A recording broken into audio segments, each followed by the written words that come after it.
Okay.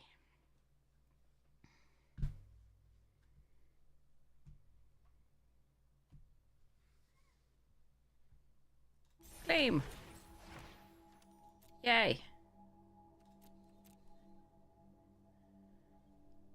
Does the store have anything interesting?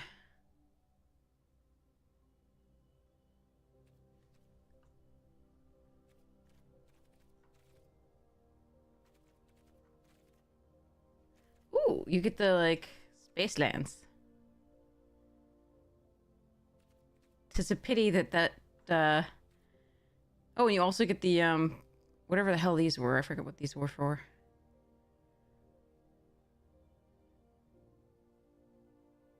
Don't remember. But the space lands are awesome. From Unfinity. It's a pity these gems can be used to actually draft. Oh, I gotta readjust this thing, right? Oh, yeah. Just a little bit. So.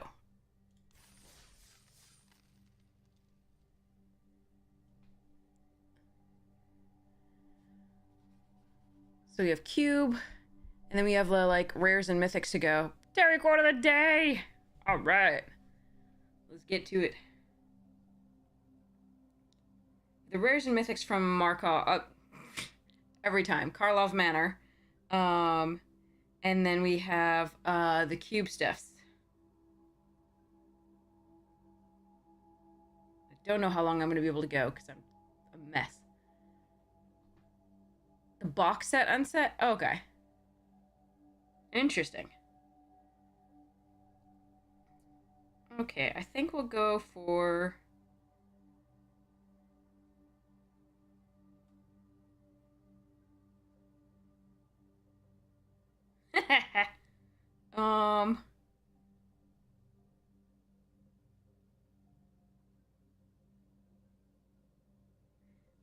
Let's go for equal rights.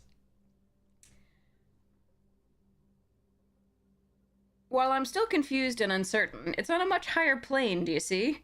And at least I know I'm bewildered about the really fundamental and important facts of the universe. Treadle nodded. I hadn't looked at it like that, he said, but you're absolutely right. He's really pushed back the boundaries of ignorance. These are Discworld scientists at work.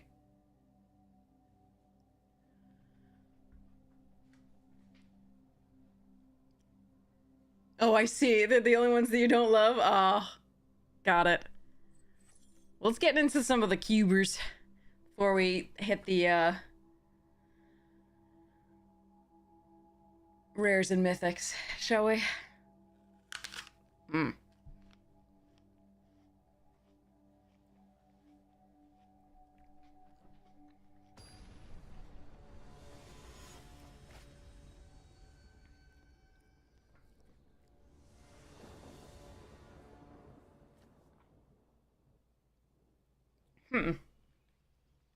Okay.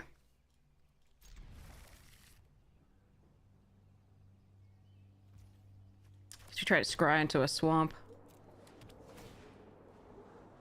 Okay. I'll still take it.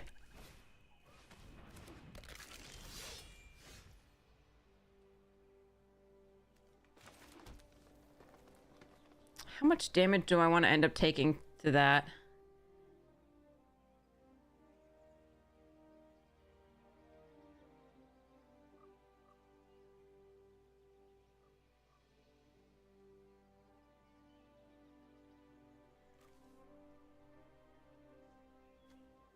Eh.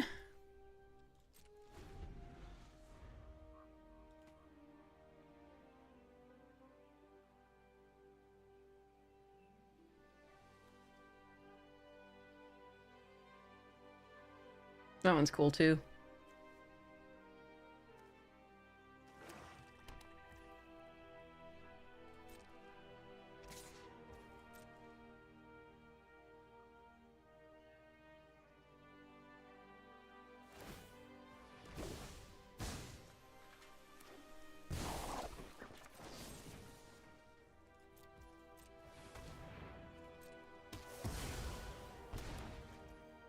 All right.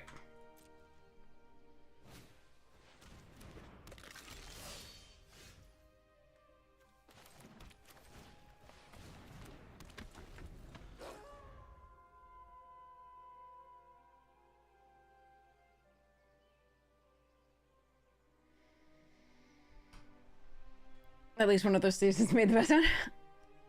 There's some Rob Alexander ones that are pretty cool. Like, there's so many great artists. So many.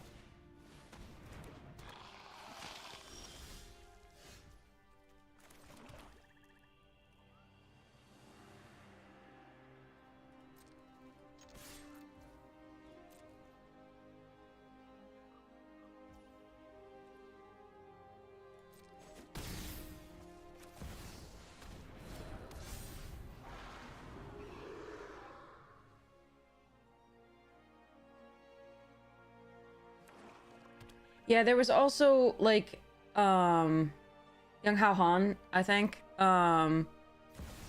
Magali is nuts, you're right.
So this will kill that. I'm gonna take 4 damage.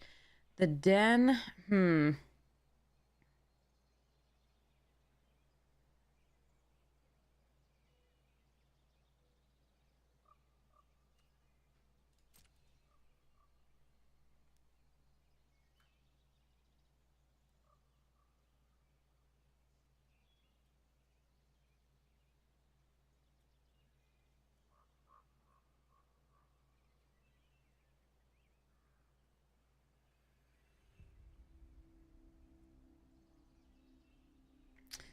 because the Vran is gonna drain me for 4 if I use the Virtue as opposed to this. Oh, it triggers only once each turn. Never mind, that's fine.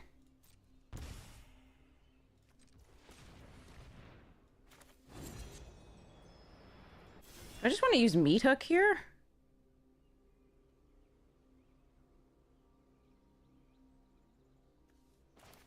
Yeah, seems fine.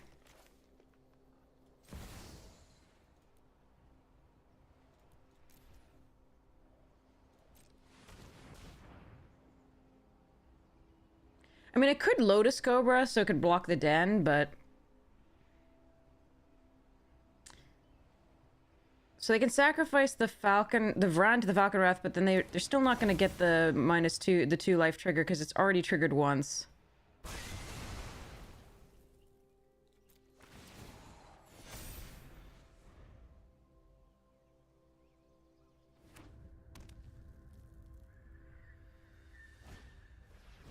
Battery.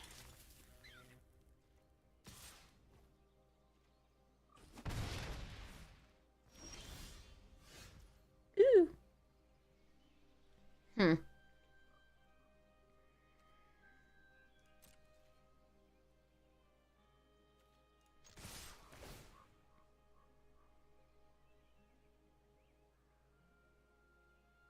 Oh, they should have killed prior to attacks then.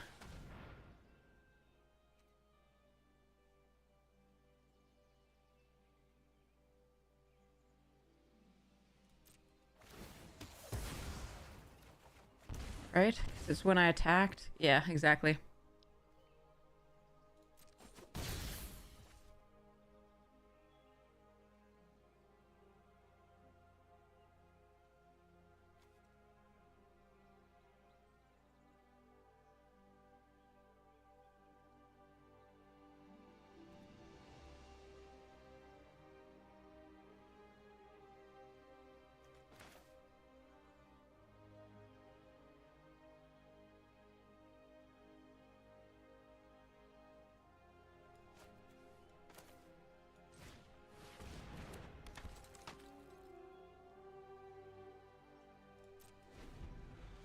Alright.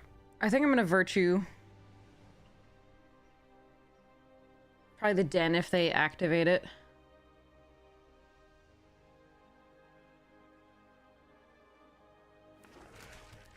Although they may choose to do something else here just because I have quite a bit of pressure on the way back.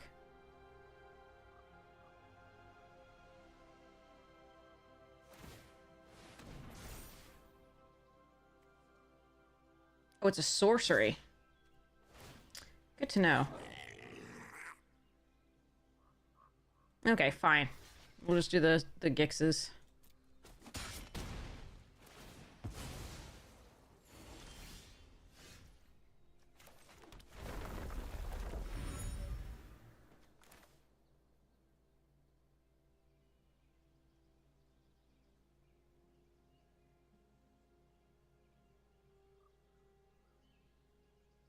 You mean trample? Yes. Okay, for 4, 5, 3, 2.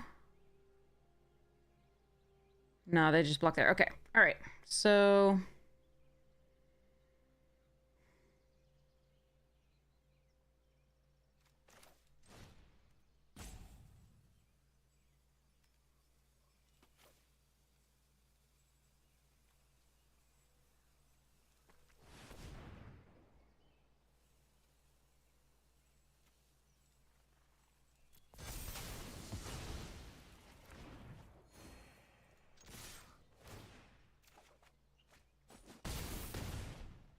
yo, no, adapt.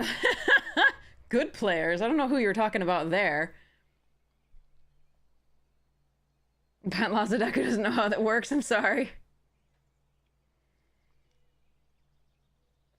Yeah, I forgot this is sorcery. I don't. I mean, obviously, I'm a limited player. I haven't played with it that often. But I should still know that. Because I think we did get to play with it twice.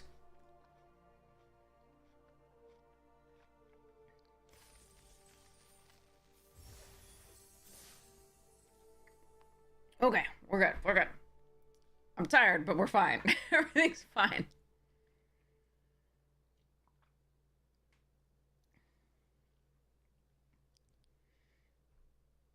Hey, Kelpie!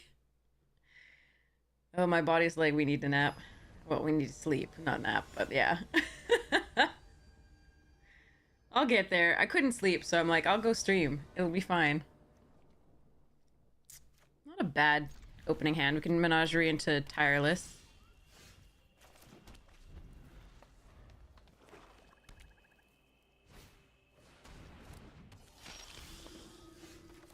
Ooh, or menagerie into Lano or Visionary. I like that as well if the curator dies. Fably. Can you redeem a nap with channel points? Yeah, seriously. Alright, so is it Tracker or Visionary here? Or am I just supposed to meat hook? For 2? No, I'm supposed to wait until they Fable. Alright, so I guess we Tireless and Overgrown Tomb.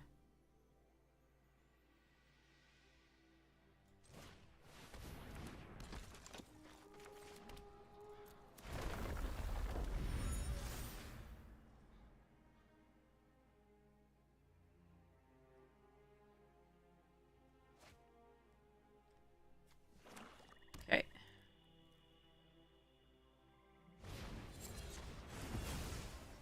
Virtue. All right.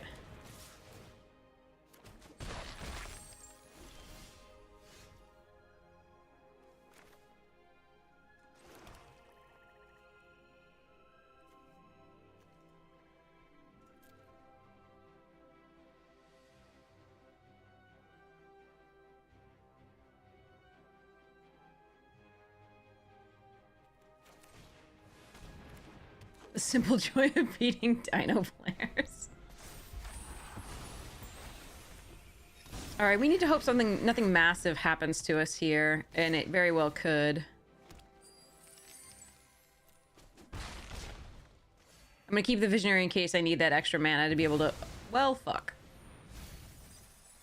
That would be the definition of massive.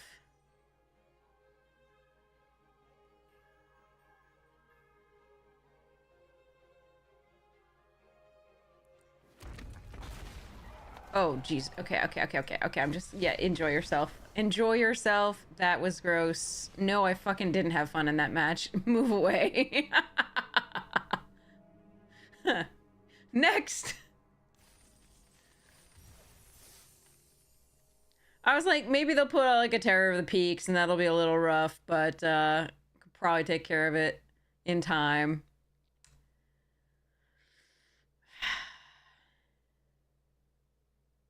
Breach into a Tali is not something we can handle.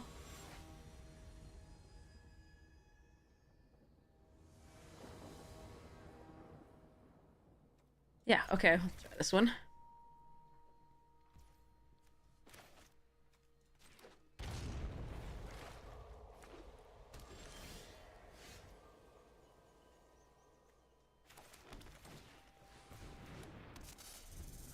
Dinos! They don't look happy, though. They're just sleeping, right?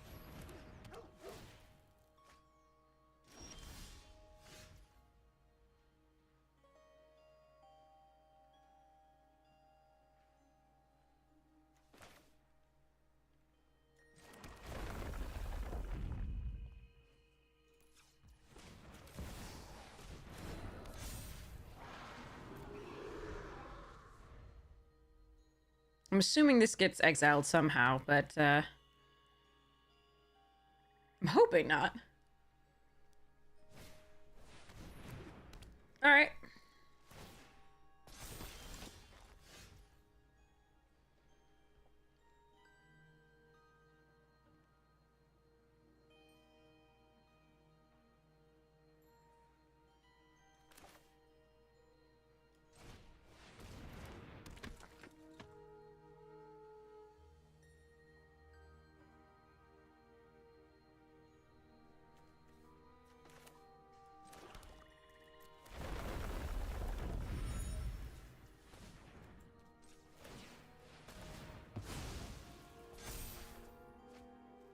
Nice. Is there ever a time, like, you're really unhappy to see this card?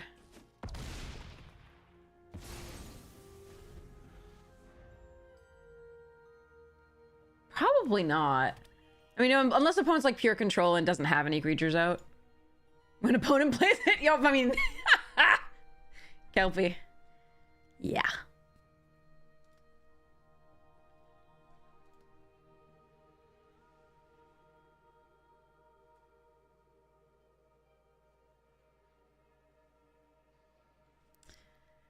Alright, we're still hoping for no wraths on opponent's side as well, of course.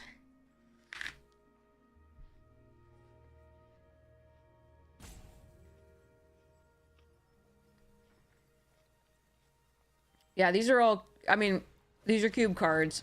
From all sorts of things. Oh, it says an ad break is starting up. Really appreciate your sitting through it. Subscribe if you'd like to avoid it. Okay, so how can I do this? Let's see if I can meet Hook for enough.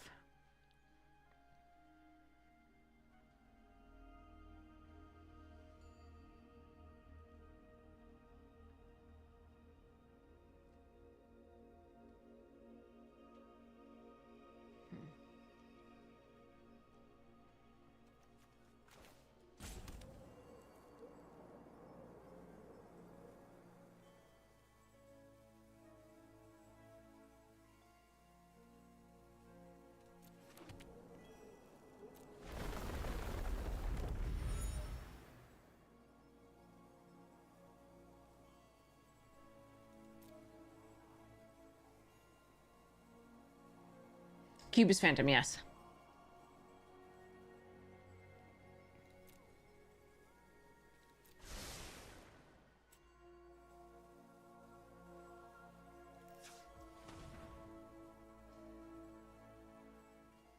Meat hooking for 1, not great. Guess we just do this. Hope it doesn't mistap us like that. Well, that's fine. Actually.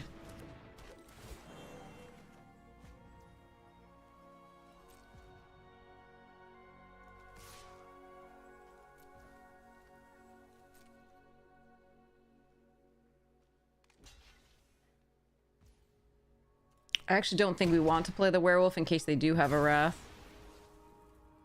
So we're gonna draw a card at EOT.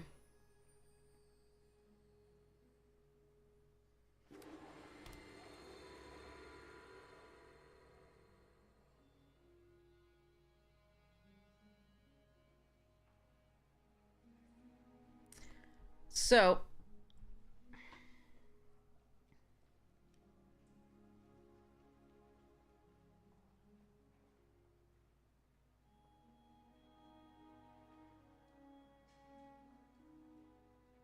all of their good creatures are going to get bigger because of the wedding announcement.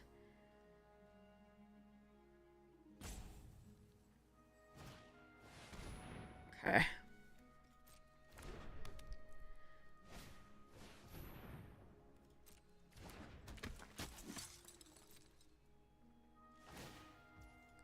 But the vast majority will be 2 toughness. Ah, crap. Forgot to do this. Alright.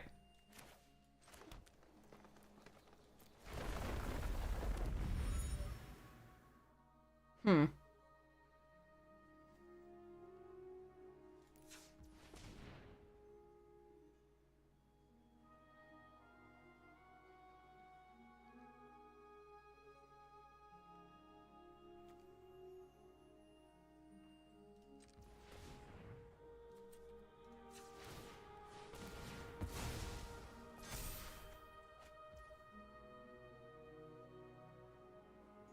So I lose the Visionary and the Cobra.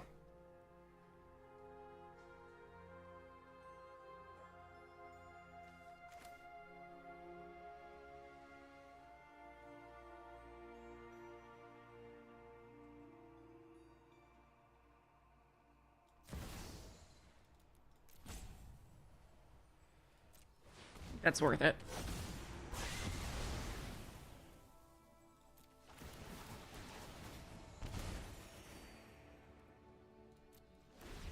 I wish I'd cracked that clue. I was so ready to go to the next turn. I was like, yeah, we could kill all those things. Then I could have done it for more coming up. Okay, let's see. Priest of Fell Rights.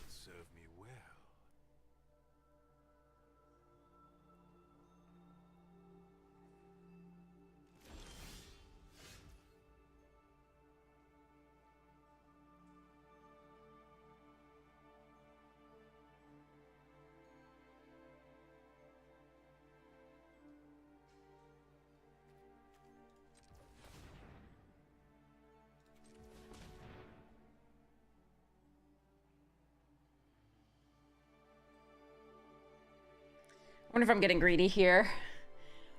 Could very well be.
Alright. I was thinking they might double block with the priest and the thing.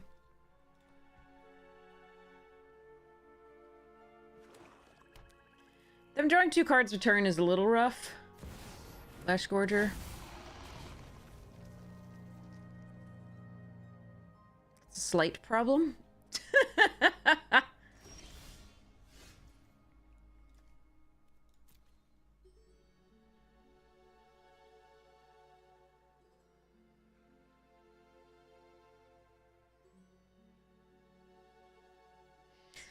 Okay.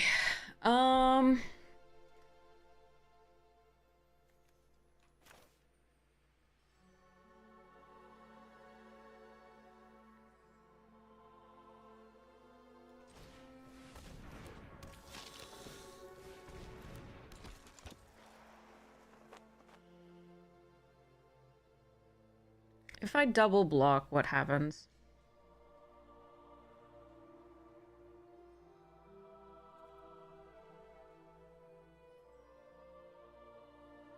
I think we try for that. Unfortunately, they're drawing too many cards, so I think it's probable that they'll have some sort of removal spell for it. They also do have the Priest, which is a little bit irritating. Oh, flying! That's charming.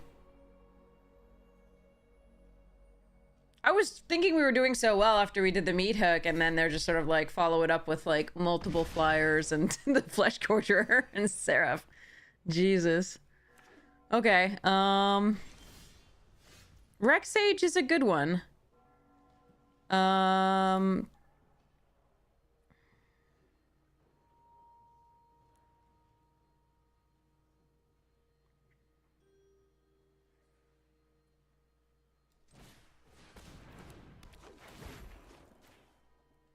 I could kill the Phyrexian Arena. I think this is a better play for now.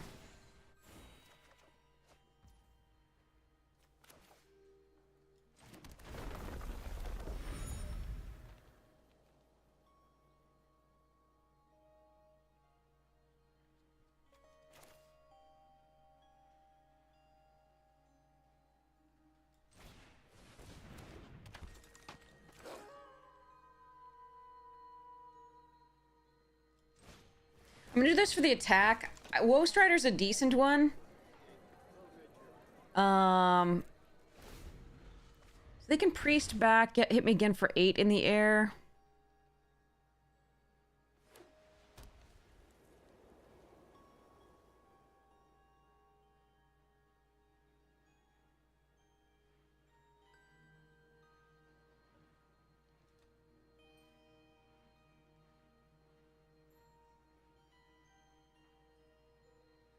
Oh, I know things by artwork. I don't always know their name, but I know things by artwork.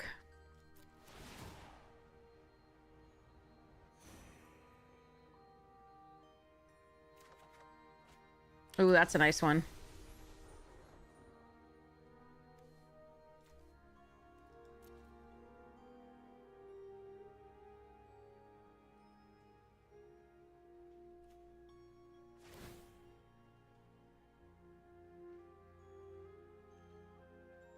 I'm gonna take a bit of damage here. I still need to find removal, but...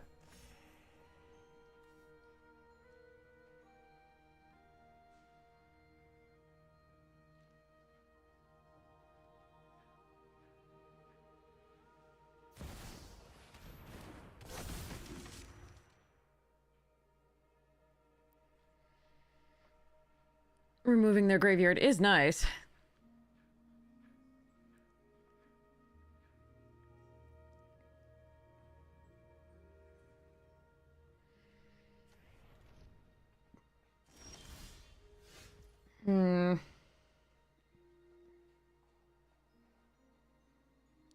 So we have... Oh wait, Meat Hook Massacre was the other game? Okay, Meat Hook Massacre was the other game. So we can still draw Meat Hook Massacre, Infernal Grasp. Gix's Command. They have a lot of mana held up, which is interesting.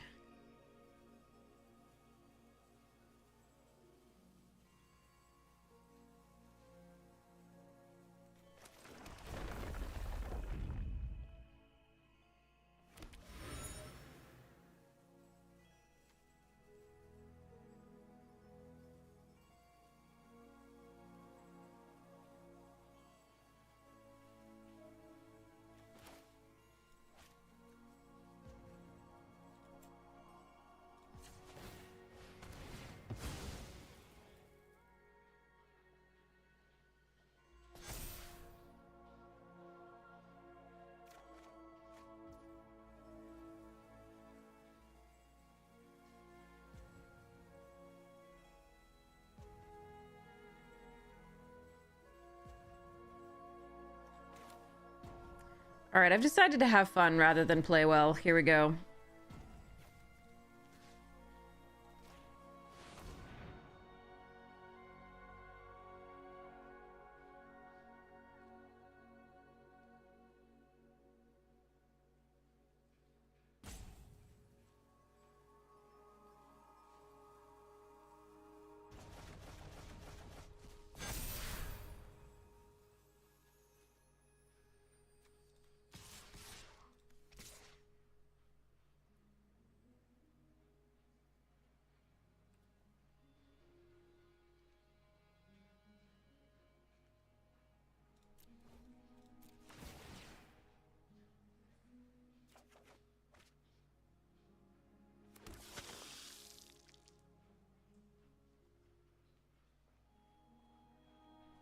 Is this a flicker effect? Do you think it's ephemerate? Or just a removal? Okay.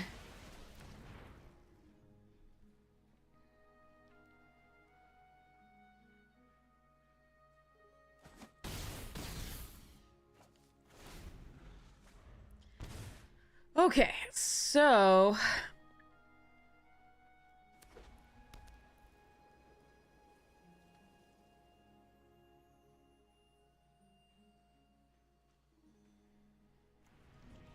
Still don't have quite enough for Pelucranos.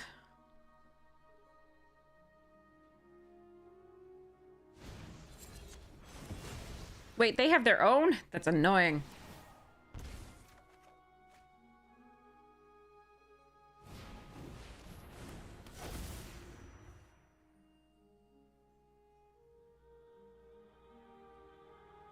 So I guess we pull Pelucranos out if we can find a way. Huh.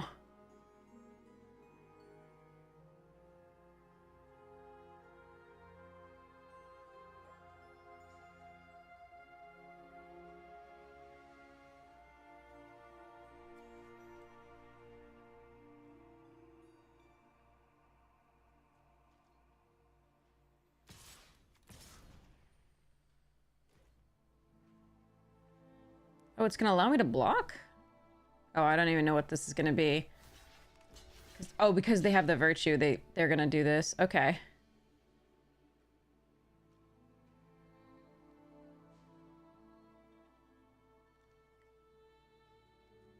Huh.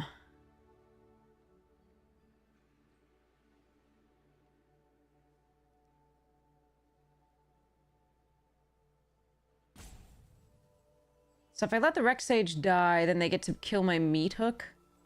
But the Opportunist is better for me, I think, overall. I really need to draw... what? I don't know. I don't know. This one's... the virtue is annoying there.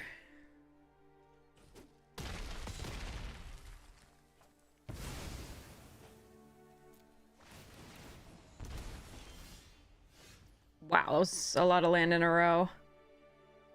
So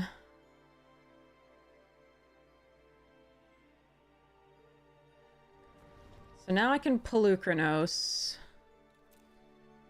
They get back this.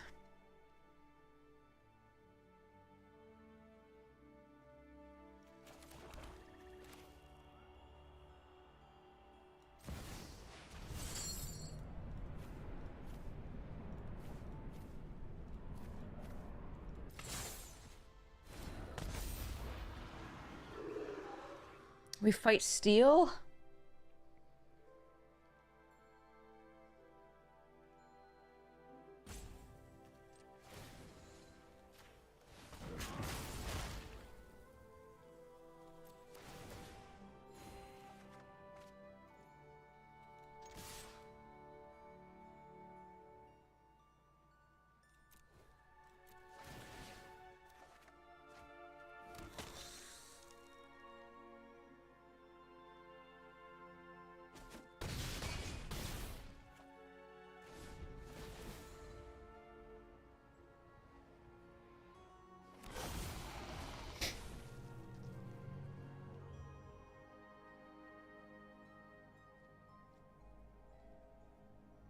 If we play Roast Rider, whatever they block with Flesh Gorger, we can sacrifice.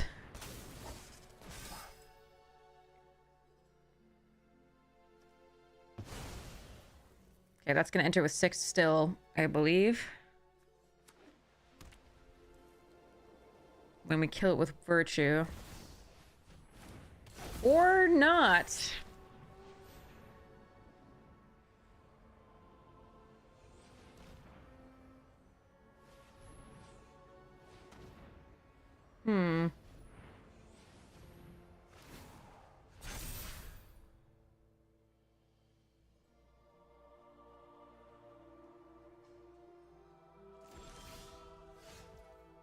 Oh, okay.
Get to gain quite a bit here.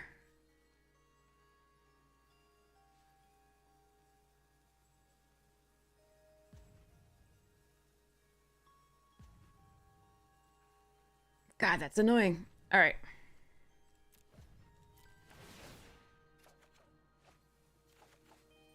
No, I wanted the 2 removal thing. I wanted it so badly. The Infernal Grass would have been so great here.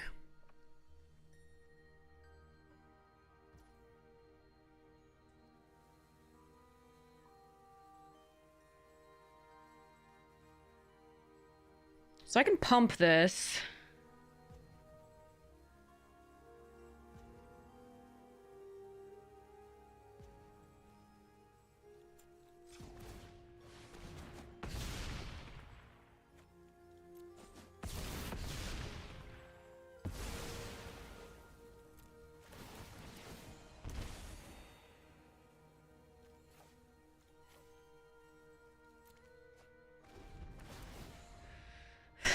Brutal. Okay.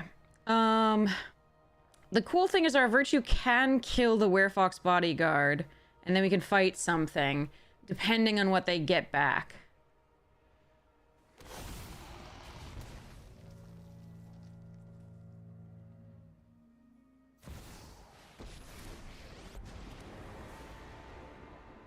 My children drench their hands in the blood of my enemies. I will cull the... I'm gonna deck before they do.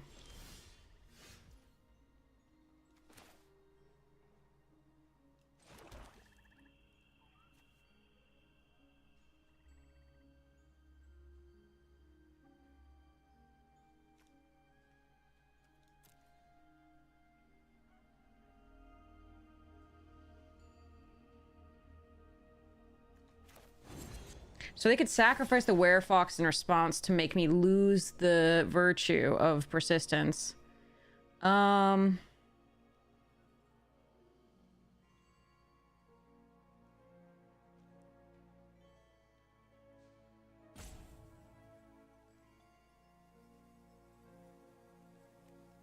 right, screw it. I guess we just play this.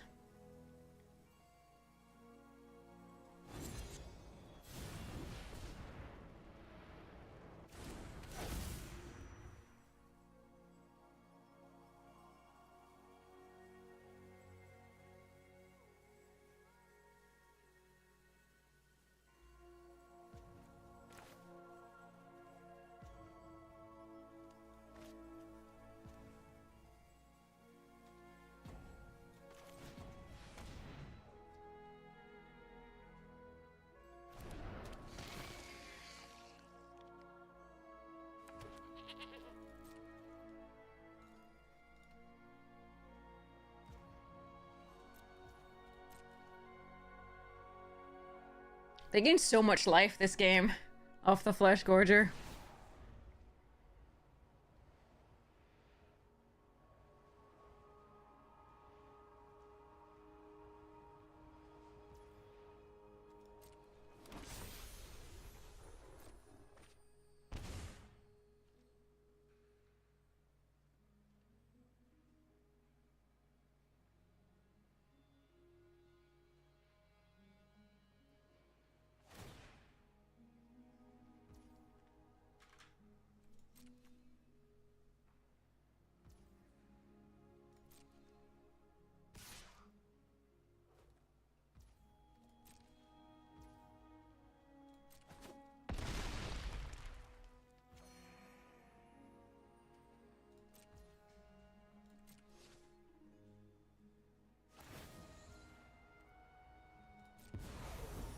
It's bold to bargain. I mean, we might actually get there.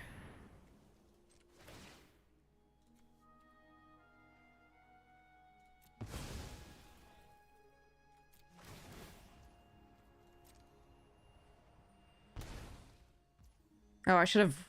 I thought this was ordered the other way around. Okay. Should have scryed first.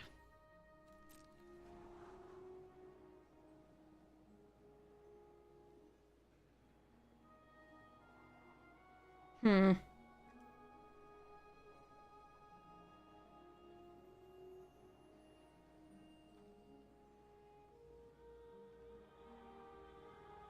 Why does it still think I have the Meat Hook Massacre in my deck? I don't know. This is a lovely card, but I don't think we're looking for that.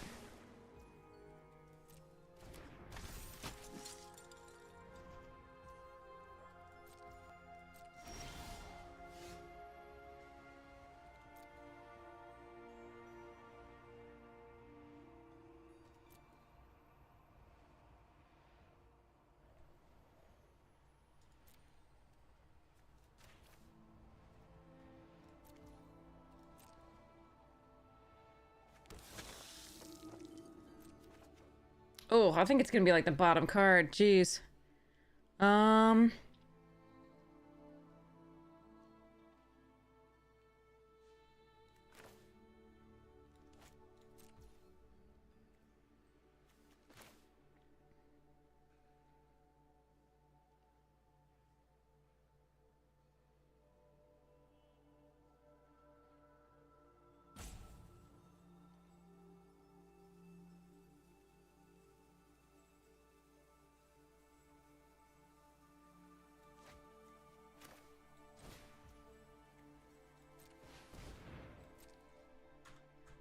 Stop holding full control.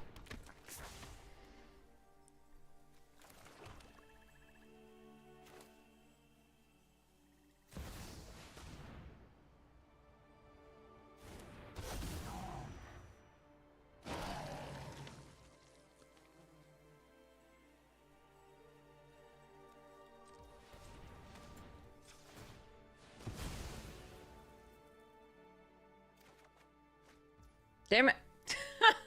It will be the last.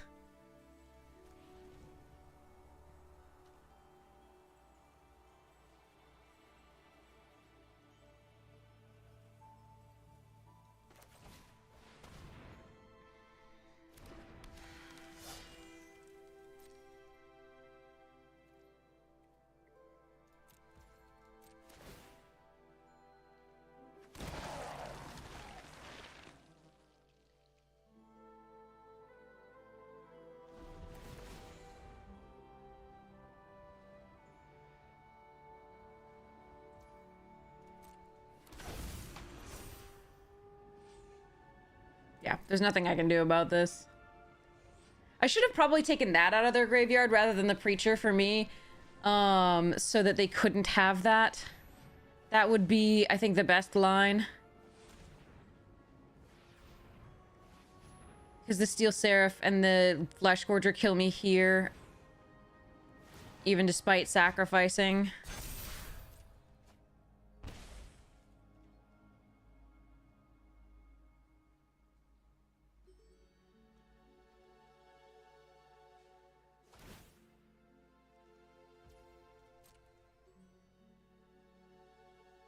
Yeah, I probably should have taken that out of their graveyard instead. I don't know if they had removal for it as well. They could have then replayed it if they removed it that turn.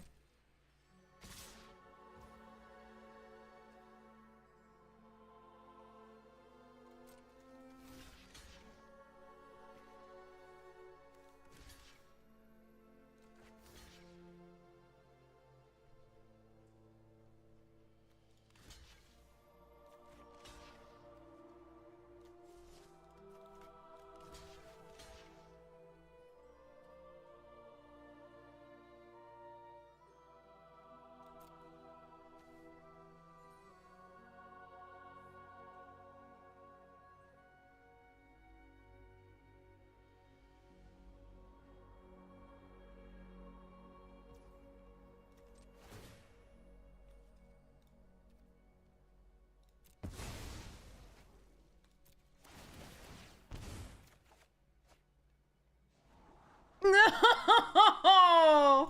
Oh, there it was.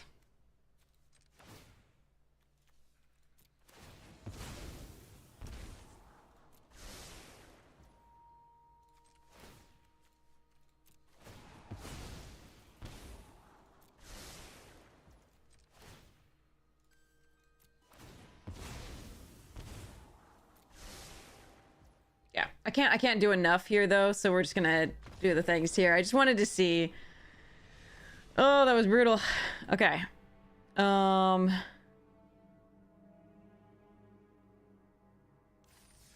draw's there. So good for them. Beautiful.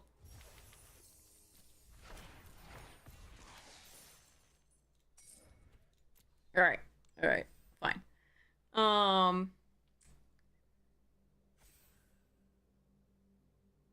If we'd gotten that removal, I think we would be okay. Or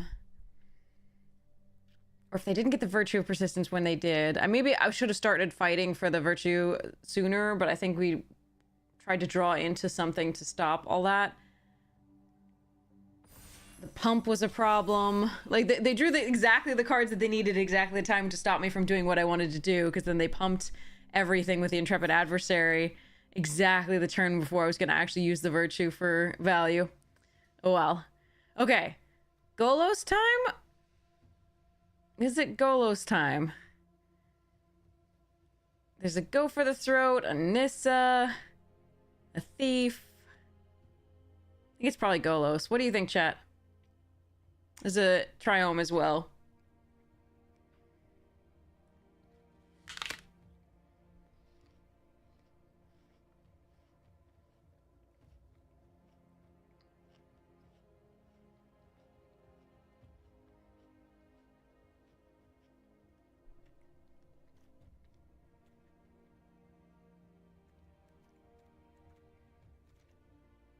It's always Golos. Okay.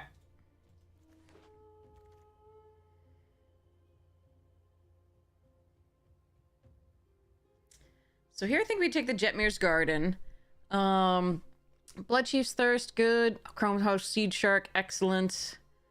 Obviously we have some good stuff in the Worm Coil and the Gear Hulk.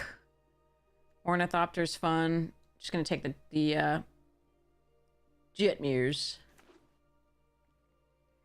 How to play with the cards you can't in Commander. Banned.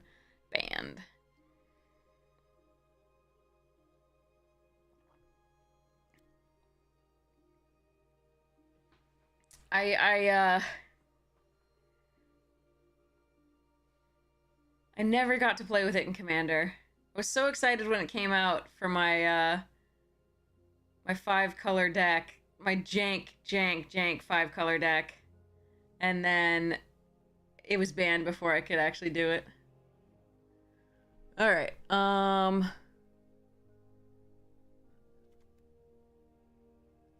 Huh.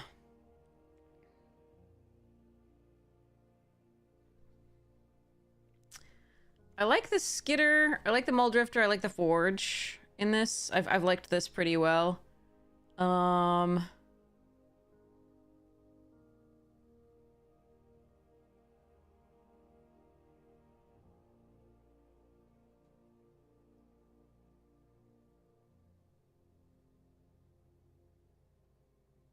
Hmm. I think I'm gonna take the Lord Skitter. Ooh, Chandra. And Cultivate.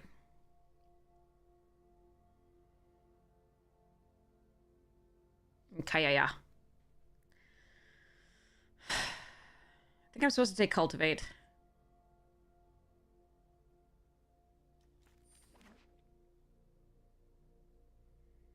We want to find Field of the Dead, of course. Not here. So we could take Guardian Idol. There isn't a Braid, which is nice. There's a Jadar, which I always like. Just take the Idol here. Could take the Tracker. I think ramping to the Golos is a good idea. Yeah, we're gonna hope for a field deck. We haven't seen field yet, so, you know, who knows? It's a big enough cube, probably, that we're not sure we're gonna open it and see it.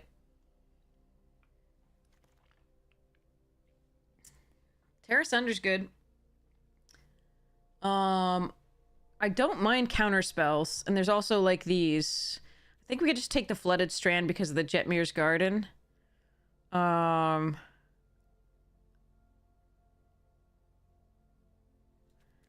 Terra Sunder, Counterspell, Voracious Great Shark, a bunch of counter magic that's really good. I don't mind going blue-green Golos. It's pretty good, but I think I'm just gonna take the land here. Midnight Clock over the Heath and Catacomb. Yeah, some good stuff there too.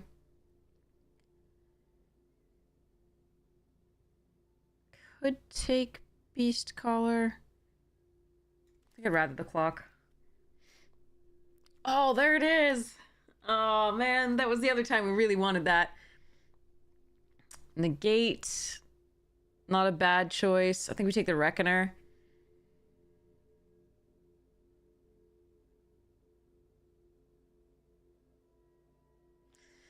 Although Negate's really close. Growth Spiral's fine. Absolutely fine. I think I'm going to take this because it doesn't commit us to colors. Shattered Skull Smashing. Fairy Treasure Map.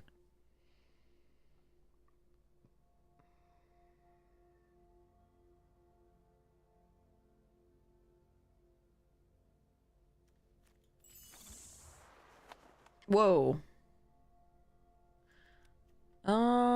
There is a Dragon Skull Summit. I gotta take this. This is too good. Mully. Or Absorb Energy.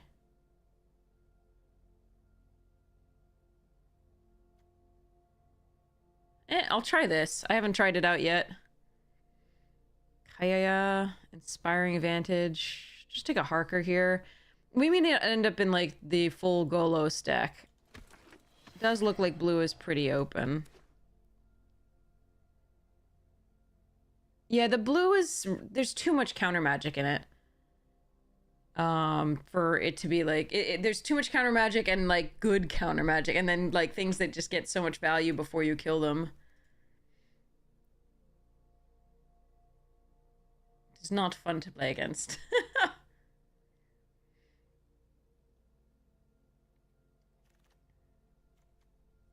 Case in point. There's also a Spirited Companion, which I do like. The counterspells all, like, do other things, which is just like, ugh. Hello, mommy.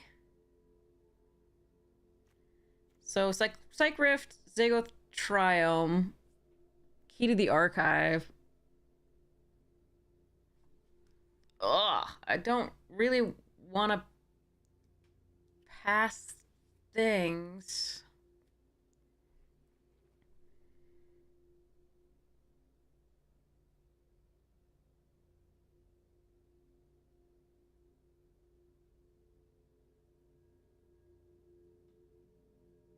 Can I play the overload cost on Psych Rift for Golos?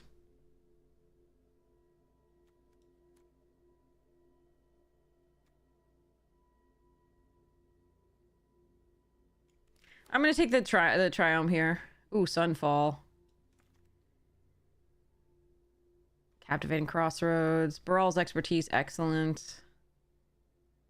Key was really good there too. I think it was actually this for now. Wow, look at the red. Look at the gruel.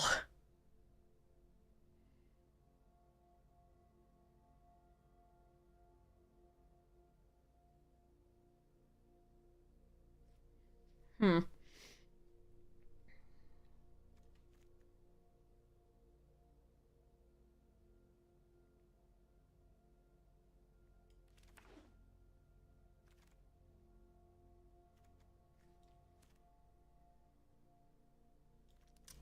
Hmm.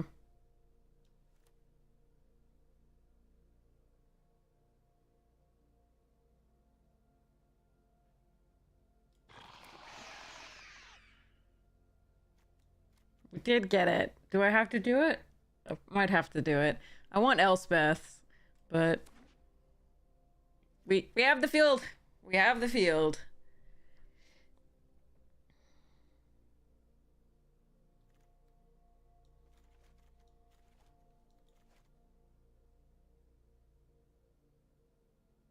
Hmm.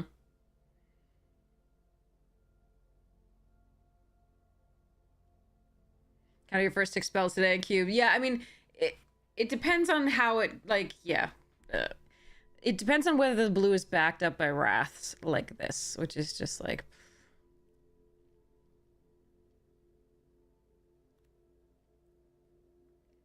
It's so cute.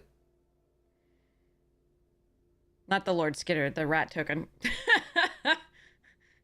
Lord Skitter's pretty,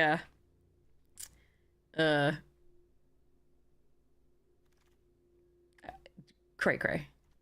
Paradise Druid. Eternal Wanderer. Malcolm. Yeah, let's do this. See where it ends up.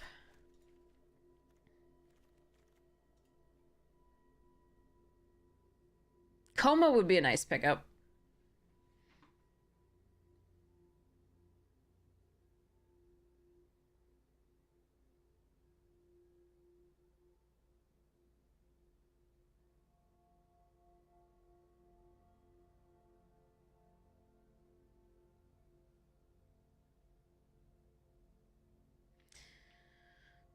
Bant Golos, huh?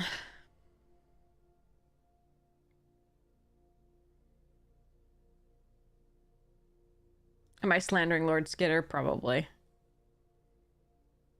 Not a prepossessing rat, I'm sorry. The rats around him are really cute. Now that I'm looking at them, but the Lord Skitter is an experience to look at. Sphinx's Rev, nice. Ooh, a Pact and Yorian.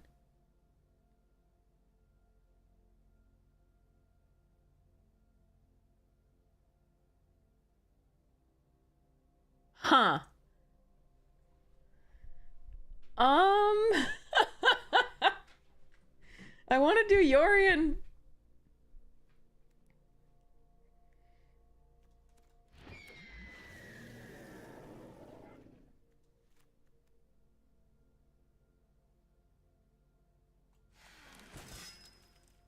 Ooh, Psych Rift came back. Get in. I could also do Touch here. Bad touch. Bad touch. Barals, nice. Ooh, Captivating Crossroads and the Sulphur Falls also good. I want this Barals though. I get this. It's sort of a semi-wrath, just like tempo, and I very much like having it.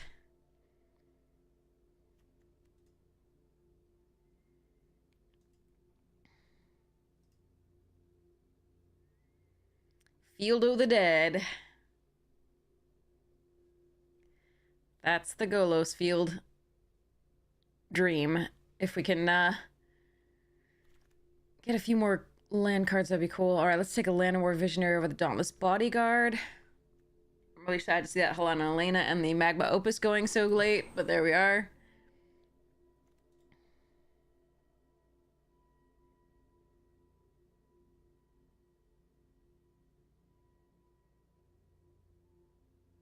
Oh no, we'll do more lands. Don't worry, we're looking for them. It will mean probably that the Yorian will not be companioned, because the more lands that we need, the less that's likely to be a thing. Oh, I do like Soon's Intervention and Blue Sun's Twilight, but we'll take the Hinterland Harbor because it's our base colors. Even though I did want the Manland, would be nice. But the base colors need to be hit, so... Voice of Resurgence? I'll take a repeal.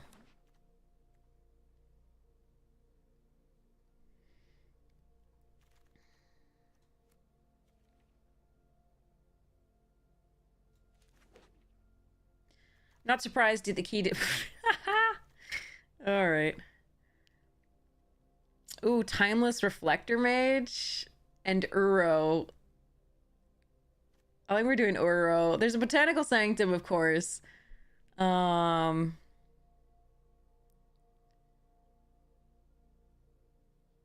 I'm taking Uro. Ooh, Sublime and a Fabled Passage. Love me a Scarab God, Time Warp, Myrel, Champion, Fabled Passage.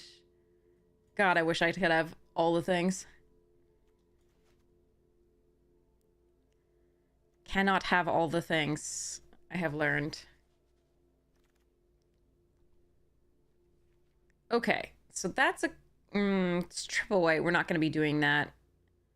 Hard Evidence is close to being what we want here, but I think we might just want this. The black doesn't help us out, really.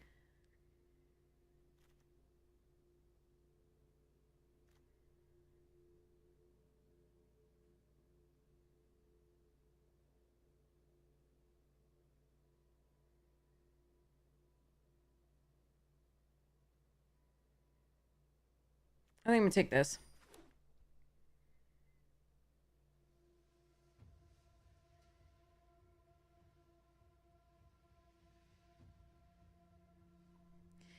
It is a nice hit off Golos. That's, yeah, you're right. Maybe I should take it. We'll see if it wheels. But I think the early game is really where we're kind of hoping to make sure we don't get overrun by craziness. We do have some semi-wrath, like a wrath and a semi-wrath effect, but I want to be able to draw into my stuff. I don't know. I think that would probably be a fine one, especially if it wheels. I'll take it. I do just really like Hard Evidence in this cube. But I could have been wrong. Dig, Giver, Spell Queller, Maze Mind Tome, Karn, Pulse, interesting. Concealed Courtyard.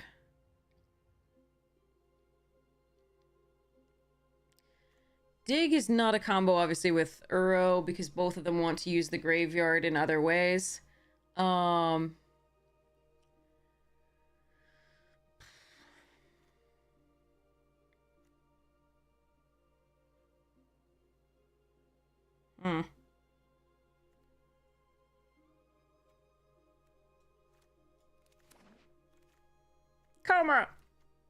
Disallow Hallowed Fountain, Volcavod Watery Grave, damn.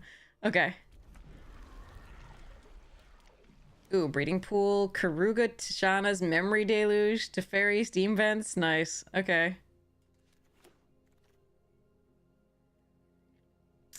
Fiend's Tower, Spell, and Multiple Choice, and Retrofitter Foundry, actually, too. I think we'll just take the Rafine's Tower.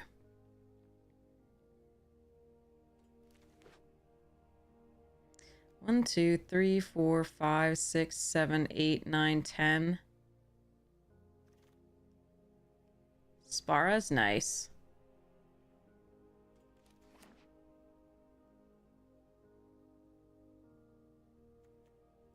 We have 4 triomes. That's pretty cool.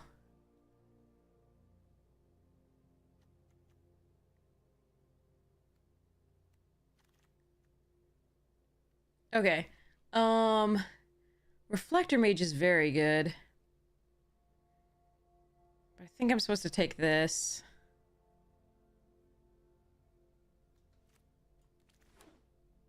Yeah, my fetch can get all of my triumphs. It's so nice. Ooh, time warp. There's a champion of wits too, which is really tempting.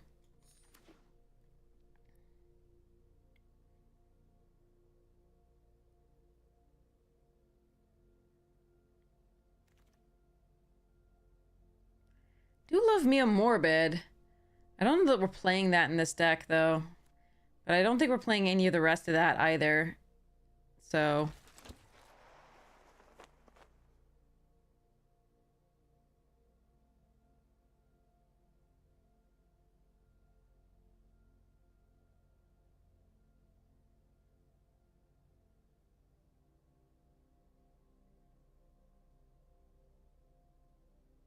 No, it's not a 60 card deck because we really don't have that kind of cards. When you focus on land, you need to get like very few lands to be able to run Yorion.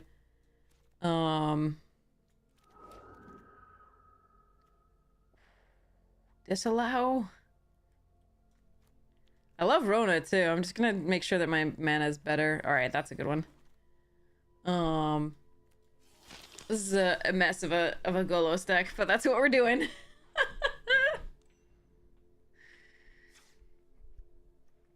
But yeah, so like there's no way we could companion Yorion with this many lands.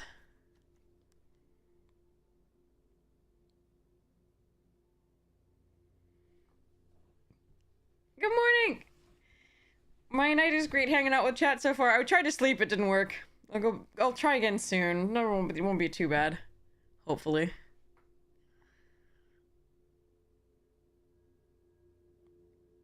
All right, let's see. So this is the 17 lands version.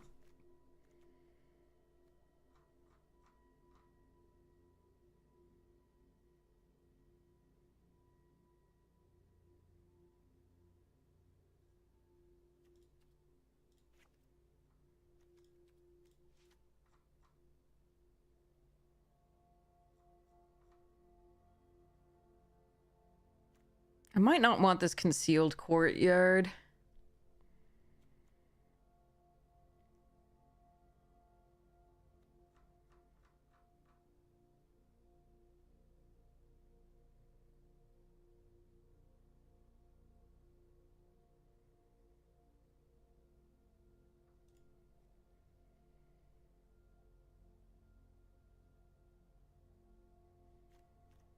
Yeah, good old insomnia.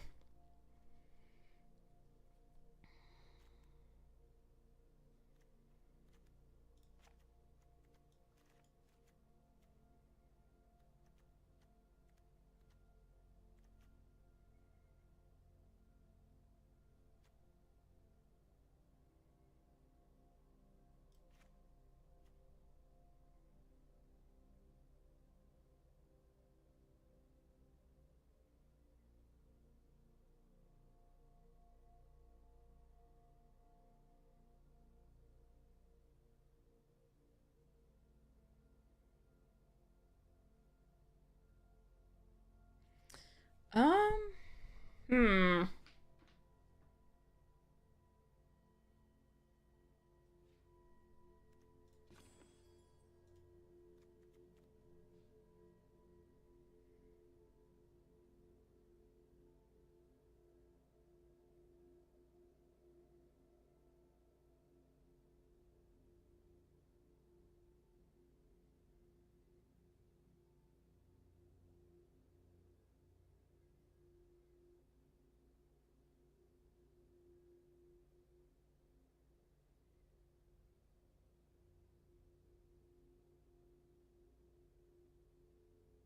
I actually think I'm cutting the hard evidence now, which is kind of sad, so I really wish I had taken that Emiria.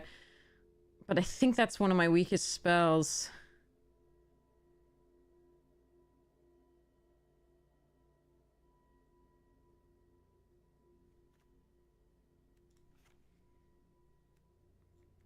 And then the question is whether I'm supposed to run, like, a mountain because the Cultivate could fetch it.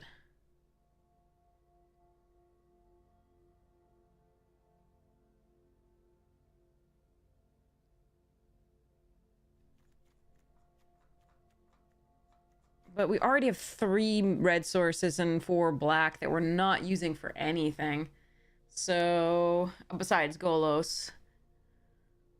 So I feel like this is probably still the right ratio.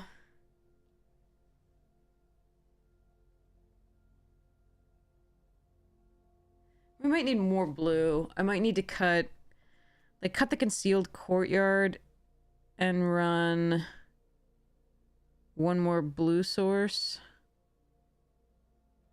You like Hard Evans better than Harker? Yeah, that's fair. That's very fair. I forgot that Harker was in there. But I'm still thinking that I should up the blue here. And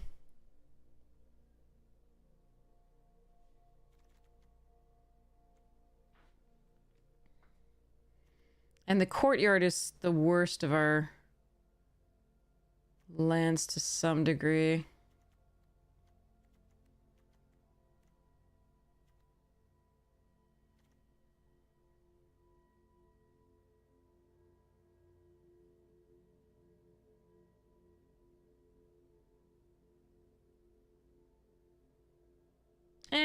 Whatever, let's try this.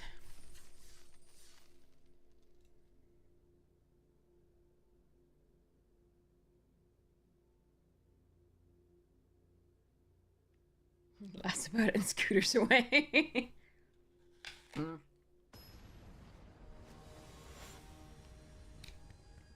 Alright.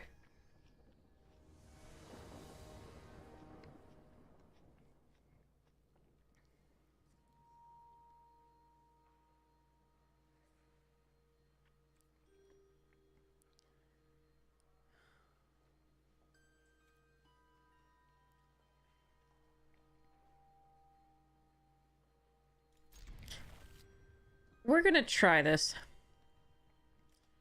I need to hope to draw into a green pretty soon, or at least just some lands to mean that Sunfall or Baral's expertise is online at some point.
I was actually debating blocking there, because that's the thing that could, like, counter the Sunfall or the, Baral's expertise, but...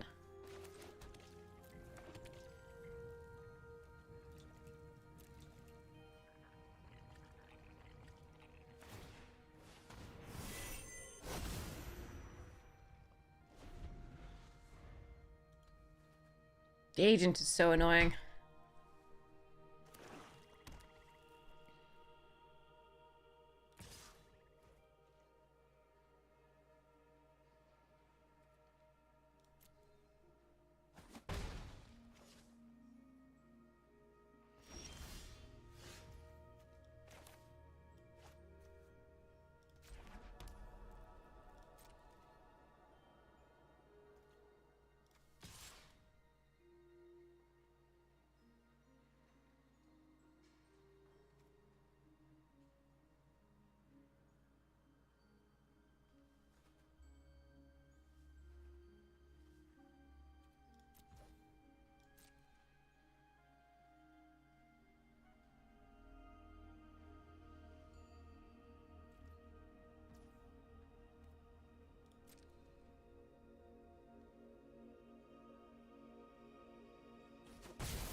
I wonder what they took from me. I really hope it wasn't Golos. They took Memory Deluge. Oh, charming.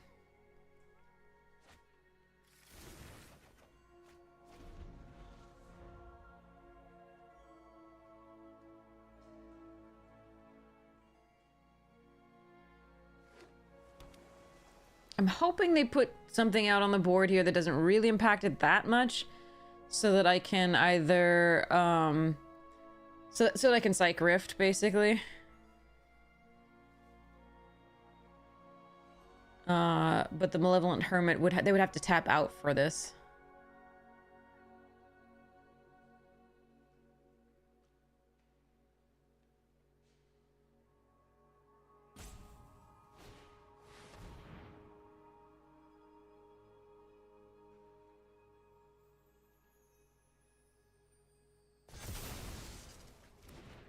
Okay, they tapped it out for that. That's fine. Okay.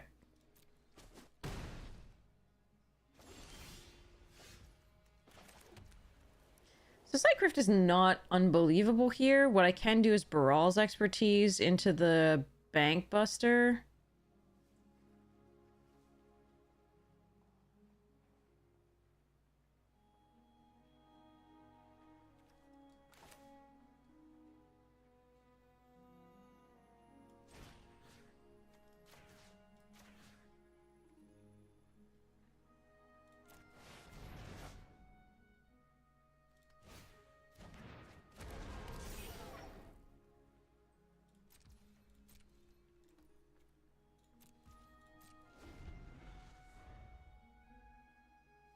And then this way I can hold up the Absorb Energy.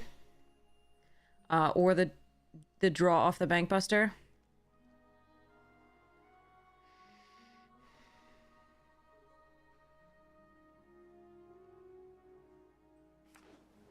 It's suspicious that I didn't attack there, so... Unfortunately, I'm not getting any of the extra benefit of this, but...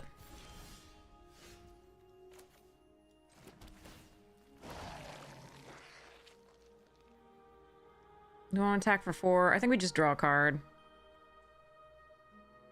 So let's go next, So I'm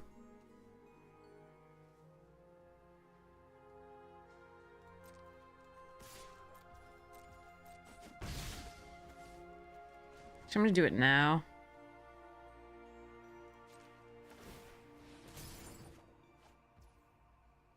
So I have information. Okay.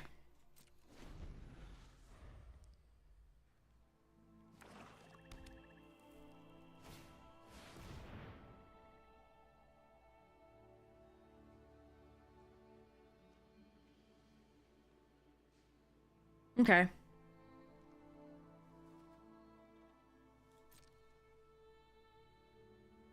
So they take my Knight of Autumn.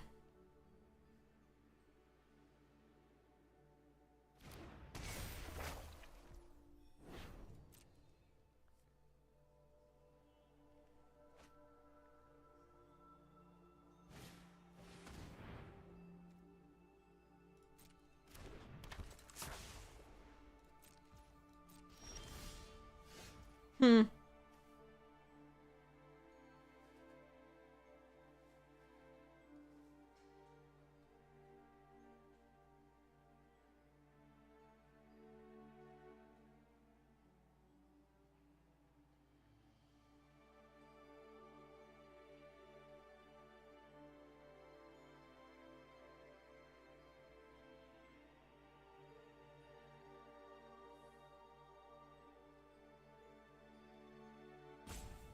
That's interesting.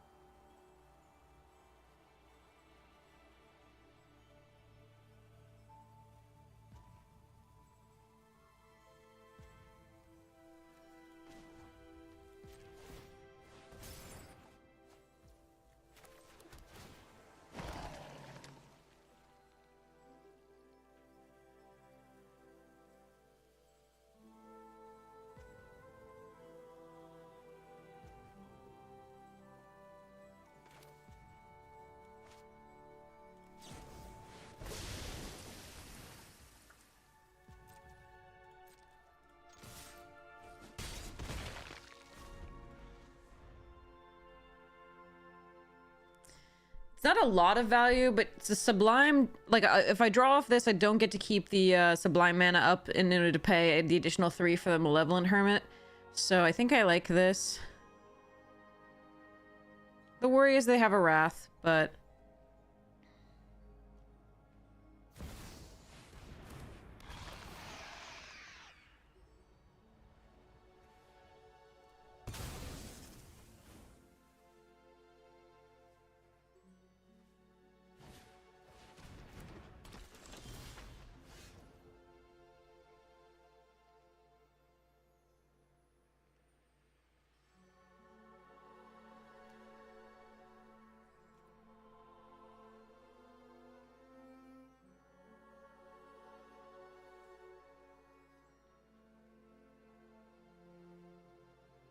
It is really tempting to Sunfall.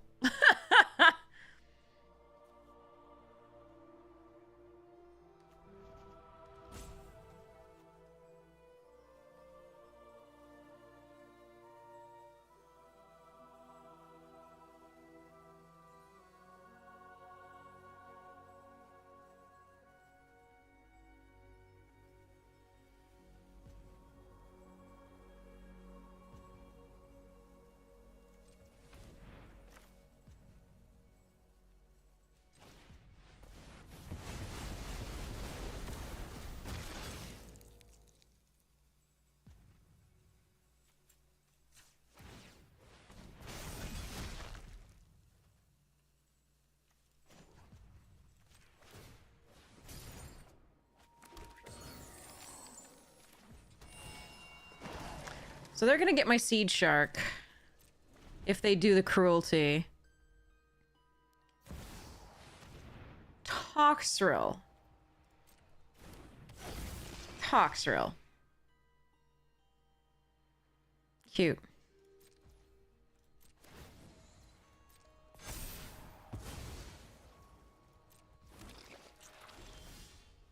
There's my Golos.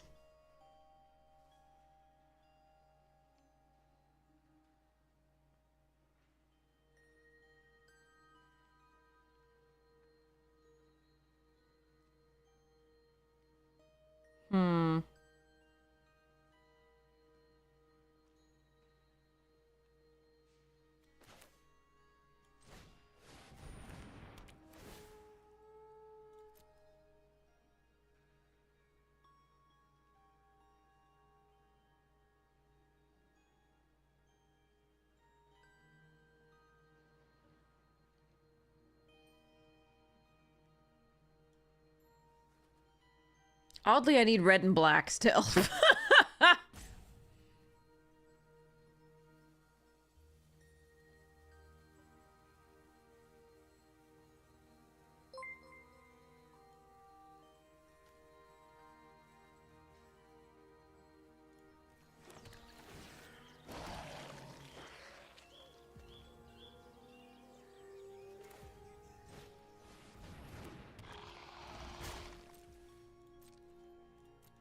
Yeah, this is really... Toxrill is brutal.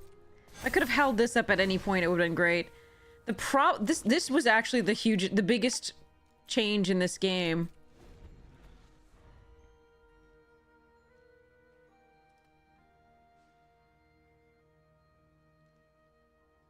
We have to hope that in that giant hand they don't have removal for Golos.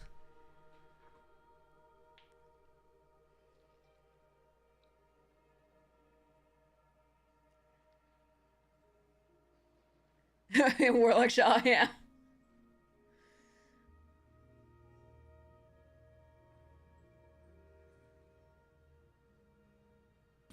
I don't think I have removal for that.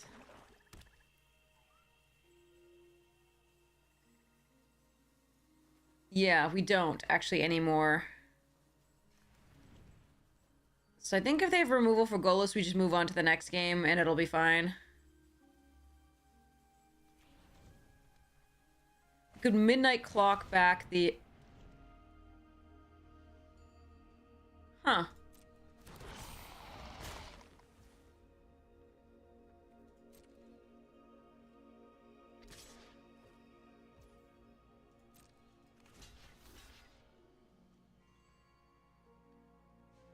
Actually, could I have killed it with the Reckoner? I might have clicked through too fast. No, crew 3, so it only... Well, I might have been able to.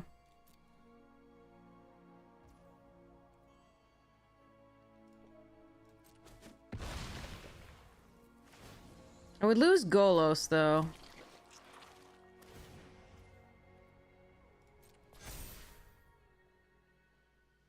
My Bank Buster would get smaller.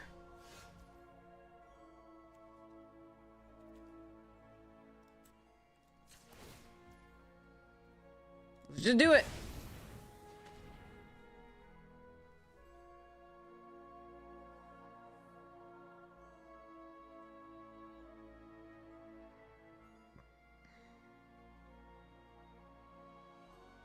Whee!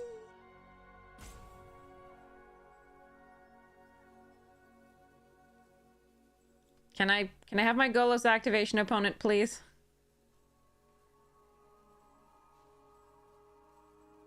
So the last time a Golos was activated against us, they'd found 3 spells. Usually I find 2 lands and like a mana dork, so we'll see how this goes.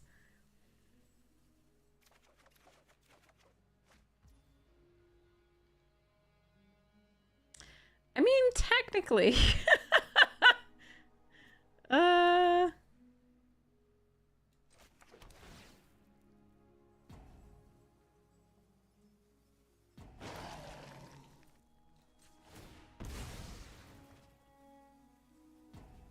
This is just more slug counters for them.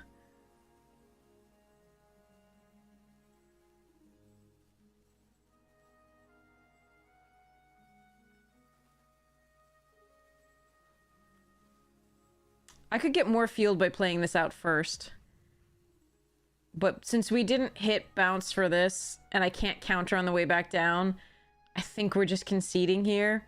I just want to play the cards.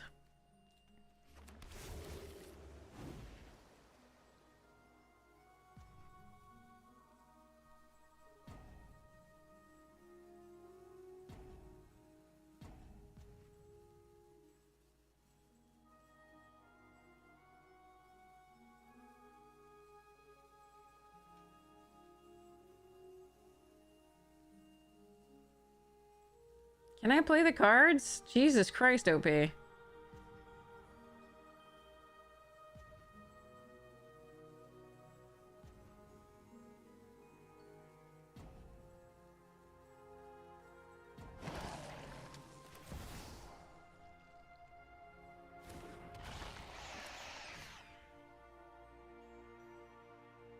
only have 1 basic left!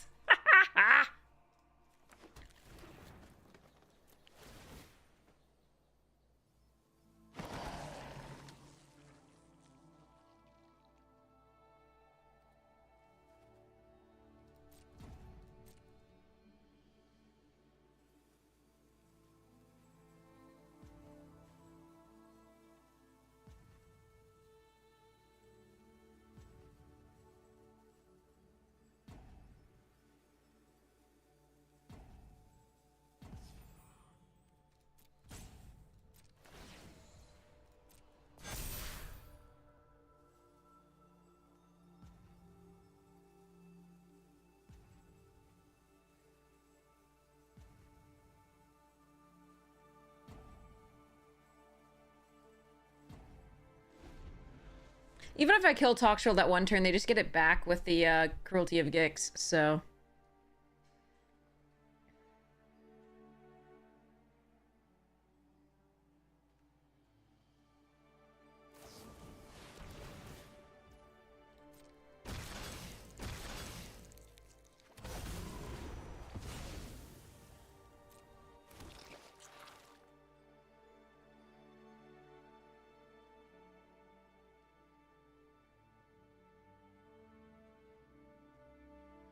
I get 1 more activation of Golos.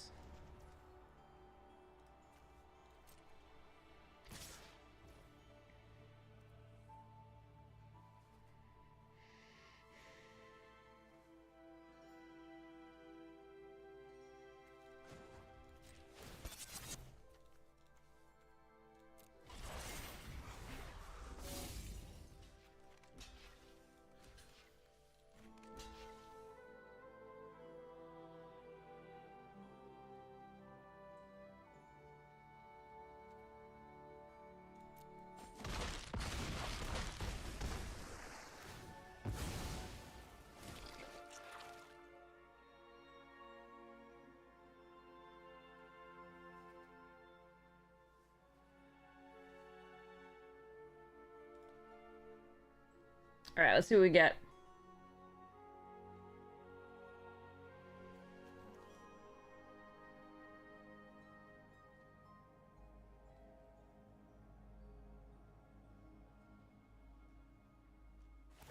I don't think there's anything that we can get, actually. Now that I'm looking at the deck, I don't think there is anything.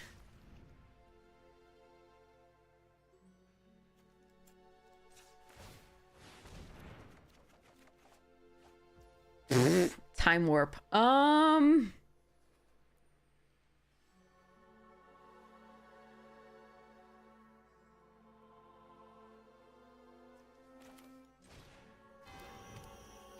I could midnight clock, but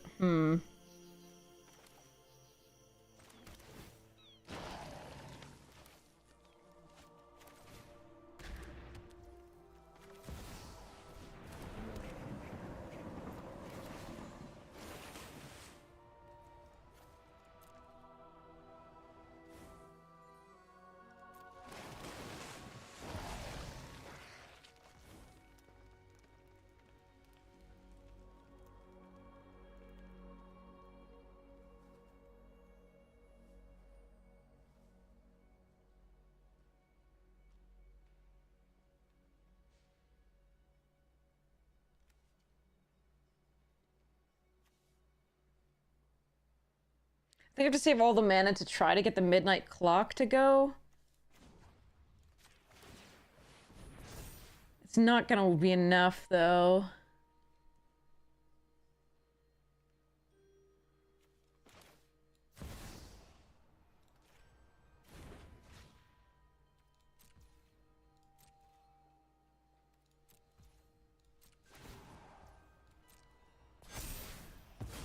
Because what I'd have to get, like, Sunfall back is the main thing. No! Alright.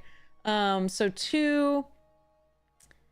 1, 2, 3, 4, 5, 6, 7, 8, 9, 10, 11, 12, 13, 14, 15. There's no way I can get to 12. So... I think now we do concede. There's no way I can get there. GG's talks real.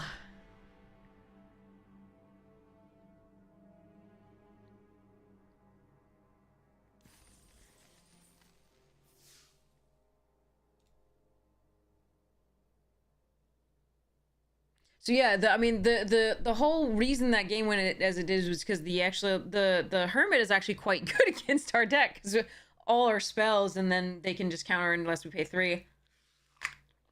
So our Wraths and our counter spells were not that good.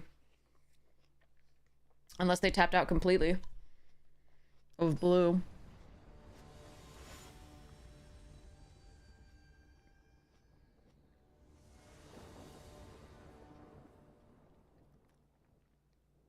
Yikes.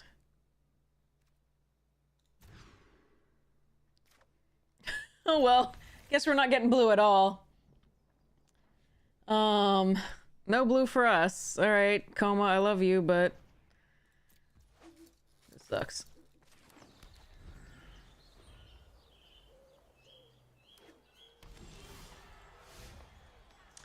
Ten sources of blue, right?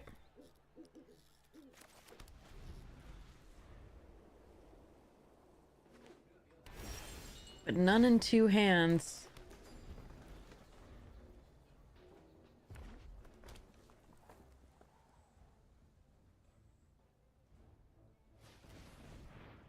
Two hands of 3 lands apiece. No blue. That's pretty impressive. Yeah, good. This is great. I love this game. Shuffler says no.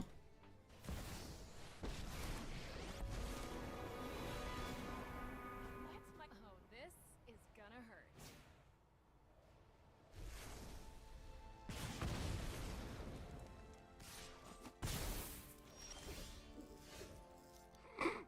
That Chandra's gonna be too much for us before we can play this game.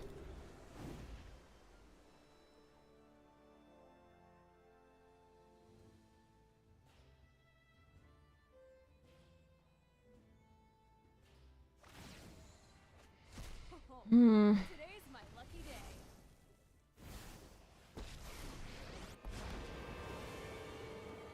I'm good at what I do, and what I do is win. Pain is weakness leaving the body.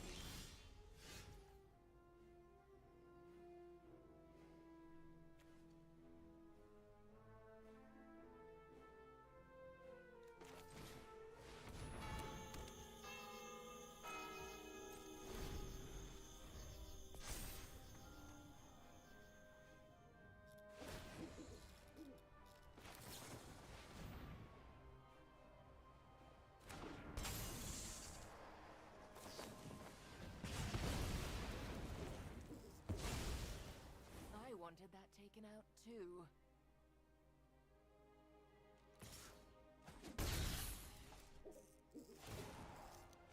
This'll be easy.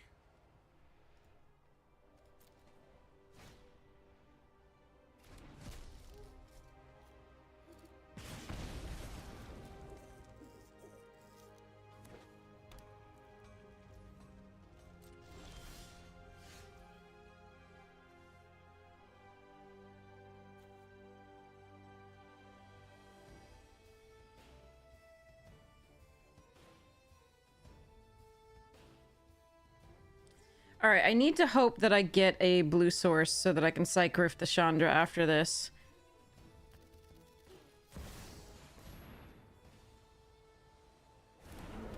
It has to be untapped as well. Alright, I absolutely concede. That was just impressive. Okay. Good job, Arena. Yeah, 10 sources of blue. Alright, here we go. Oh well.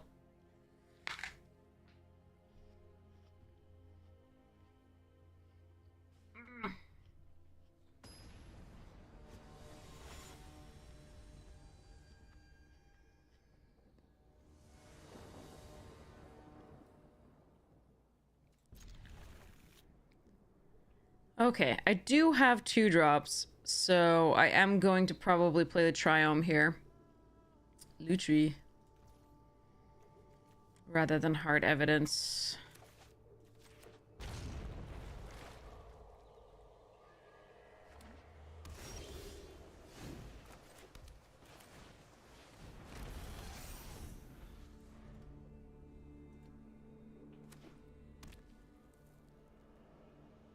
Really would have liked to draw a 3rd land by now, but... yeah, good times.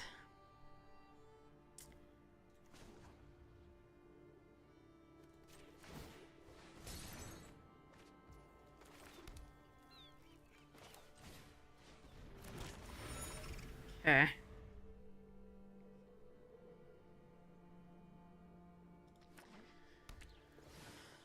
Lutri into hand.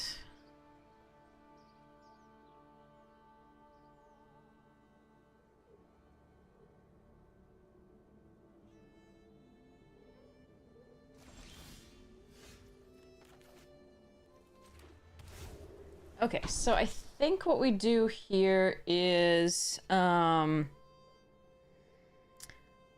think we ask them whether they have the answer to this. I think this is important to get out. Because then the next turn, I can Fairy Mastermind plus crack the clue. At the end of their turn, if they don't do anything I need to absorb energy for. Alternatively, I can wait here and just counter. This is so nice to get online, so I'm going to try this.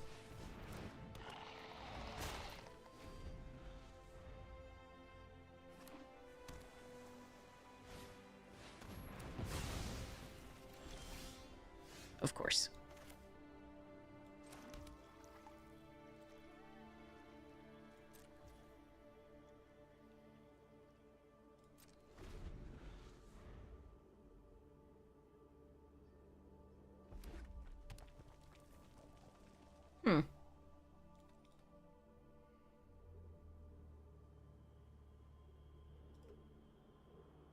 Languish is good. Here it was just really killing this. We don't care about the O3 crab token that much. This is a sad thing to lose, but there's so much removal in the cube that we're not surprised that this is happening. Well, if they're doing nothing, I think what we do is first crack the clue.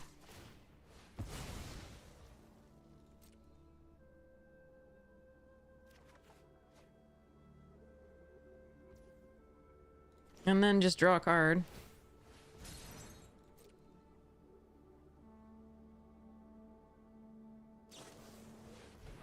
That's fine.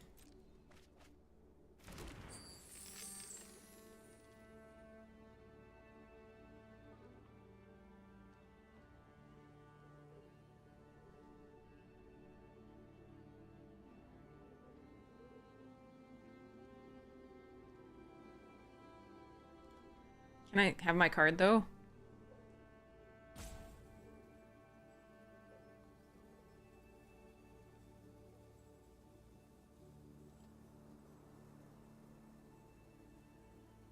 Please?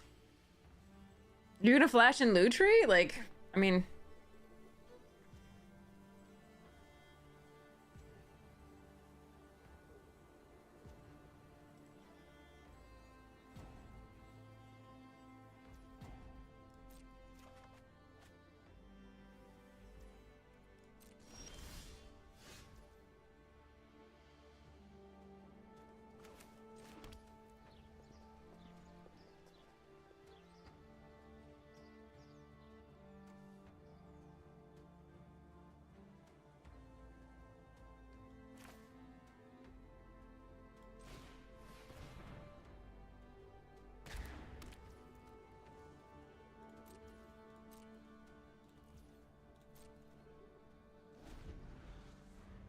Now they may be able to counter my counter, so be it.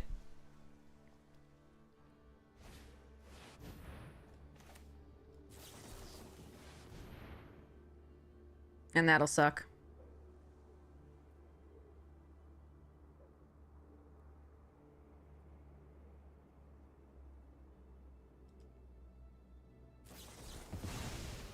But we might still be able to land Coma this turn. Which won't help us against the Flyers, but... Oh. Coma can't be countered anyway, but it gives us some time.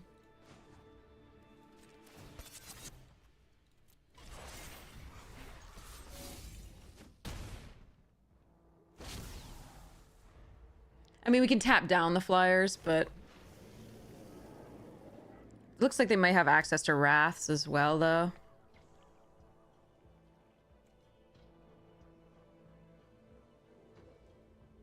I can Pact.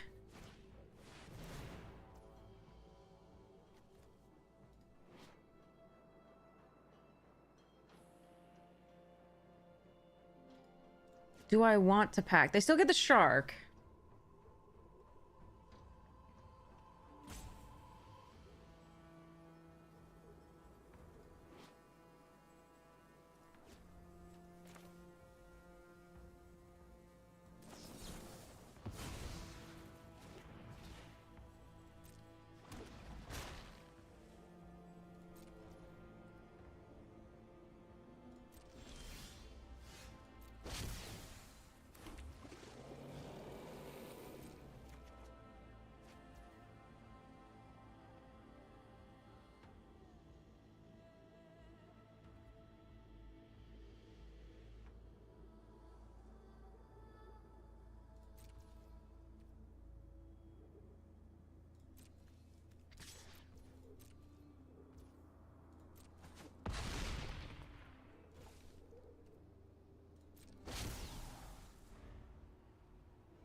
I don't think I can respond to them activating Kayaya. I think they get the chance to... If they hold priority for it, they get to do that before I get to tap it down and make sure that it doesn't use its activated abilities. I don't think is adding even activated ability. I'm not sure. So I'm wondering if I'm supposed to tap down the shark. The question will be here too whether I'm supposed to draw.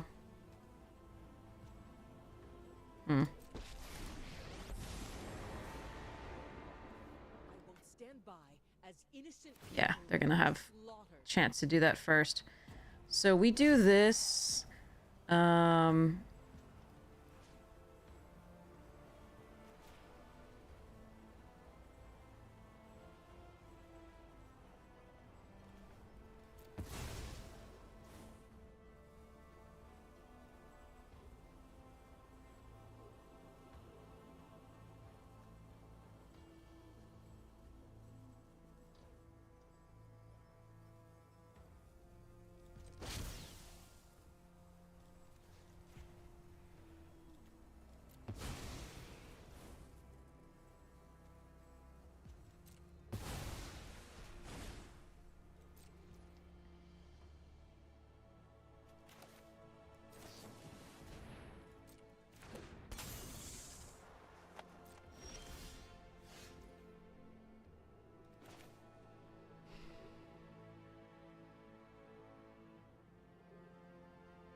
So I might just go for the win here. They do have stuff up here, which is really worrisome. But I think I'm going to try and go for the win.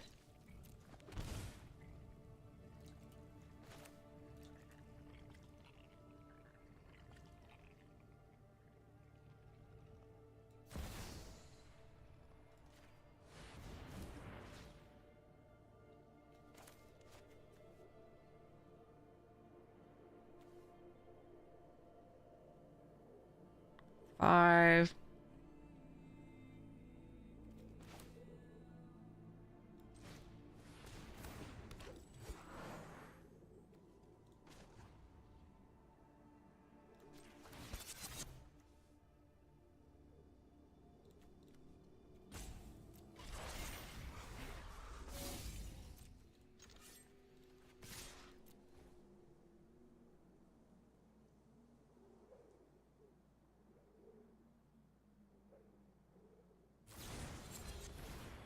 Fuck.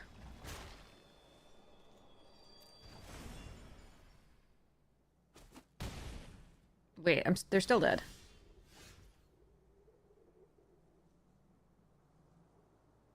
No, not quite. Yes, because of this and the coma. Okay.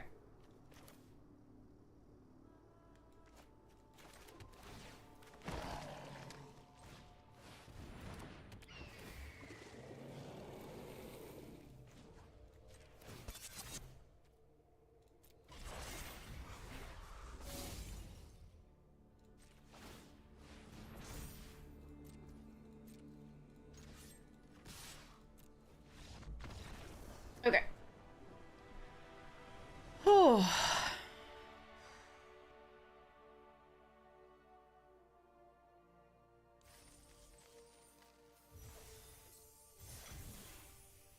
I will take it. That was a thing. Urgh. Orbs and holes.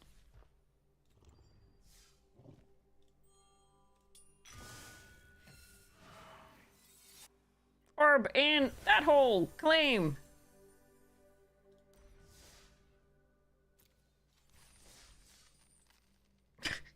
Our poor Golos deck is not doing so hot. We had 5 blue sources in that game, as opposed to the previous one where we had none. One by the end of it, but none in the first 2 hands. Ooh, that's slow. But I do have blue. Whatever. We can go to the next one, it's okay.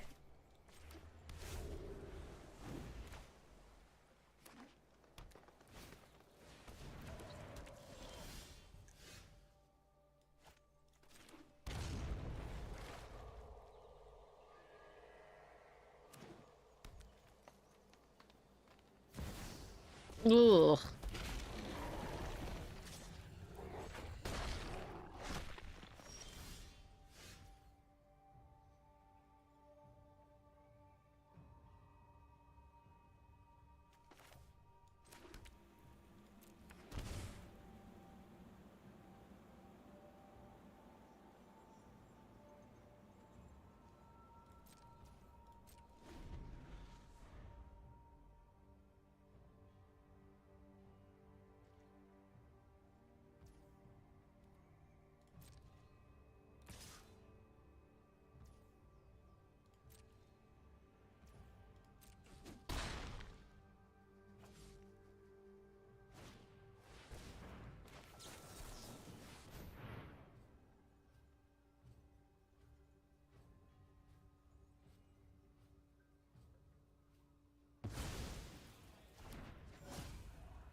was kind of hoping they played an instant or sorcery, but it was green, so...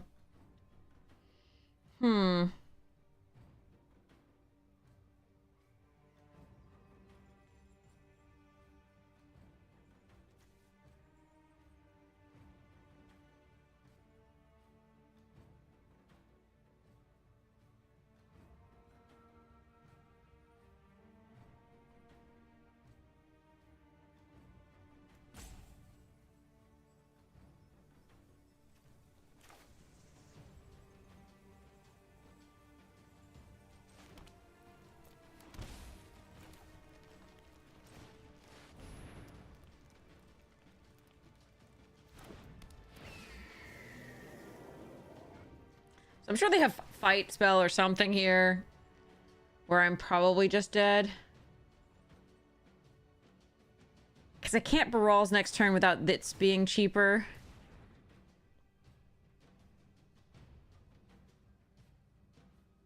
I think I would have waited to remove that with Skoos, because Skoos has +1/+1 when you do that. Oh, Lord.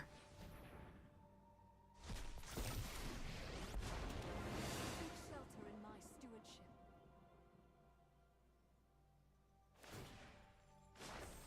The land fights for us.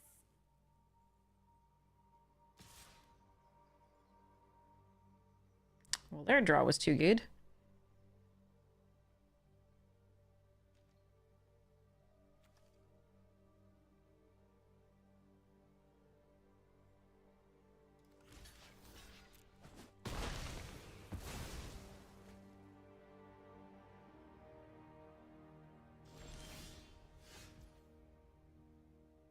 Okay. I'm still probably dead.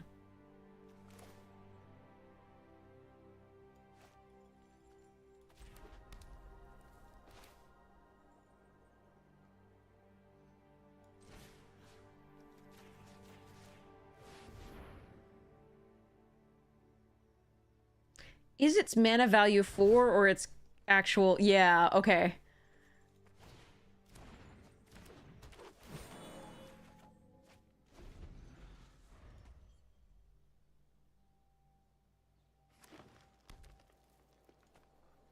Its mana cost is reduced by, doesn't actually make the mana cost 4, despite what it looks like.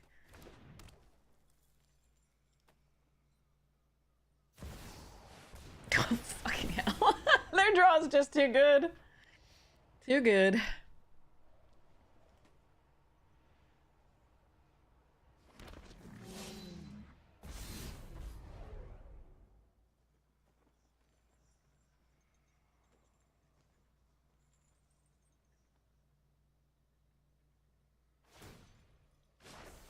Be wary of the ground. I need Sunfall.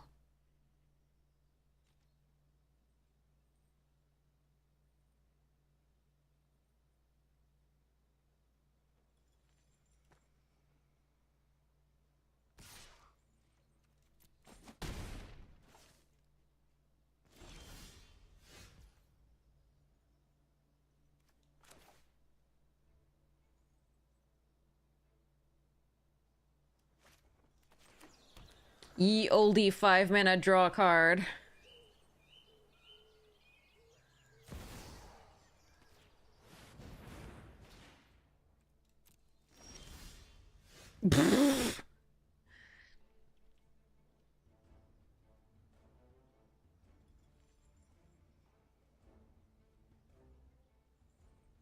Yep, okay. Alright. This did not play well. Alright. Very well then.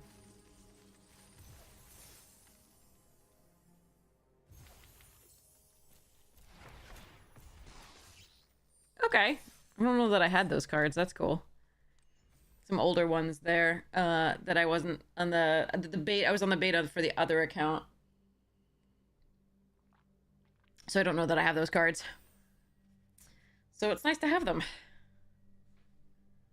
It's like a War of the Spark and a Amonkhet.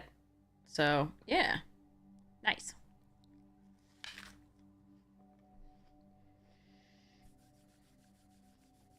Once more unto the reach. I think it's unto, right? Am I like making that up? Been a while since I read it.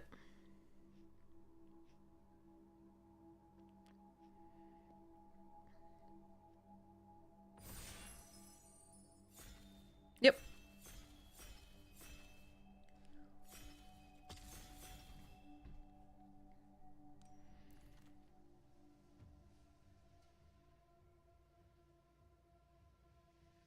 Hmm.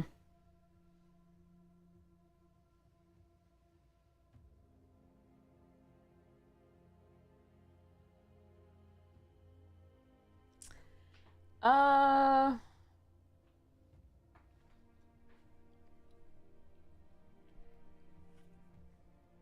Nothing in here is really sending me. It's like none of this is the most powerful stuff in the cube. I really kind of want to build the like red-white deck, but everybody stops me from doing that, and it's annoying by not passing me the cards. There's Ophiromancer and the Cruelty and the Heartless. Drown's fine. They're all kind of meh compared to the rest of the cube. They're better than the rest of this pack, but they're not great. Unto, yeah, it is unto. Okay, good. I'm not going insane. Or more than I already am.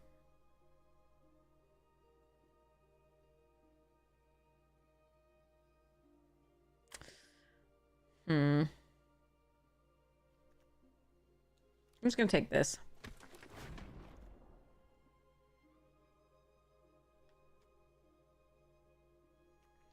Wormcoil, Shouldrids, Lotus Cobra.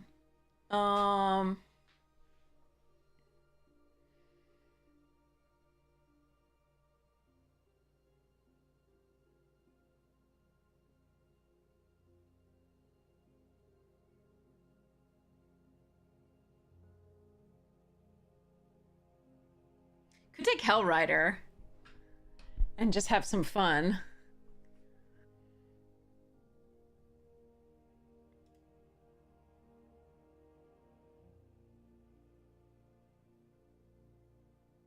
Fluffy always wants Hellrider. Alright, we'll do it for Fluffy. Oh, there's Lurus. Mommy is so good.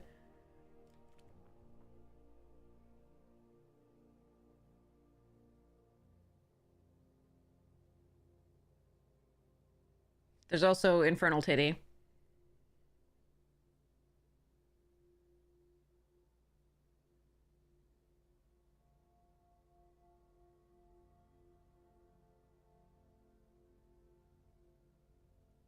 You want to do mommy chat? Or do you want to do, like, Gix's command? What do you feel?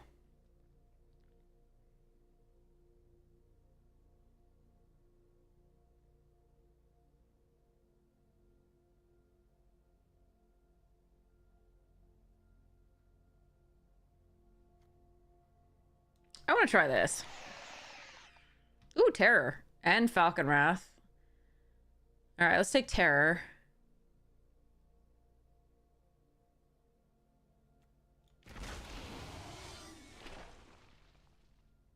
Spirited Night. There's also Swarm Saboteur, which is interesting. But I really like this with the Elesh, and this is so nice. If I can... Yeah. Maybe we can wield a Retrofitter. Why are you... I picked the Ophiromancer. Jesus. Oh, wait. Jadar as well? I'm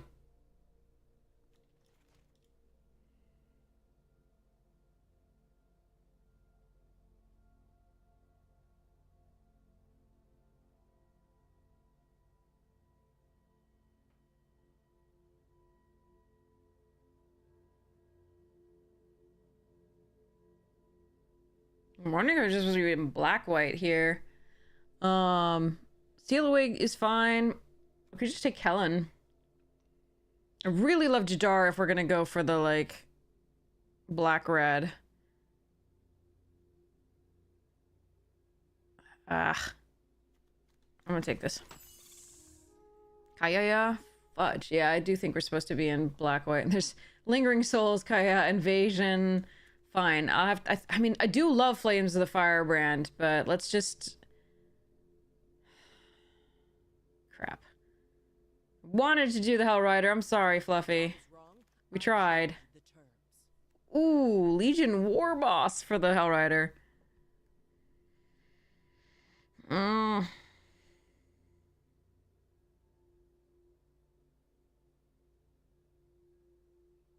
think I'm just supposed to take the Lonely End. No, I don't think I'm supposed to be in red. I think I'm supposed to be in black, white.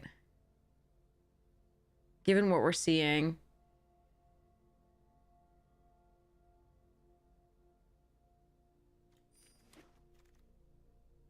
Yeah.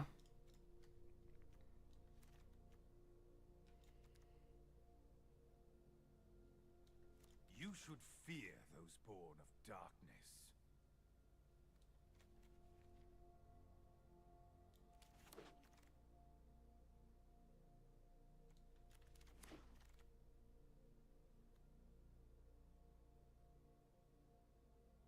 I don't like this card.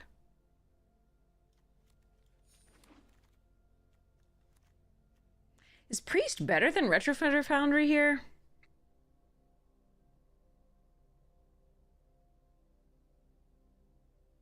I'm taking the Priest. We'll see.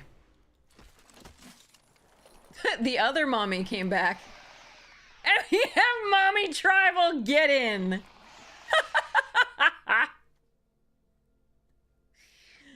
I have 3 mommies. I'm special.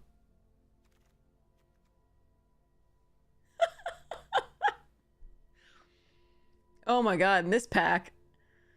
Savai, Spellbinder, Splicer, Ephemerate, Swords, Miseries, Null Priests. I think this is, like, the Null Priest is one of my pets, but there's, like, Swords. This is crazy. There's the Savai Triumph that I probably have to take. But I think I need to land.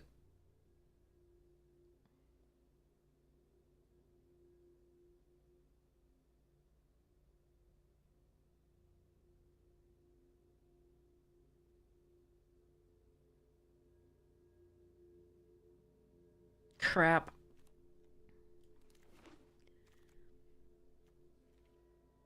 Sanguine over Massacre, or...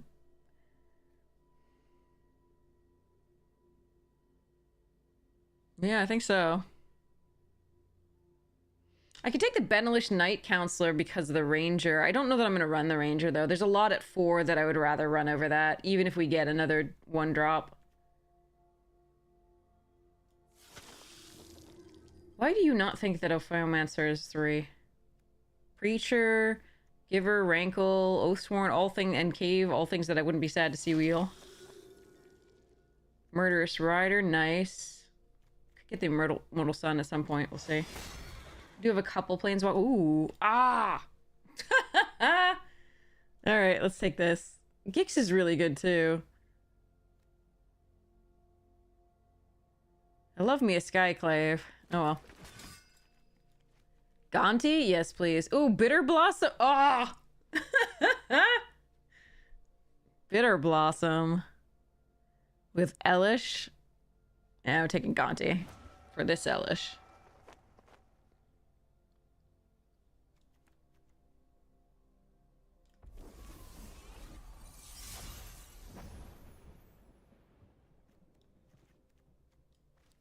Alright, so our removal so far is Murderous Rider, Lonely End, Giant Norn, Kayaya.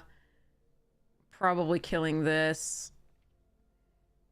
Maybe if we get something off Gonti, that's a removal too.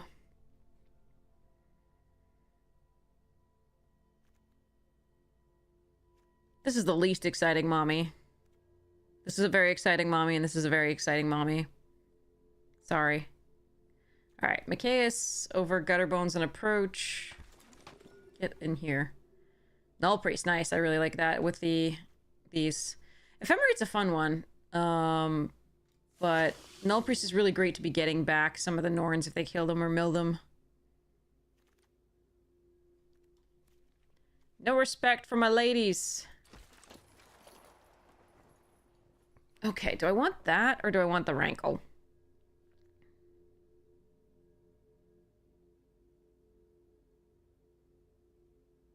I'm gonna take this. See how it goes. I haven't actually run the Oathsworn yet, but I do suspect that this deck really does want to have early game. And this looks good to me.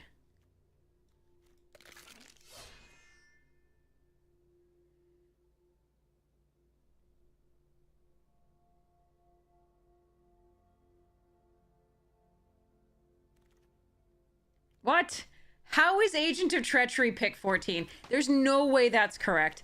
There has to be no blue player at the table, right? Right?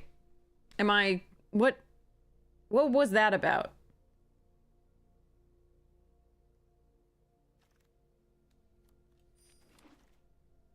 Ooh, Lily? And I have a Savitrum, so I can take Valky. There's also Touch the Spirit Realm.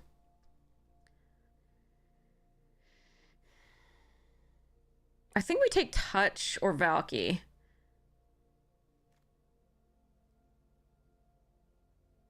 It's probably Touch.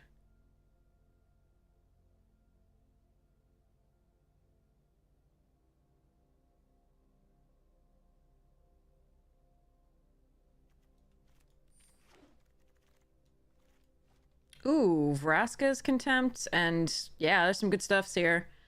I think I'm gonna take the Contempt. We're a little bit behind on removal more than anything, so as much as I kind of like some of these other cards, this is what I want. Ooh, Sedgemoor, Selfless Spirit.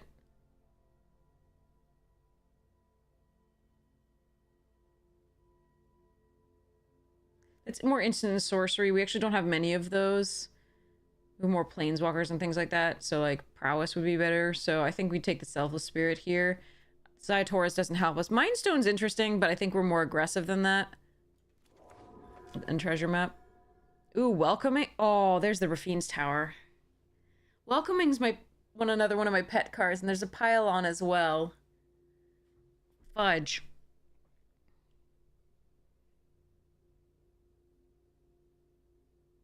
The draw card is so important. I need this. Ooh, get it. Oh, Extinction Event too, and Accolade and Sir Ginger all fine. Cyclonic Rick and Chrome's host teacher. I should have been in blue, clearly. Oh, a Wrath? Yes, please. I see the Hive, but the Wrath is really nice. That's very important. Okay, that was a really nice pickup.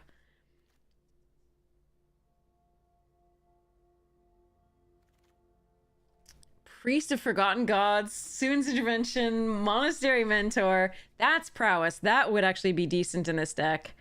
I really like Priest in this one overall as well. And Soon's is great, but I think I have enough top end. We're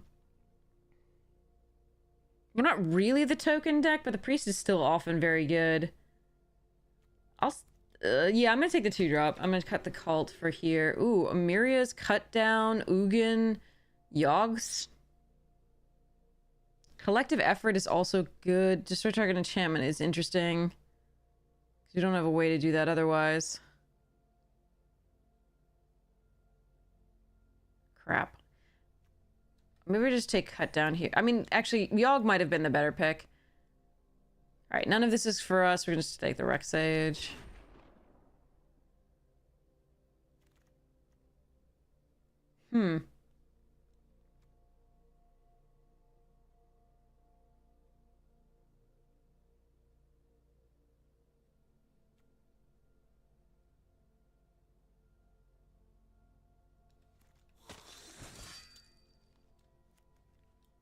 I did grab Silex. I have it in the sideboard here.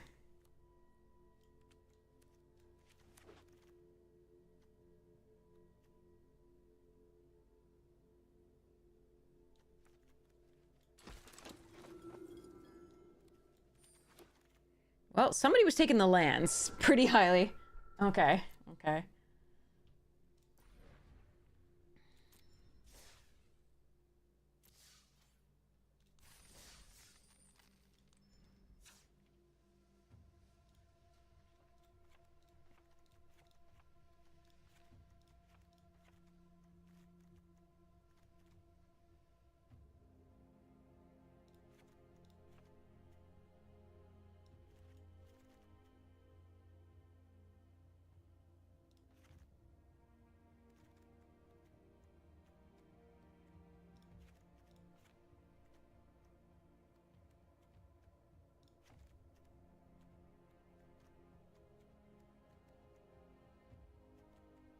Hmm.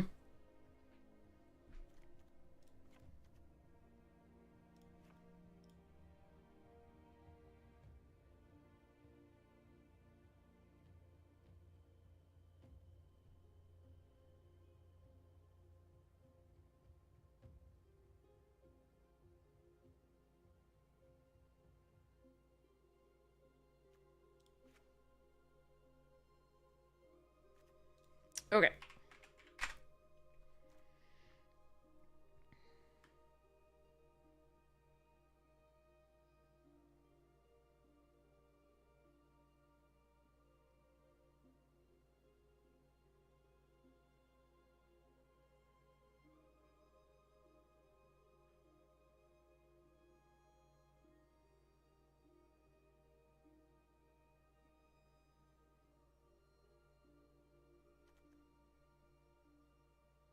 I think this may be the cut. We only really have one token maker, which is the Evangelist and the two, so the Adeline and the Evangelist.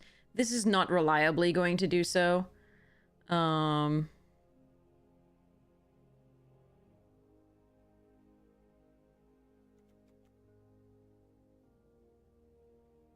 gonna cut the priest here.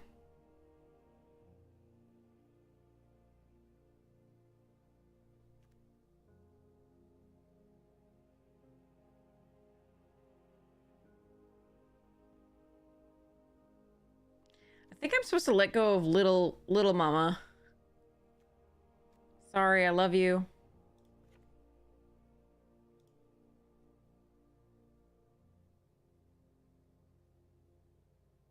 How good is cut down in this?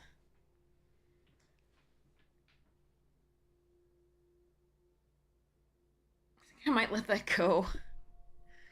Feels weird, but I think I might.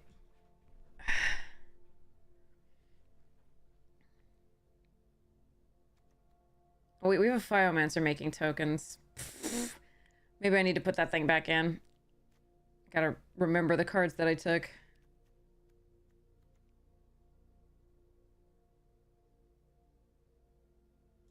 Priest isn't bad for ramping out our stuffs. We've got wedding announcement as well. Yeah, I mean, we've got the things. I did end up actually getting there on those. How important is the one drop? Eh.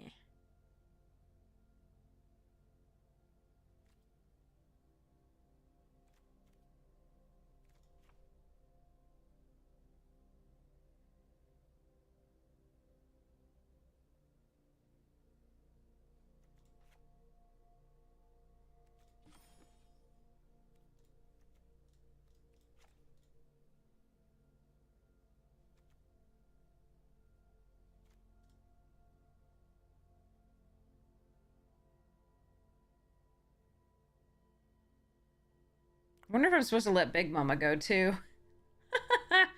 I don't think so.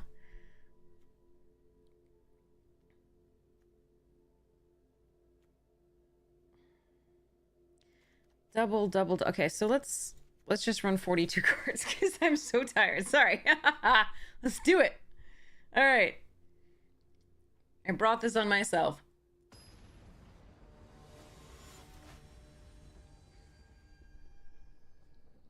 One from every pile, you say?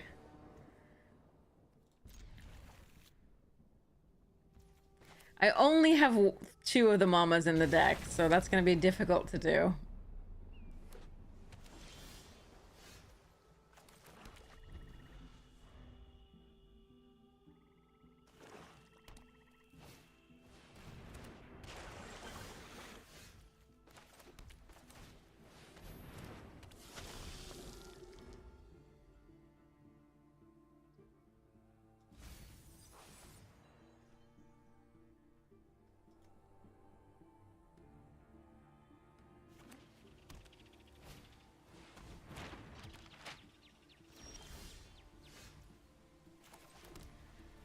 Sensor costs 2, right?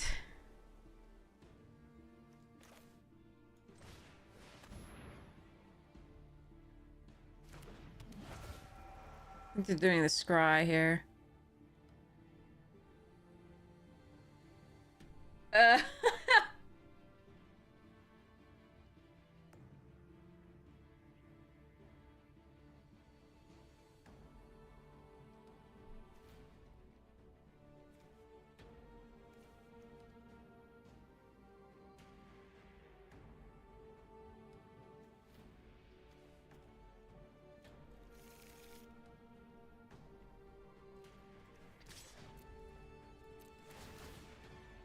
my favorite place to vacation? I really love so my second favorite city in the world is Sydney. I love Boston, but Sydney's city is wonderful too. And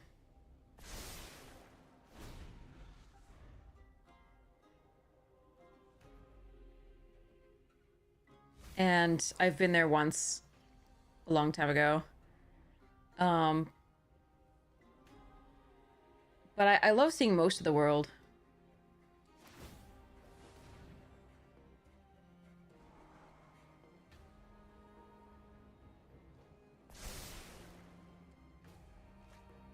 There are just such amazing places all over that I would love to go to new places and see.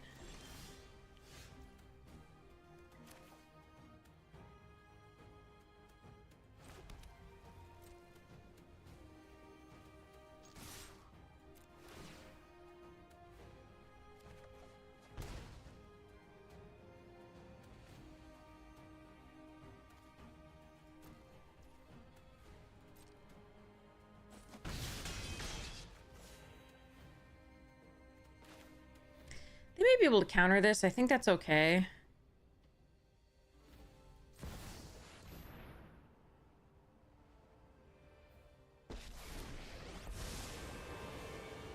I know my responsibility.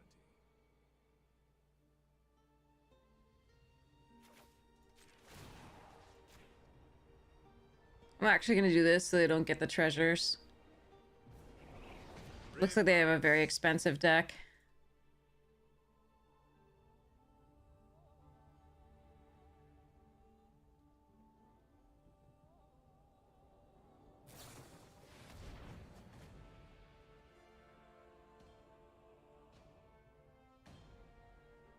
Sydney for the Olympics? Awesome! Yeah, it's just, I mean, it was a long time ago, so it's probably changed tons since I was there, but, like, it was very beautiful.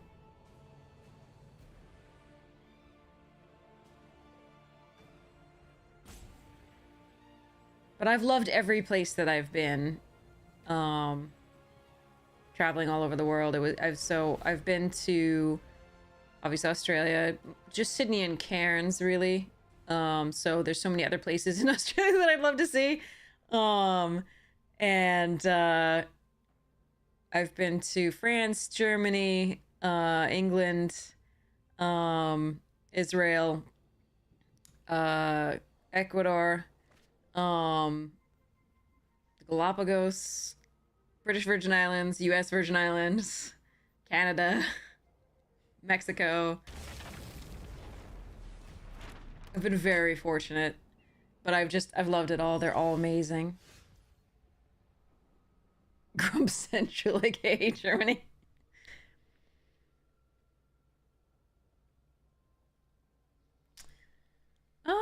I think just Soren here.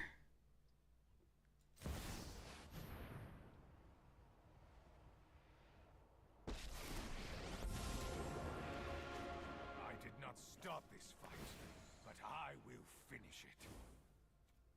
You lack I think they may have the ferry.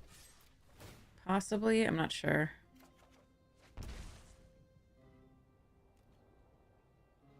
Kind of hoping for a land there. But they might draw 2 cards off the ferry here, we'll see. Let's skip to the good part. Oh, okay.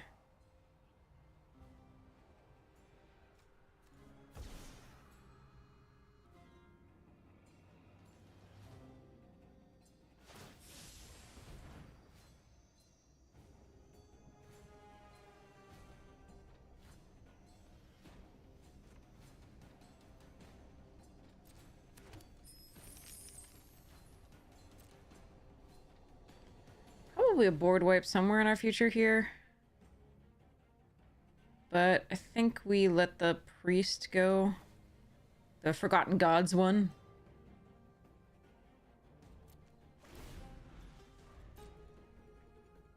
Dear Nymph! Welcome, welcome!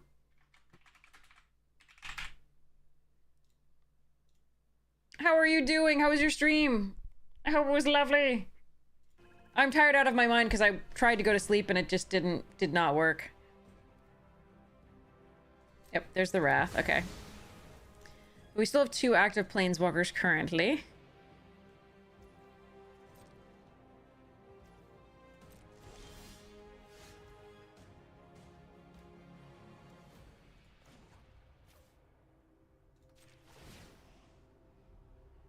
Well, tired ladies, yeah. I tried to sleep and I just couldn't, so then I was just like, oh, okay.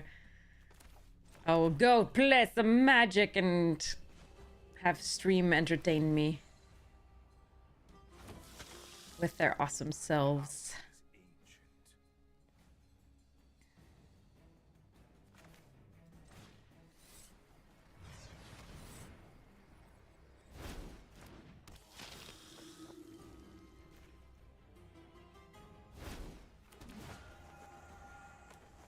I love you, Gonti. Okay, I guess I'm taking Heartless Act.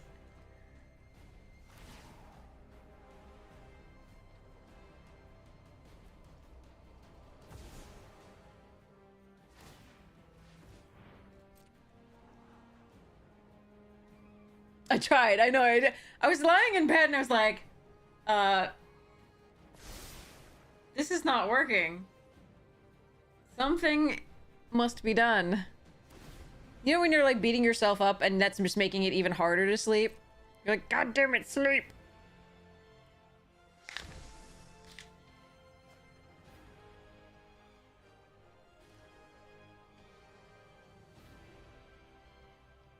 Yeah.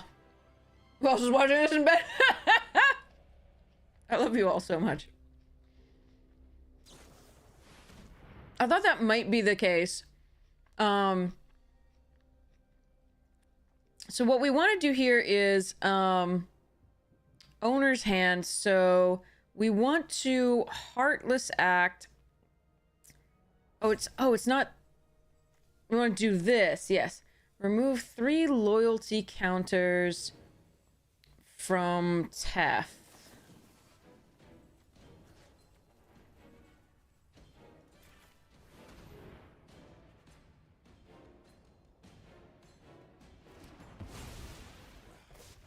That didn't go according to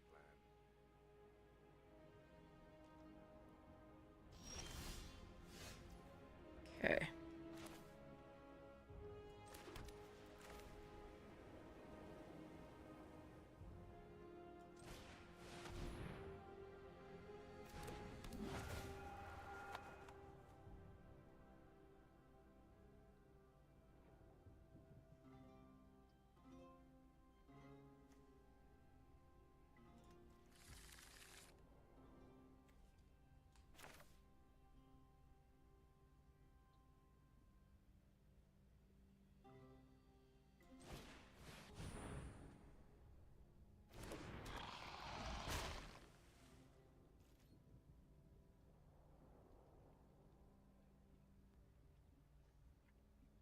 And we'll discard the Priest of the Fell Rites this time.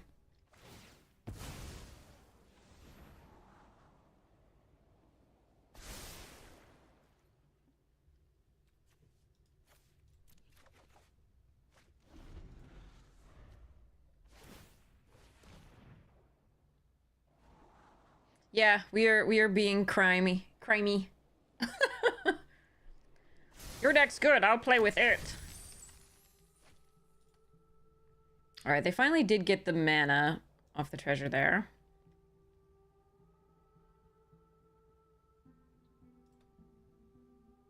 See whether it's enough.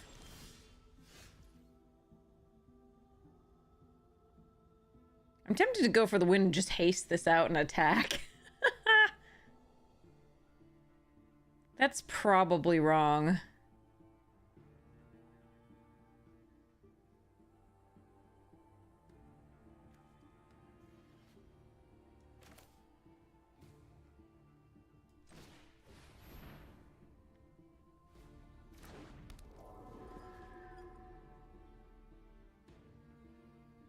So I'm gonna go Soren.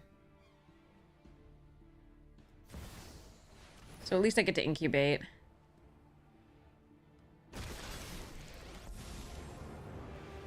My heart is hollow with scorn for you. Decisive action brings victory.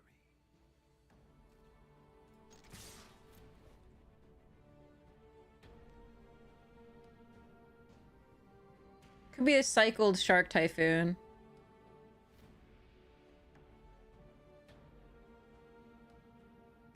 Yeah, I know. Sublime Epiphany was what I was worried about there.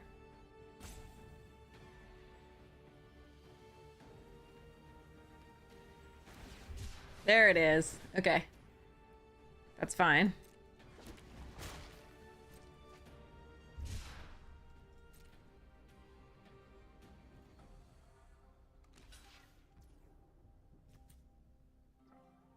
I wonder if I want to activate this ability on that. Probably. That's probably fine. It's a more valuable card to me to keep.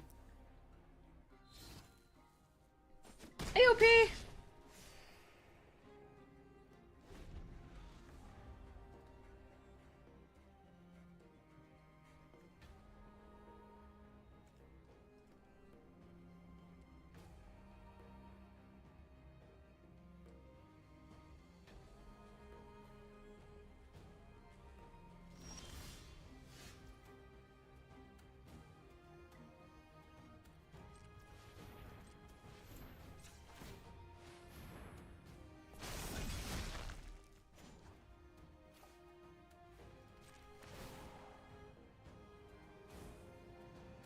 Millennia of victories are on my side.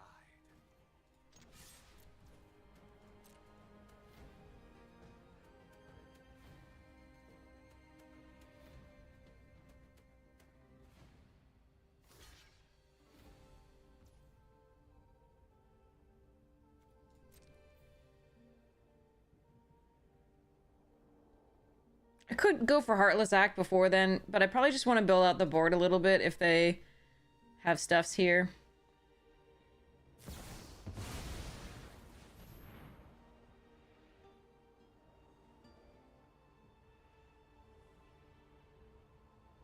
Hmm.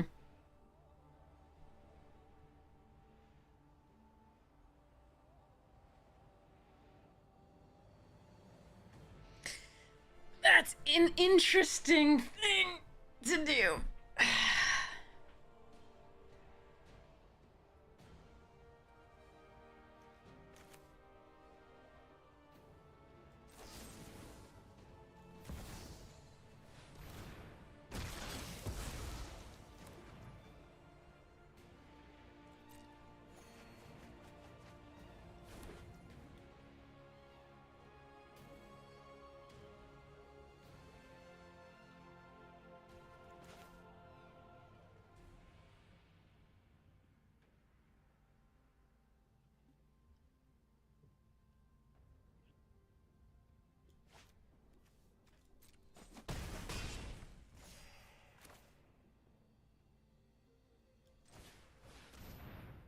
So I'm putting this out. If they have Sunfall, then I will then this will die and be exiled and it won't get thing. But if they have just a Wrath, then we get a 1/1 black flyer. We have the Priest at haste, and then we have the 2/2 from this. So, and Soren's active, so see how this goes.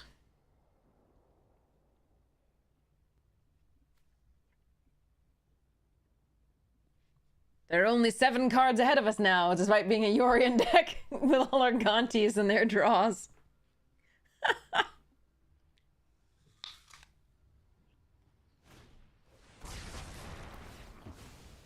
How predictable.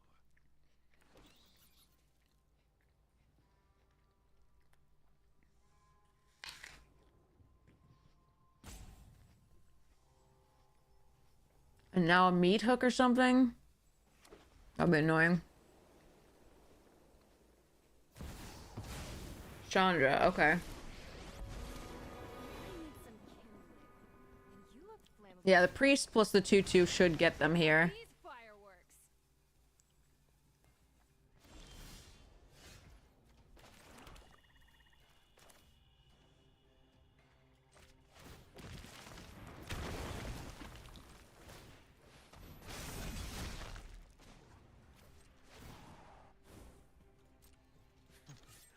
I feel no sorrow for this.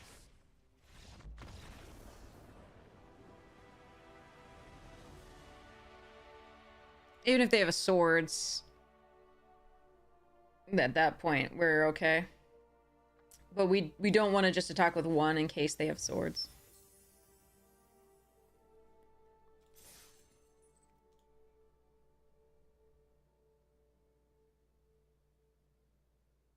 Yay! I got a win.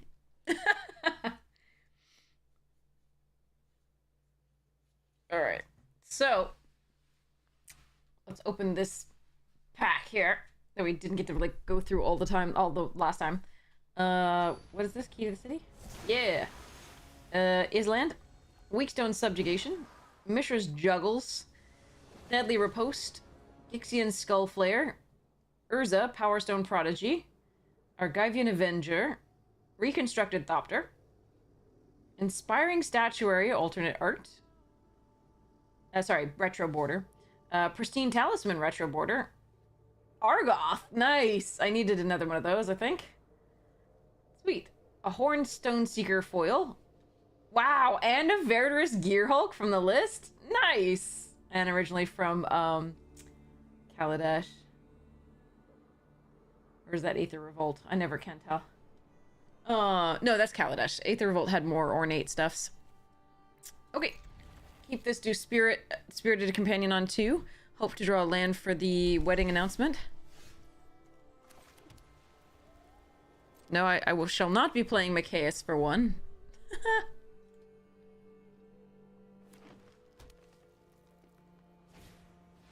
Goose! The goose is loose!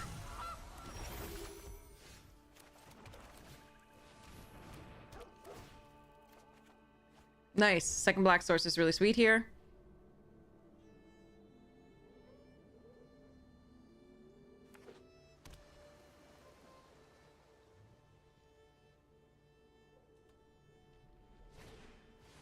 Courser.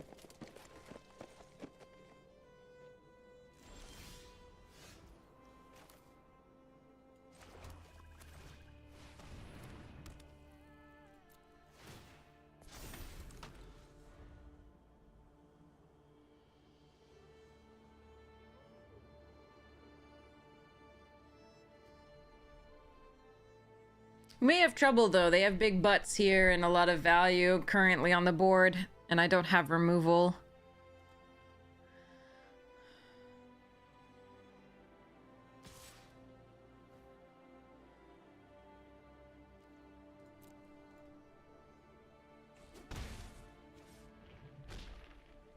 I can hope that the Gonti resolves. That'll be fun. Okay, it looks like Gonti will resolve.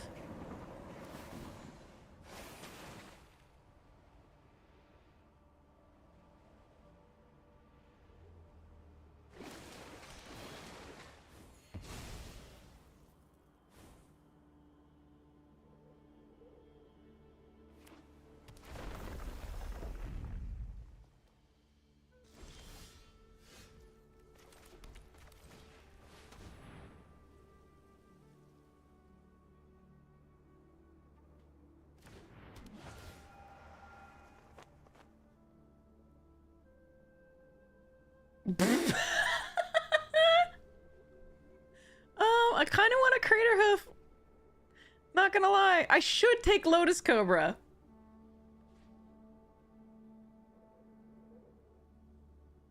I should take Lotus Cobra because Elish Norn.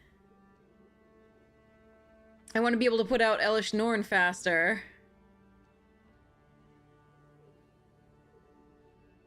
The big Elish Norn. I'm gonna put out the regular. Fine. Fine, chat. For you, chat. For you, chat. Fine. I should take Lotus Cobra because I want to put out this faster, but yeah. Can attack with 2 to draw a card or get a 1/1. I think. Ugh. Hmm.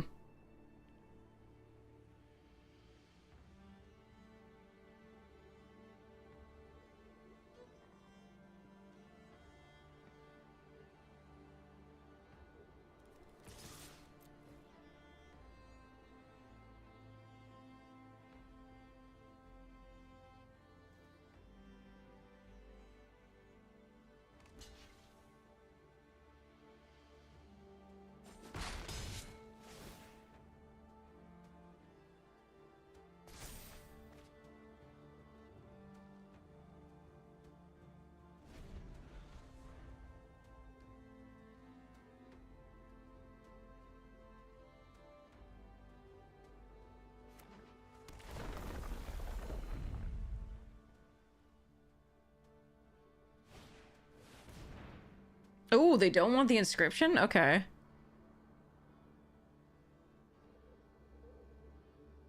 That's nice. I was worried about the inscription on our LS.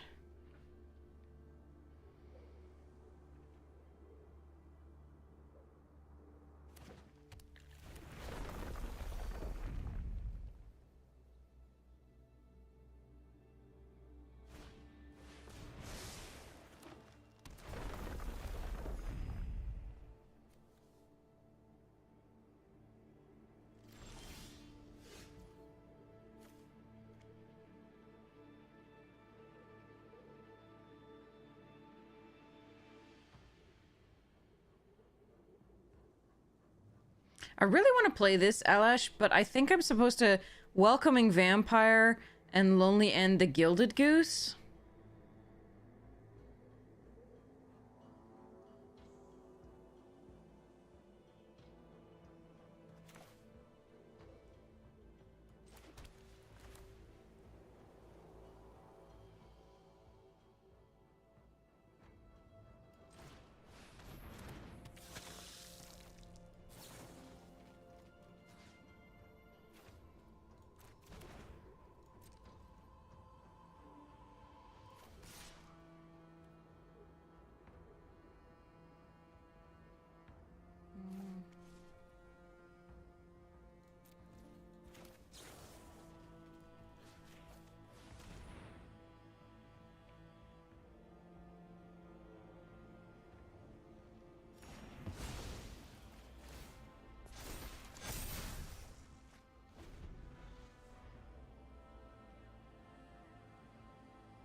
You're welcome, Daishin. I'm doing my best for chat. We do want to have some fun.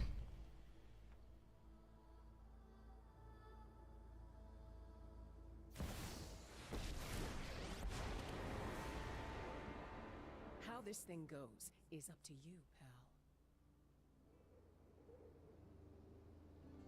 They can either kill the vampire or the wedding festivity.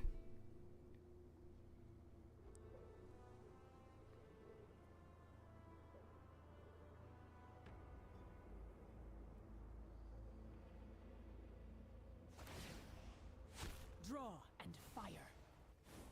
That's an interesting choice.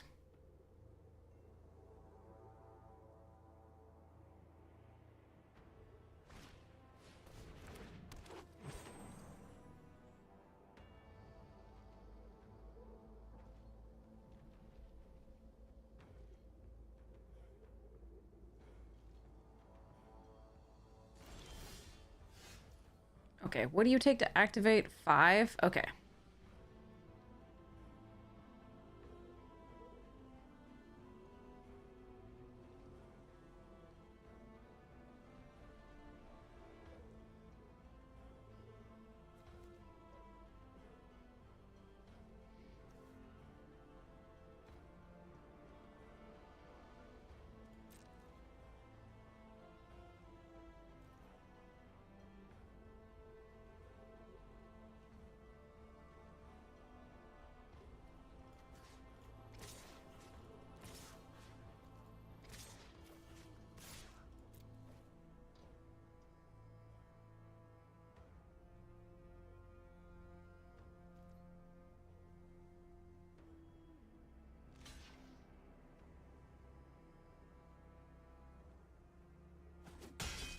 I would like to not have to attack with quite so many, but they could activate the lair. So think I'm supposed to...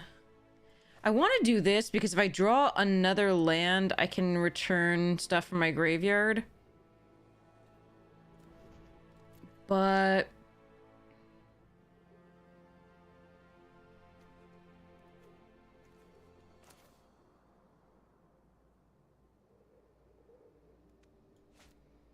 yeah.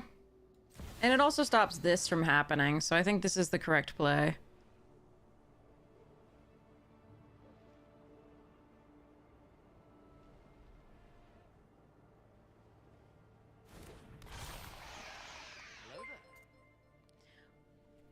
Hey, Bendex, thank you so much! Hi, see you. Thank you so much for your support of the stream. Yay! You're so kind. Thank you, thank you.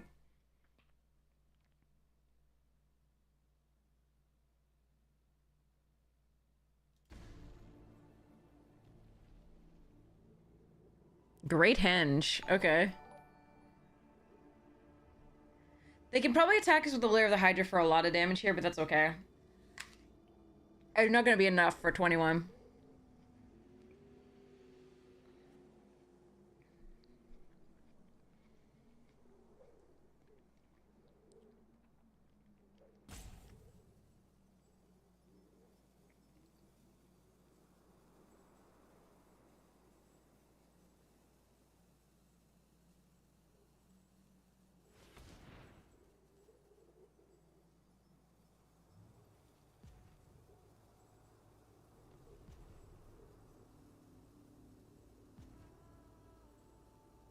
Now you just have to make sure Auto Tapper doesn't tap the lair as well to activate itself.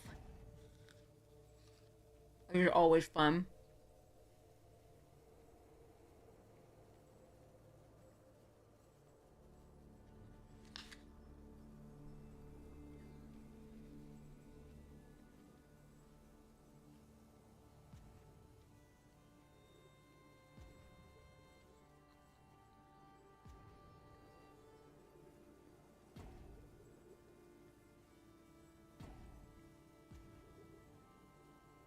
Yeah, these days when like there are like 8 spells tacked onto creatures entering the battlefield, then yes, Elish is such a sick card.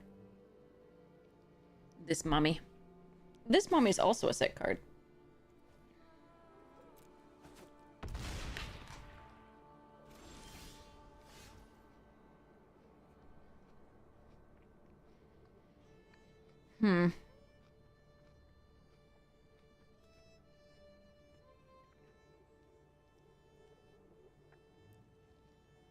Put a ghost form counter on Gonti. This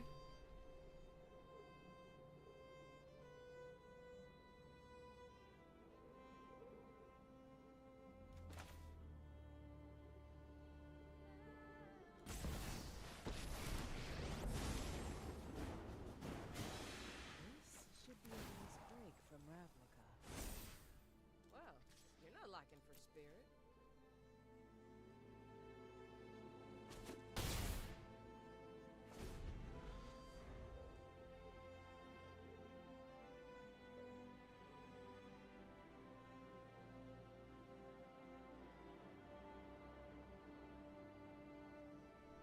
Okay.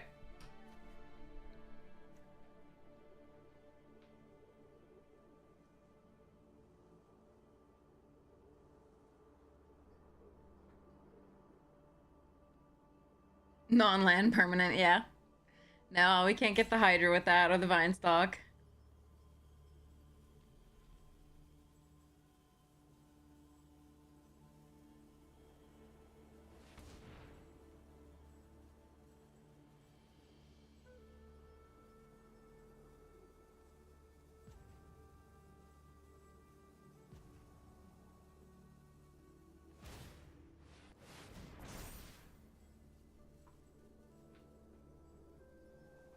There's no trample on it.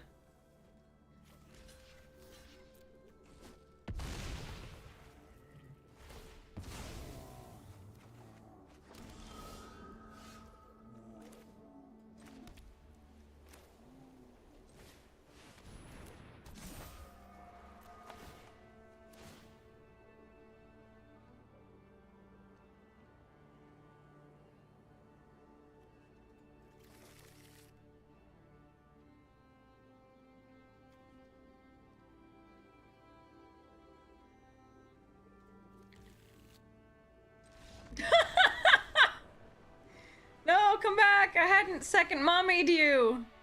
It's like second breakfast, only better. Sorry, chat. I'm sorry I couldn't hoof for you.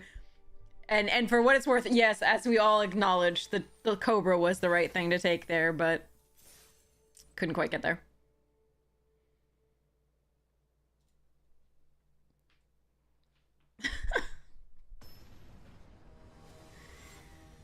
Second Norn, same as the first.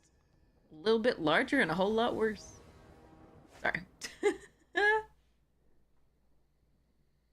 Ooh, I need to get a third land. I'm on the draw. Third land gives me either of these. These are really late, though. I'm not sure I'm supposed to keep this. I'm probably supposed to mulligan this, but YOLO.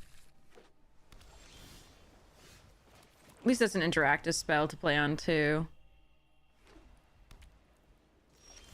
Okay, there's the third land.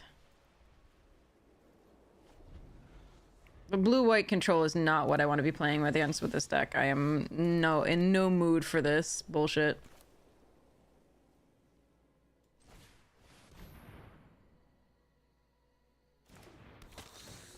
I landed a creature, holy shit.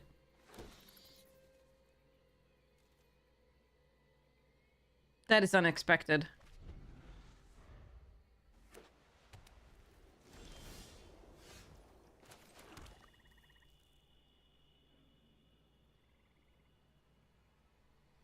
Can I land this creature too? I doubt it. Yeah, no.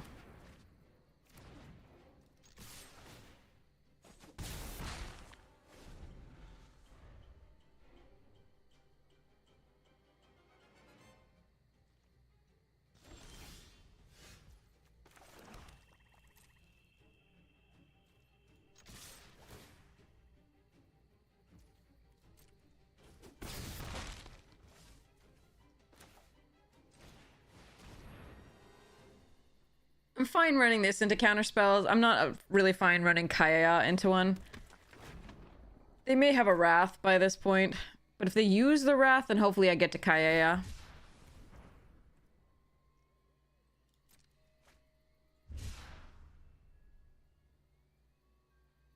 And we still get a 1/1 Batty.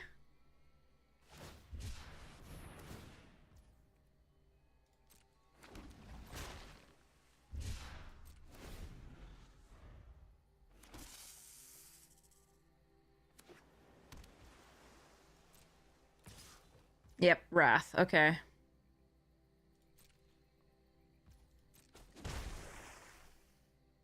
So we get a 1/1 Batty and we get to do the Kaya. I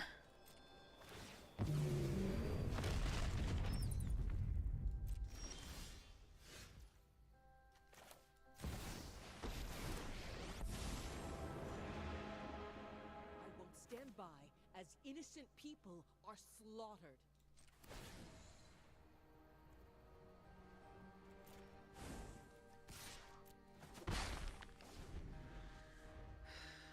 So let's hope we can still get there. This is gonna be a little rough.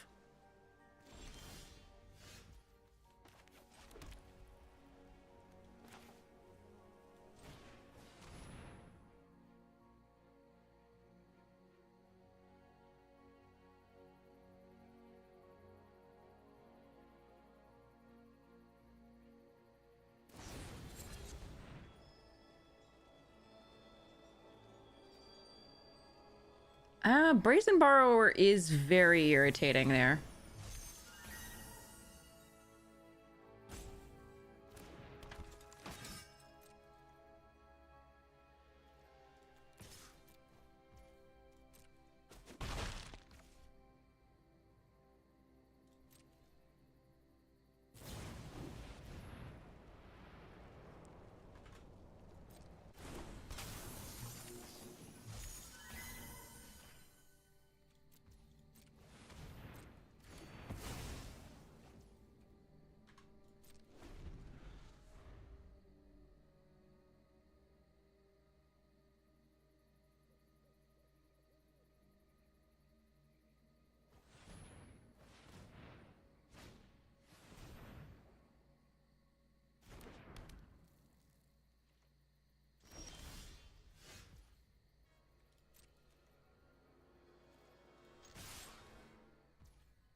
I'm gonna make them use the counterspell here.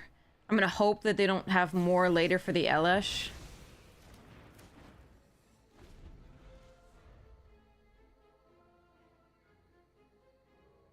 But there's so many counterspells in this that I don't even know that that would be possible.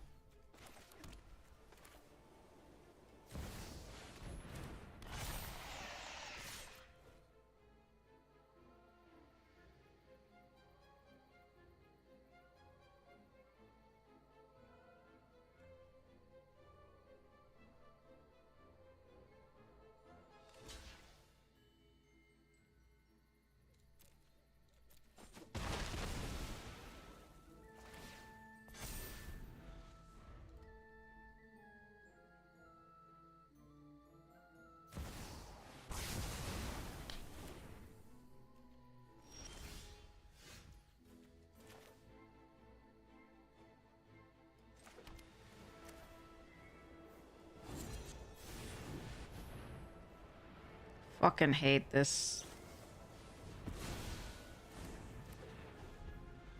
I hate how many counterspells there are in this format and how many wraths. The wraths I think would be fine, like, except that the counterspells are just. Ooh.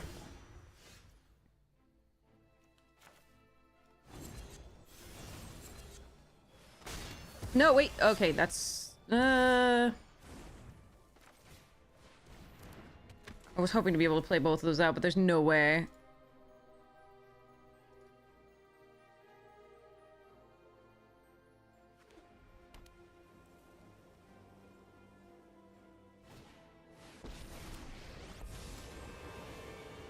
Try to best me, if you can. I bought us some time.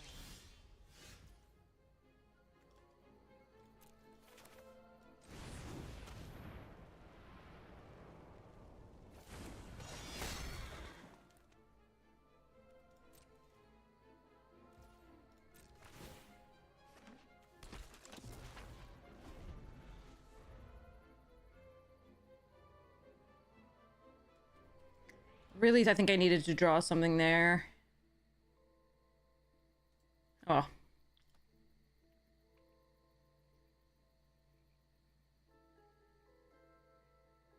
They kind of have to keep flickering the priest in theory. Thank you for your help.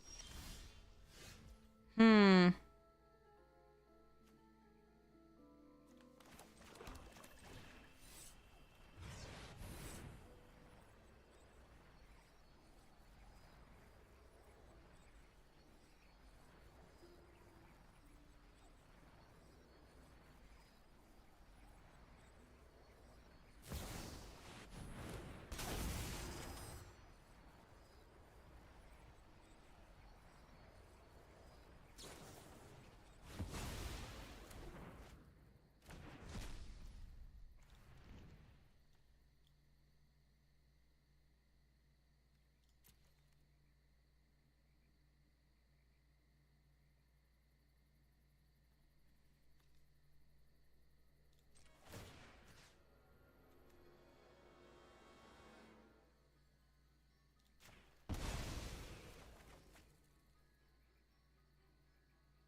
Make room.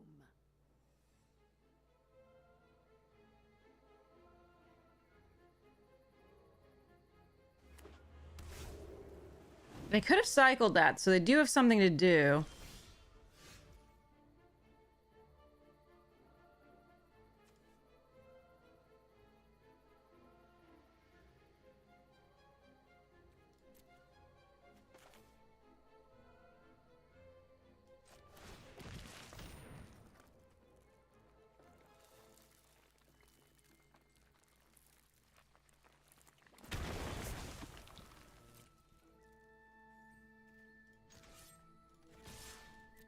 gonna hope it's not two things.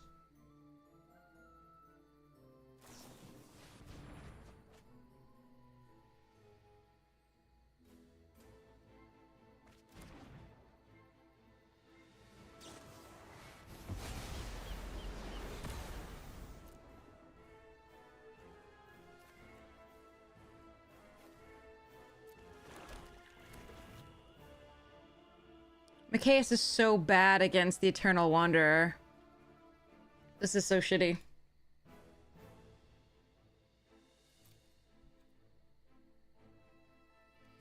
Do I have anything that does 2 to the face? How many cards are they at? 13?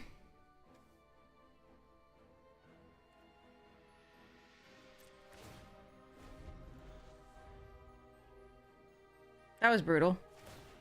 I think they must have drawn into it. Show them the edge of your blade. Okay.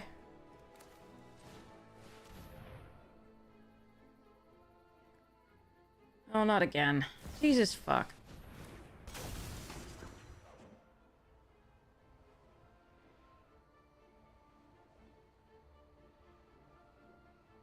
This sucks. I hate playing against control.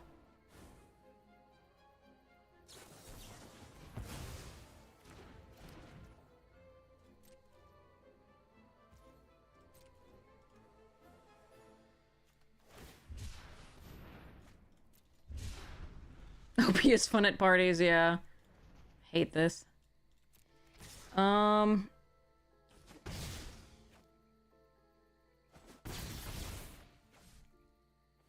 mean, I guess we just have to hope that they run out of counter spells when we get, like, something, anything. Have a nice trip. Oh, they won't run out of counter spells because they have that goddamn siphoner. With Eternal Wanderer. Fuck me.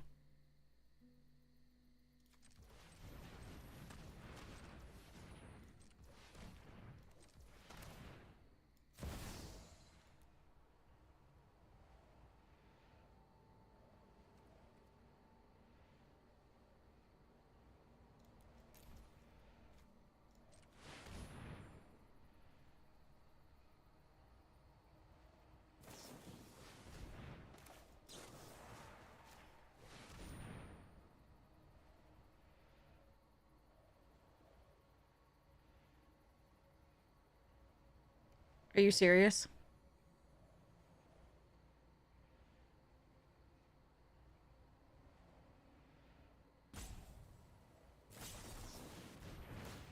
Okay, I fucking hate this. I hate it so much.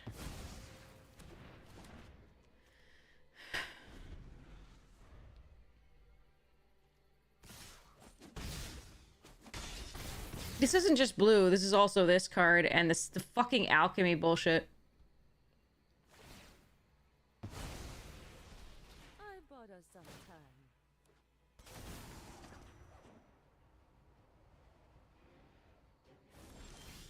Alright. Yeah. That was a fun game of Magic, wasn't it, chat? 3 or 4 different wraths. 6 or 8 different counter spells. Well, the same counter spell multiple times for some of them. Just fucking stupid. And settle. Like, look, oh, the exact time. Alright. Oh well. Next one.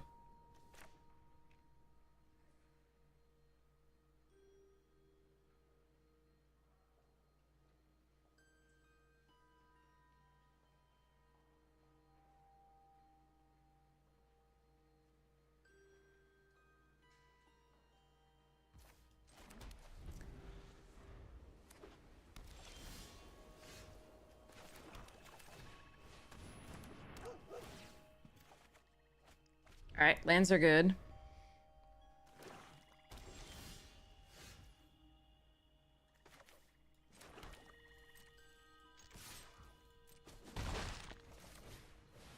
This may die, but we do have the next turn Sorin, which is nice.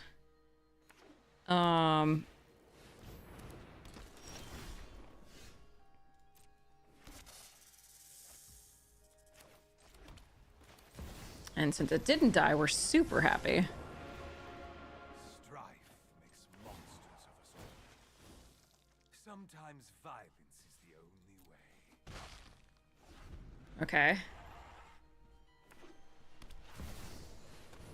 Mentor.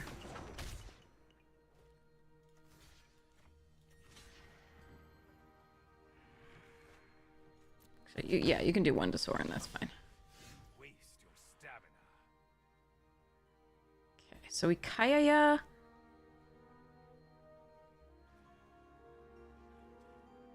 Putting a thing on the Spirited Companion. Or do I just want a Sanguine?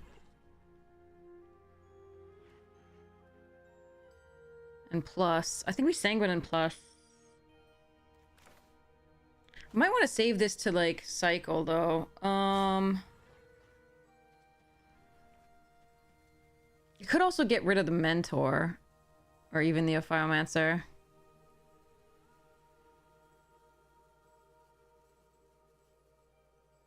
I think we Sanguine.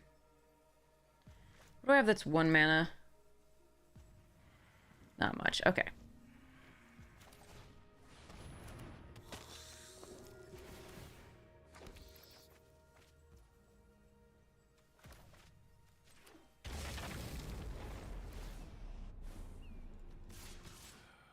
I hope your hearts are racing.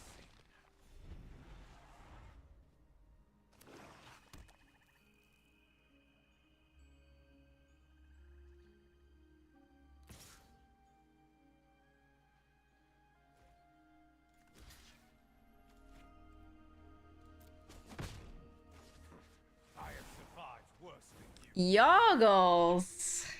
That's annoying.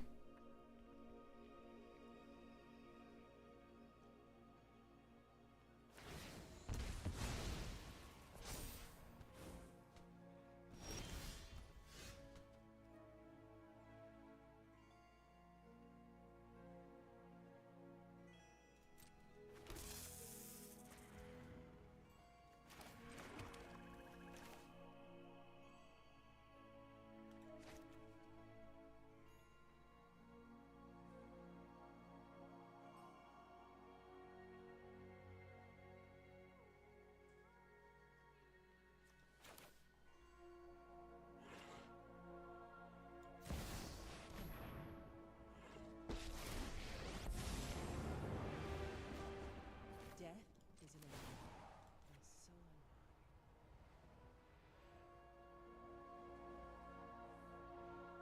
I want to force them to make the decisions before the attack is declared.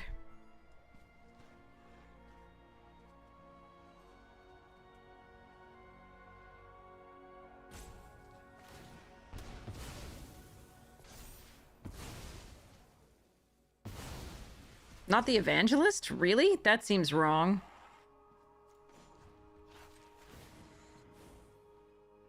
Cunning rewards the strong.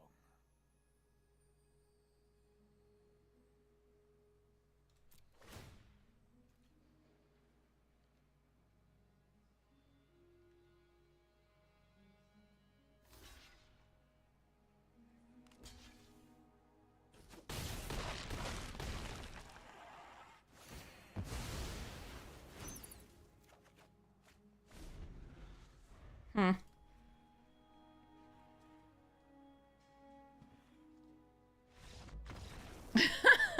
Okay. Yeah, that went really well. I was really happy about that. I was starting to get a little worried about the lands in hand, though.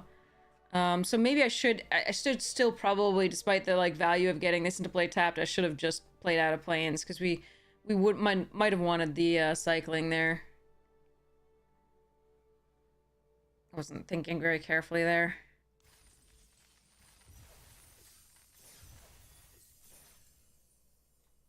Alright.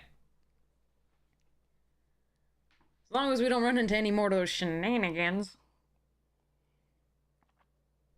I'll be a happy camper.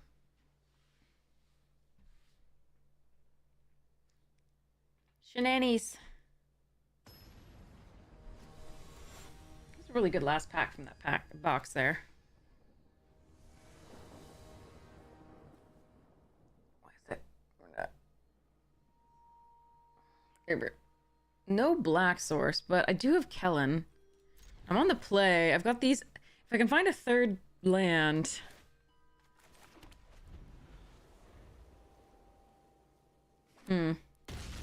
Alright, there's at least a third land. So the question is wedding announcement or sanguine? I think it's wedding.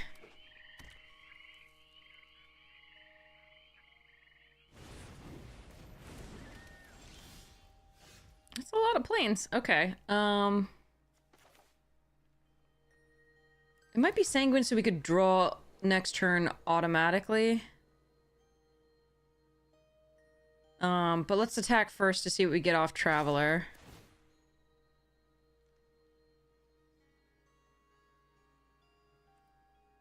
Yeah, I gotta take action there.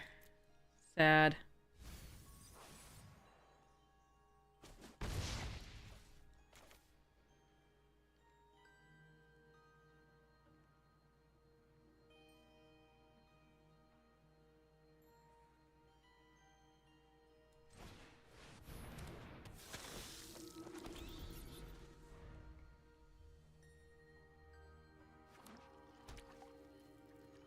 I just want my second color.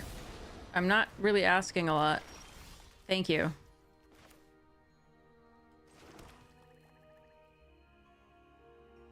Scoos, huh?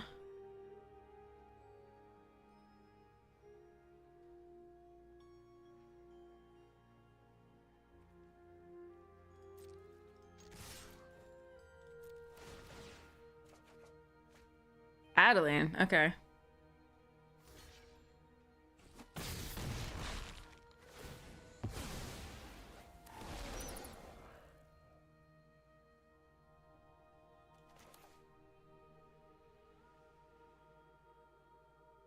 Might need to Realm Cloak Giant at some point here, but I still think we play this turn.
We're gonna try to put the pressure on to force them to use as much and as many resources as we can before we do the Realm Cloaked, but at some point I'm gonna have to hold off and do that. But we do need a second black source at some point.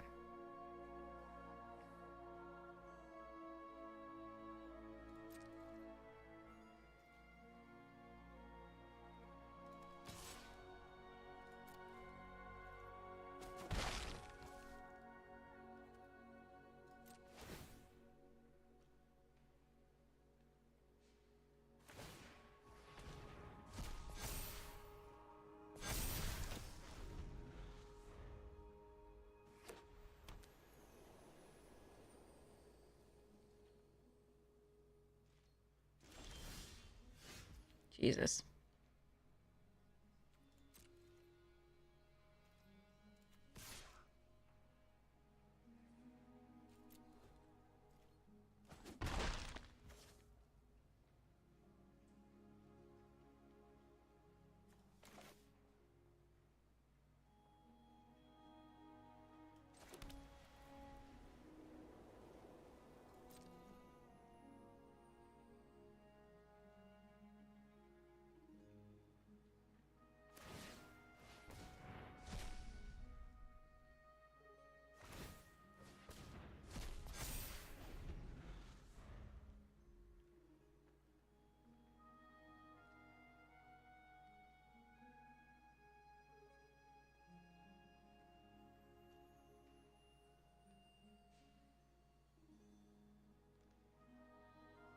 Not getting the second black has been really brutal.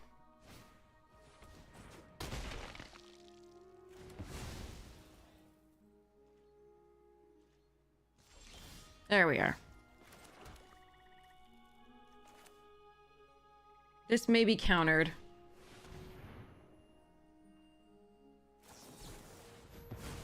But hopefully the Realm Cloaked won't then in the future.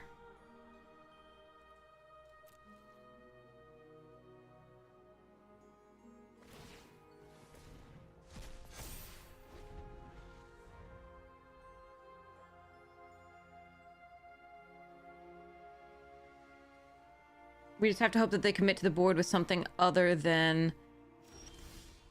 What's it? Something other than an indestructible creature.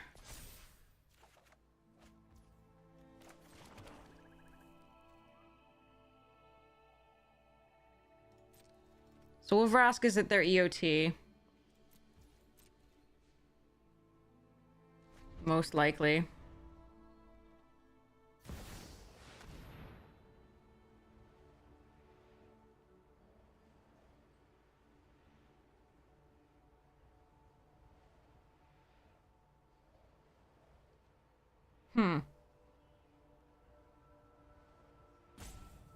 So if I Vraska's that...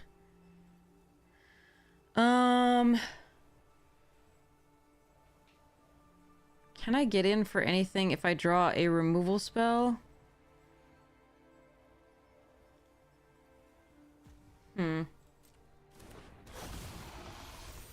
That fills up their hand, which is really rough. Golos and Field, wow.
Are you kidding me? I fucking hate this. This is so stupid.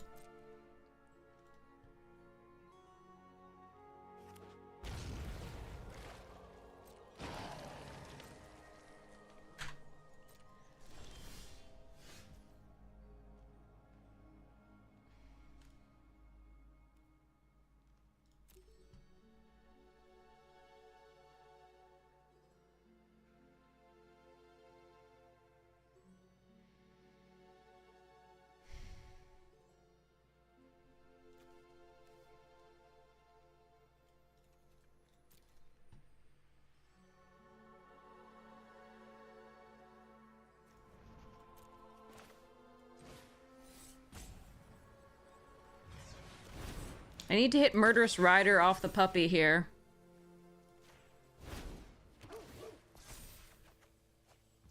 How many lands in a row was that? I don't even know.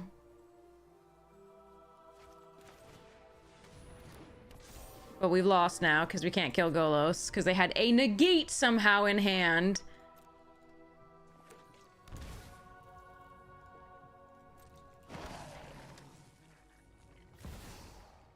Alright.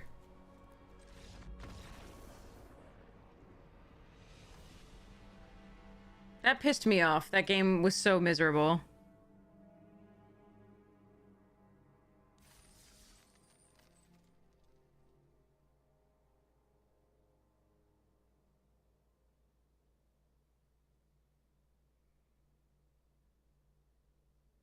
They fetched up lands with Golos and with, like, find land spells, and we still had 10 lands when they had like 7, and they had still enough for negate afterwards.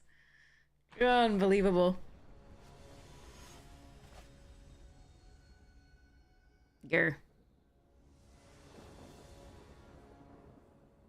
Oh good, no white sources. No black last time, now no white.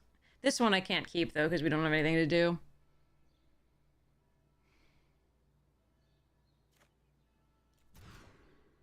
Fuck. We can't get 2 colors of land. Opponents are like, I have 5, it's fine, everything's fine. Oh, this sucks balls.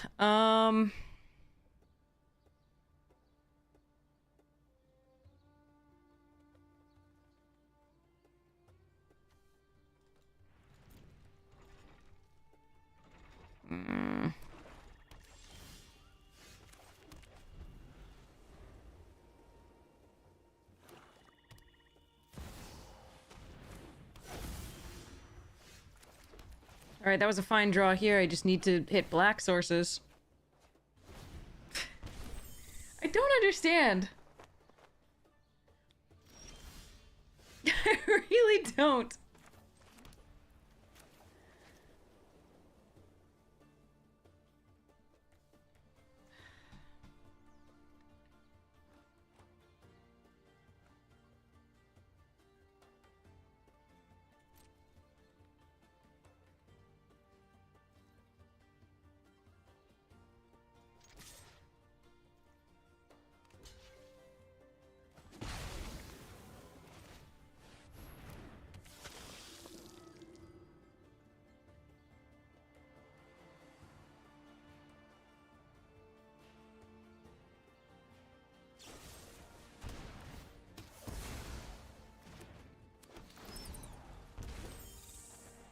We're hoping that they don't have any life gain anywhere in their deck, somehow.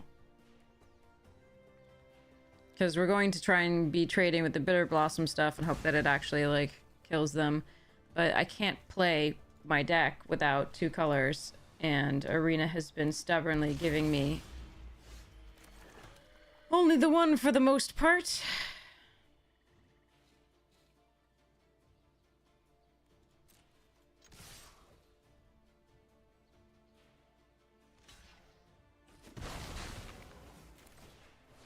I'm not gonna go priest here. I'm gonna go with this for now.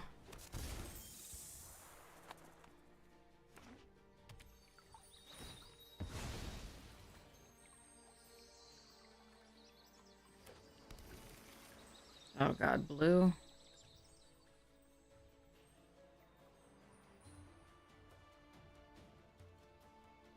Get a black source here.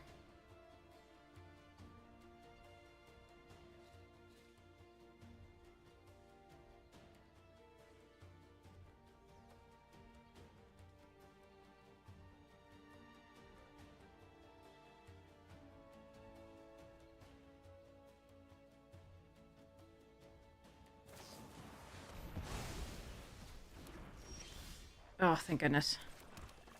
So, do I land Gaunty here? I think that's probably correct. Kaya's good, though.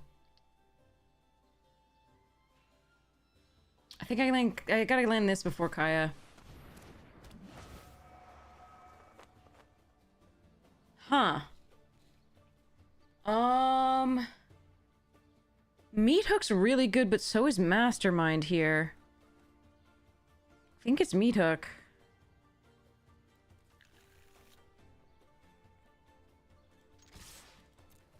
And we do still push.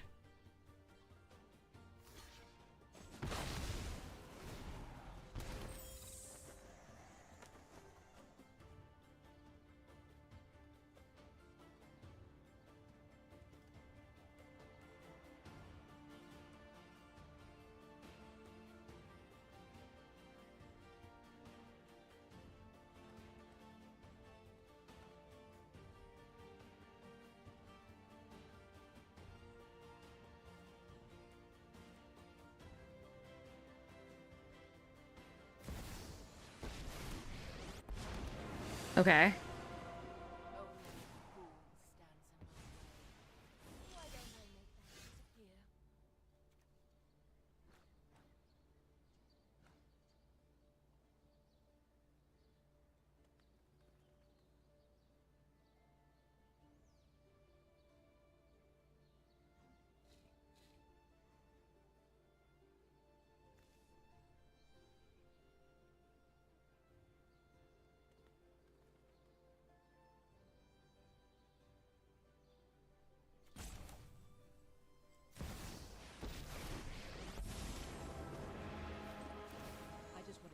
Get out and finish the job. Don't flatter yourself.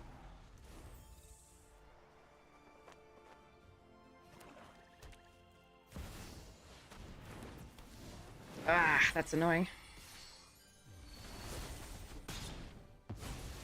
Whatever, I'll bounce back.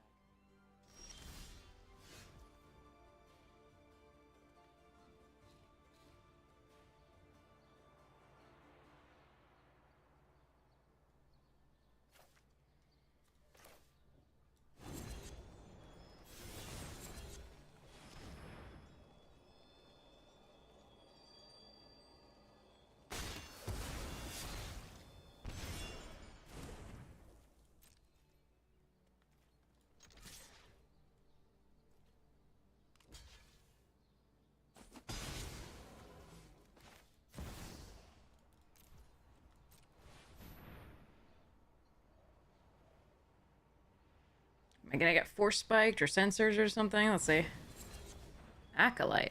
Oh, okay.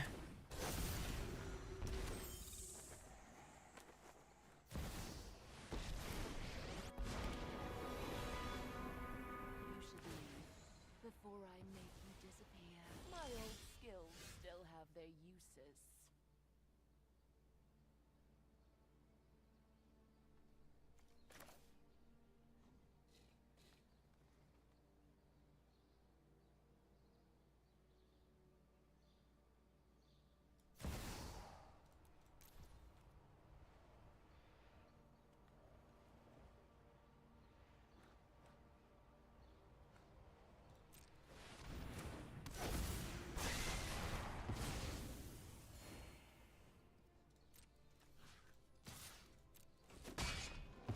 Shadows. For now.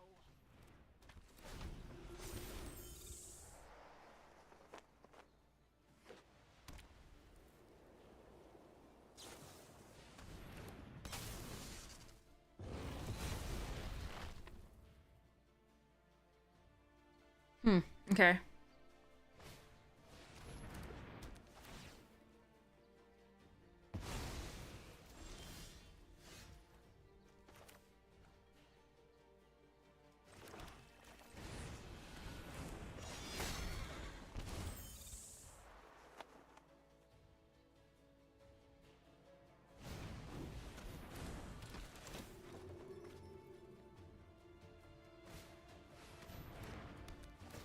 Ooh, that's gonna be interesting to meet.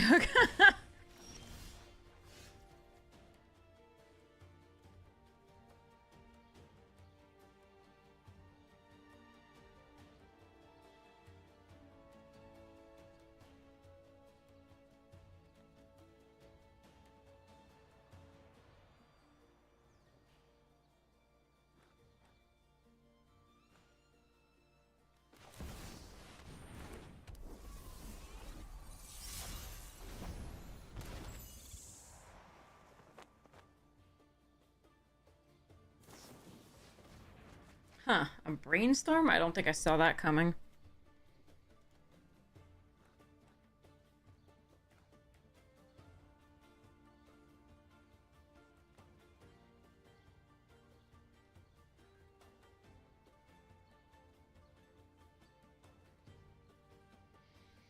How you doing, Selma?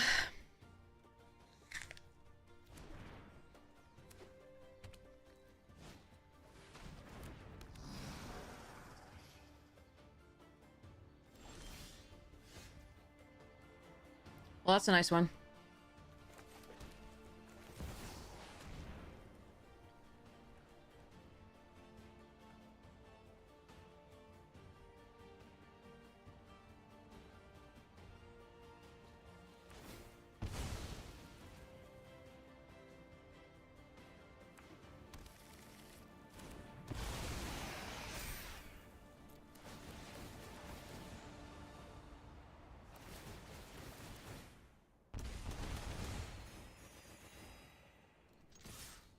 I'm surprised they didn't keep the Misery Shadow around. Because I could have pumped it +3 or 4. It would have died at the end of the turn, but it would have saved them this turn. Maybe they just gave up. Maybe they didn't have a wrath that would save them. Could very well be.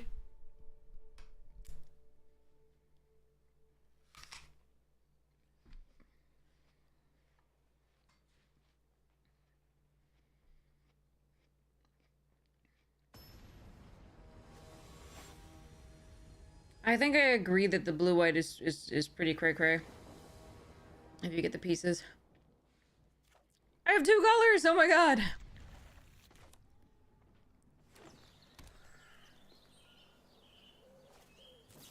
Oh, man. Nice. Elish Norn. Oh, shit. Alright. Need to find removal for that. Because a lot of my deck actually cares. That's removal for that.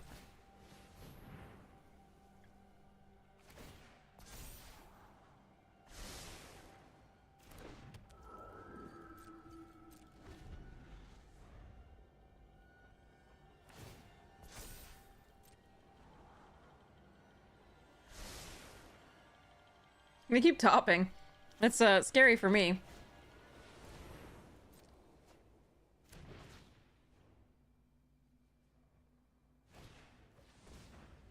Okay, Elish comes out next turn, potentially.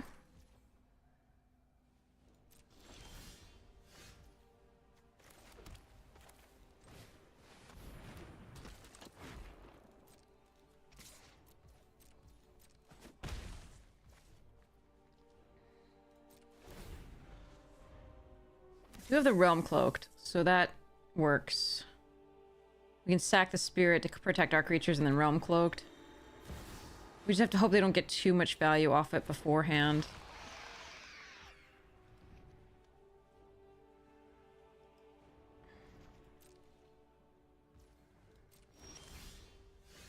Damn, Gonti would have been nice to play here.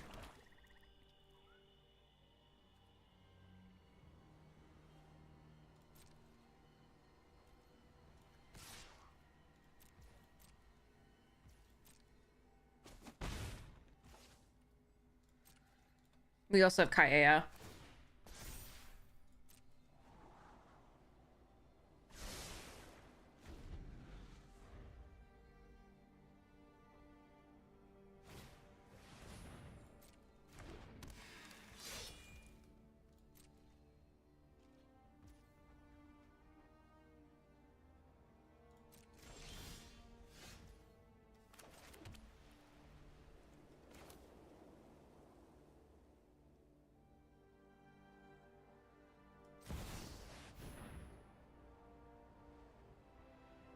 They may have, like, a protection spell. I'm gonna go for this. Focus. I got a job to do.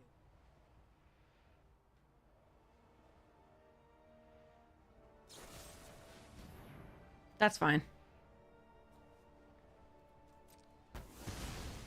Well, this job was a bust. Perfect.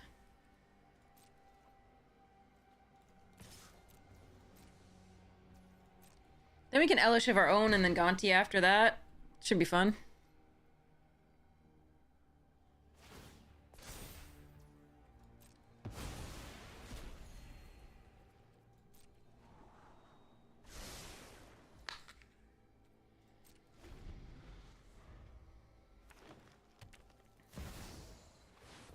Prime time. Alright, I guess we don't Elish. I guess we do the Realm Cloaked.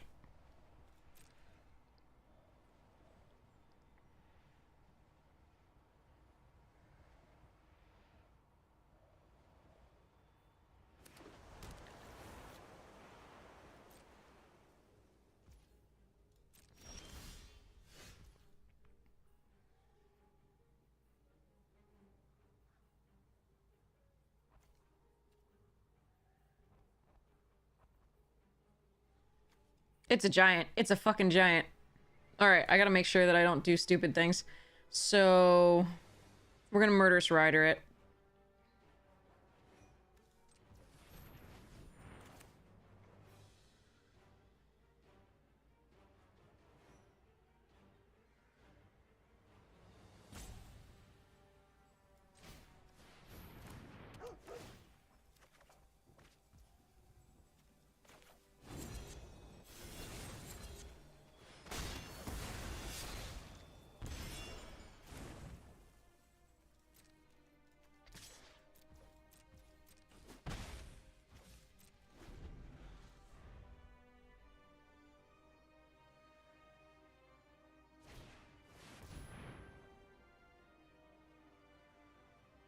Okay, so the Ophiomancer's down.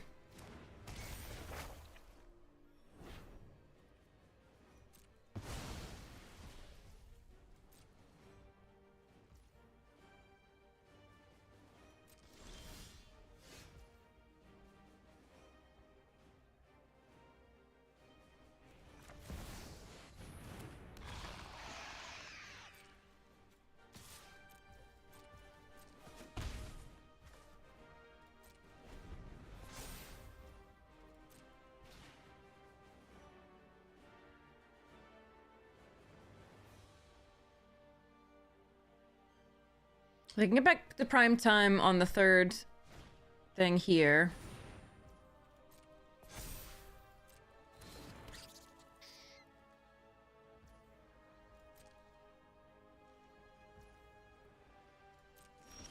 But we're gonna Gaunty.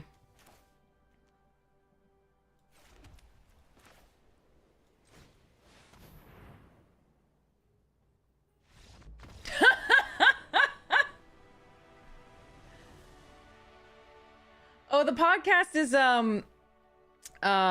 Magic Jank podcast. It's on YouTube if you want to see it, the actual video. I've been on it three or so times now. It's really fun. I think that's from the other yesterday or the day before, though. I apologize. We did the filming already. Forgot to take that off the end of it for the title. But yeah, so if you want to hear my thoughts on drafting Murders at Karlov Manor, just the uncommons and commons and just the mechanics and all of the stuffs. Hadn't gone through the rares or mythics for the most part, so I'll be looking at that for the first look tonight. So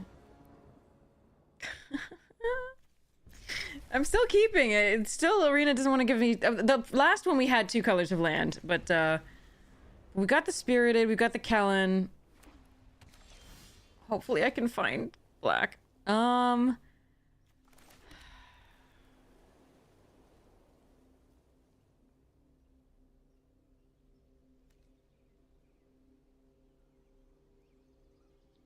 think I'm gonna Kellen because at least if it's not when we hit here, if it's not a land, a black land, then we can go forward. And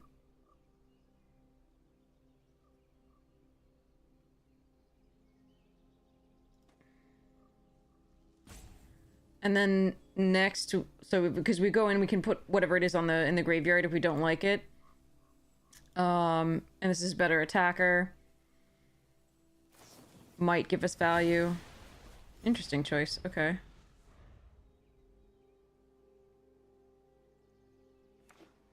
Oh no.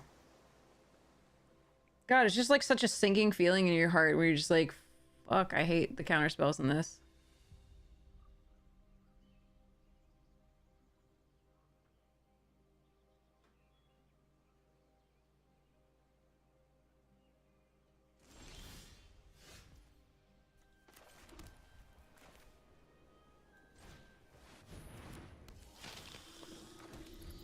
I need to start putting threats down, otherwise I'm not going to be able to get through in time. I'm still might not be able to get through, but we're going to do our best.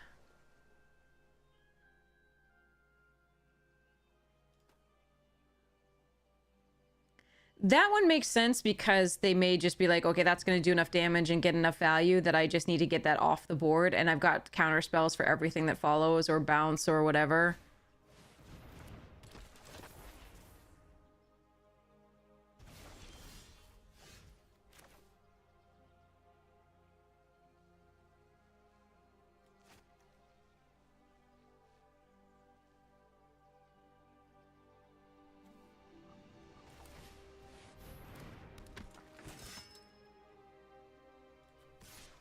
I think I want the flyer.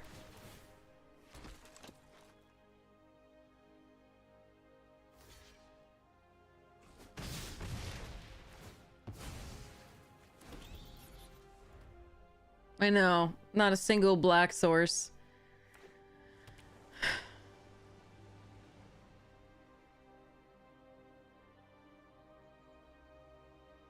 And the more we don't draw any lands and any of our second color in our deck, the more time they have to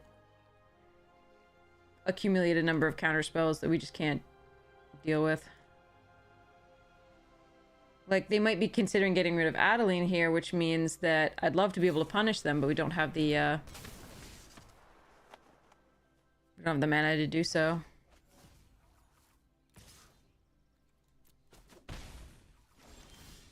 Okay, that's a start.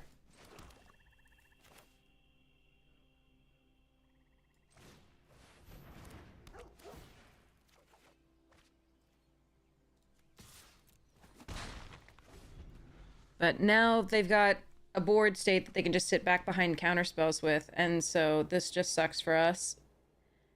If we had just drawn, you know, the... Yeah, anyway. You know. You're seeing it. I don't have to tell you.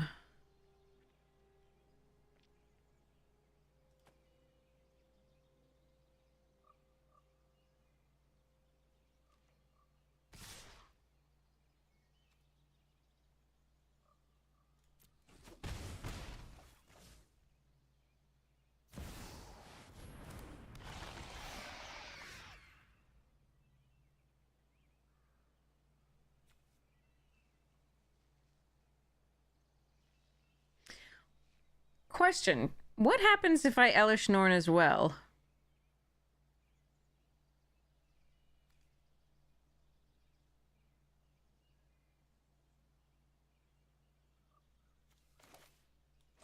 I think that hurts their deck more than ours.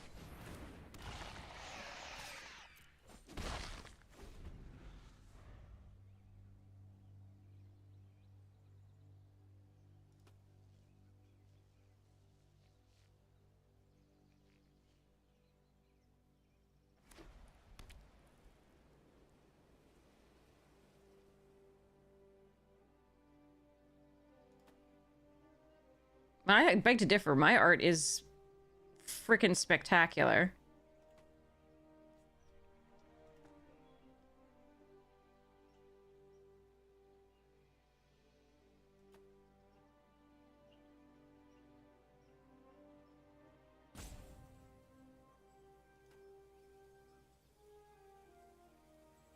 So we want to draw a Murderous Rider for their Elish Norn. A Swamp for the Murderous Rider for their Elish Norn.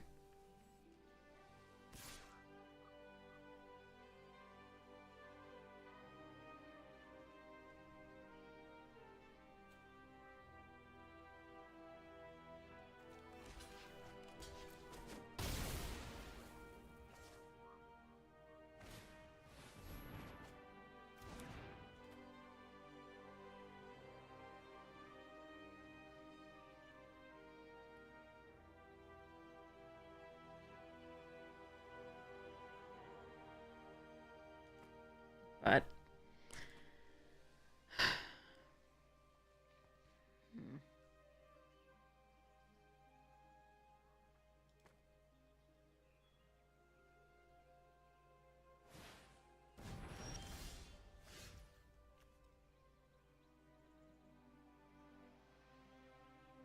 damn.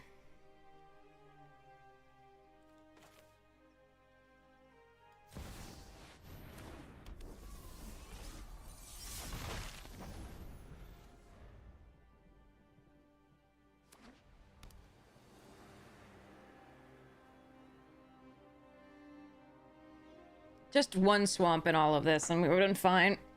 One more, sorry. But arena's a little painful today. There's still 8 sources of black in the deck.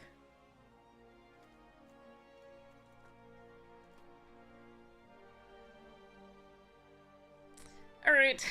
Too bad for me. I'm assuming Lutri's gonna double a removal spell here or something.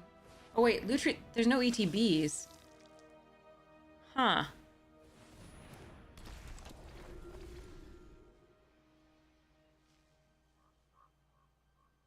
Huh.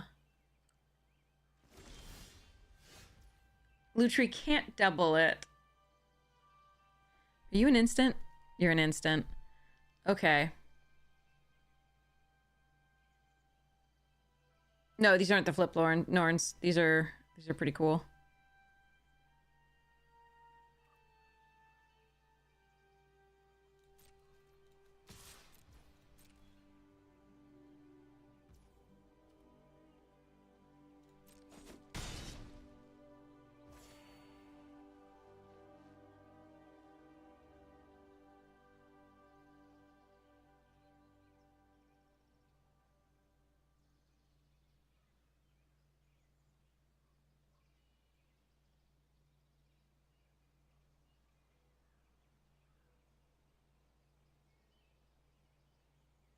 I think I just want to keep up the lonely end.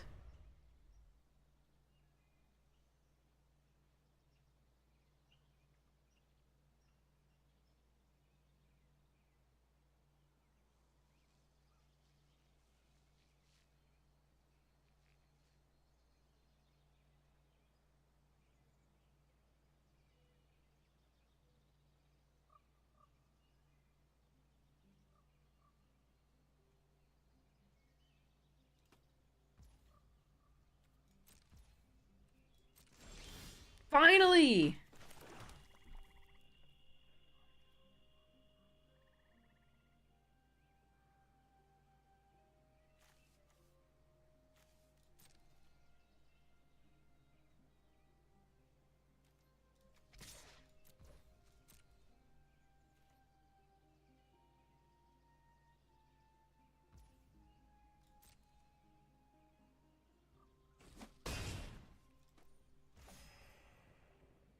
Okay, now we hold up the murderous rider on their Elish at the EO their turn.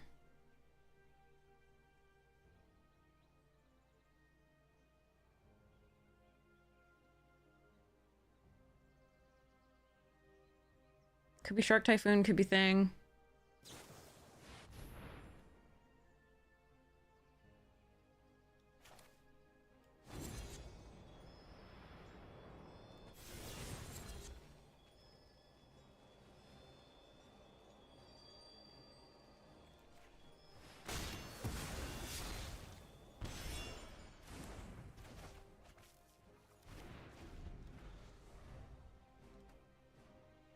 If they have enough counter magic now, we're gonna be in deep doo-doo.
So I can either go for this. I think they have a counter spell. I was trying to bait it out there. I think they have a counter spell. If I go for this and go for the win on the Lyre Dawnbringer this way, they might just counter it. It's probably better though than going for the Lonely End.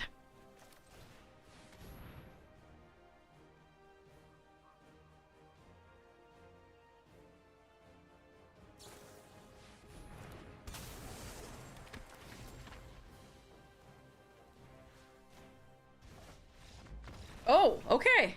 They didn't have it. Whew. Oh man, that was rough.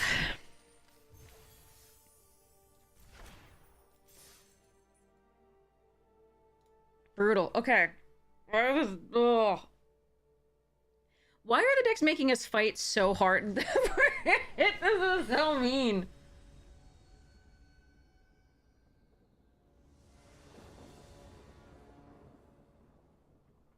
Okay, this is a good hand. I have both colors. Got a Spirited Companion to draw. Okay.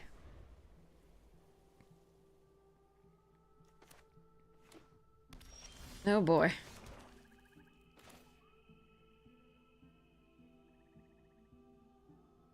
I wonder if I'm supposed to Selfless Spirit here.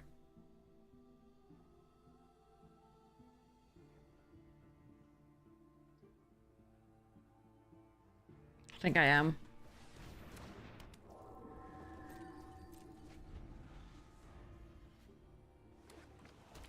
Oh, red? Okay.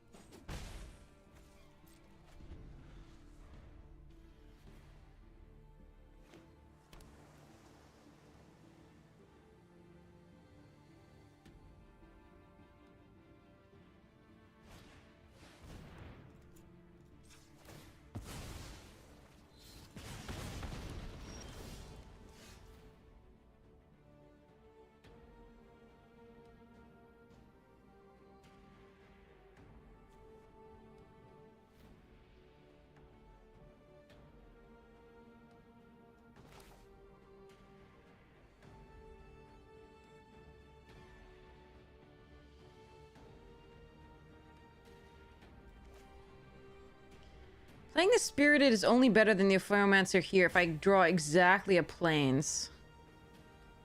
So I think we're gonna do this.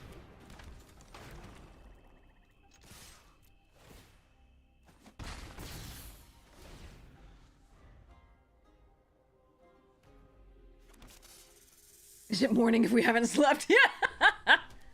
Please don't have mass removal here.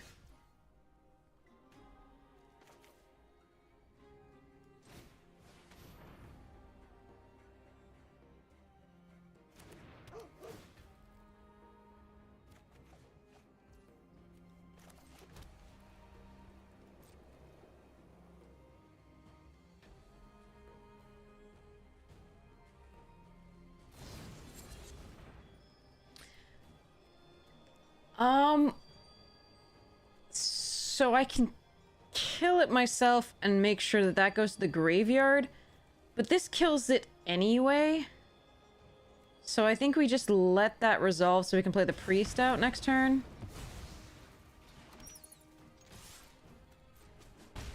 Priest out post-combat, rather.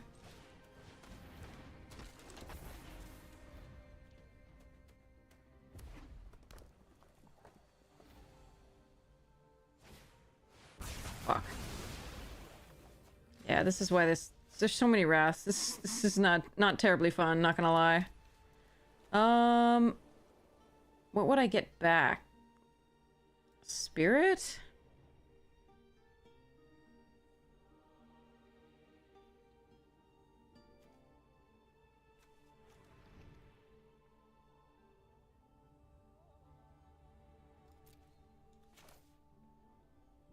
No, I don't think it's the Snake Charmer. I actually think it's the Sanguine.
job too bad, right?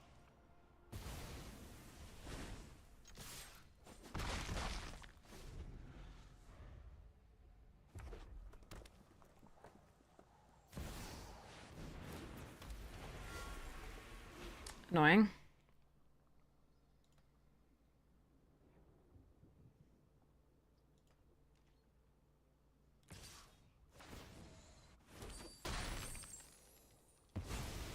Look, I can't do everything.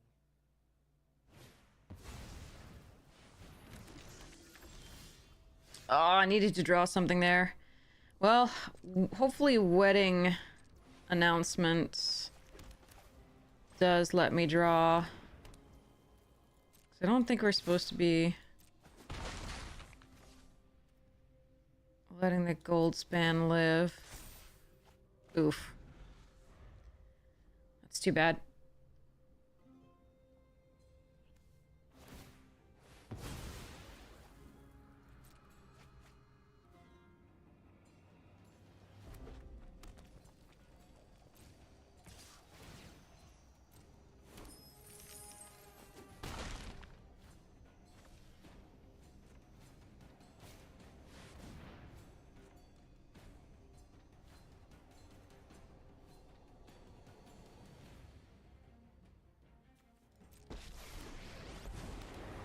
Recklessness and fear are the seeds of disaster.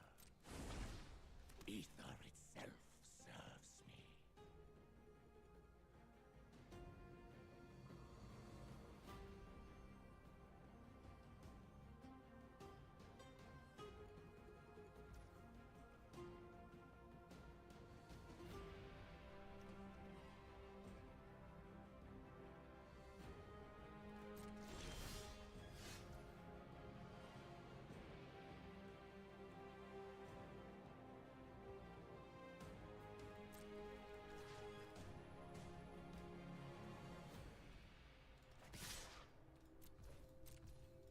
I'm sure gonna die to burn coming up, but we're gonna do our best here.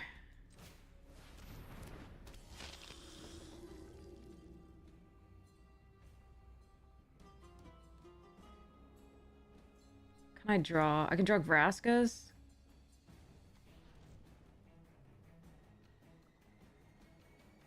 Still think I'm supposed to MKS for 3.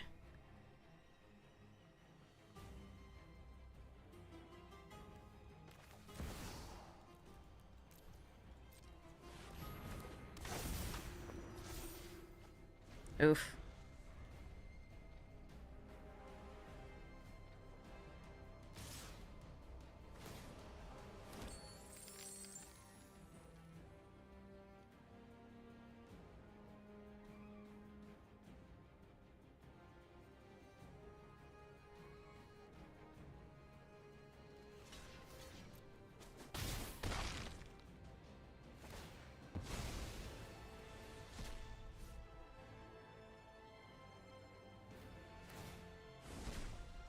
Truth lies beyond vision. You have erred.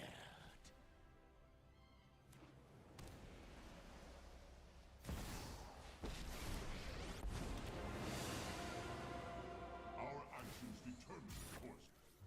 There is great power in the things we make.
this was the way they get out of this, where they like reveal the top 2 cards of their library. I thought about killing the Bone Crusher, but I don't think that's my play.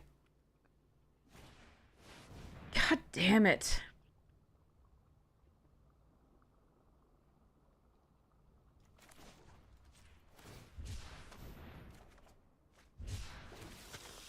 Or we just hit our 9th land, 10th land. Yeah, cool.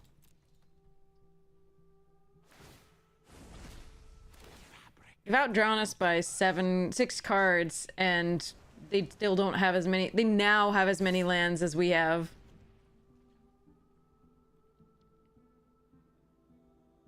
Brutal.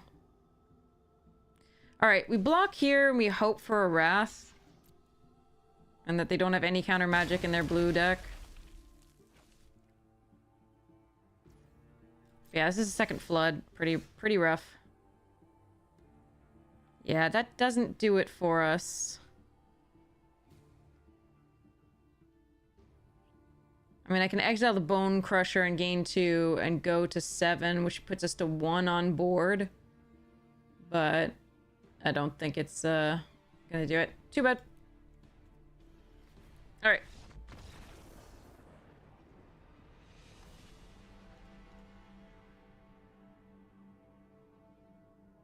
Sad but true. 6 wins, not bad.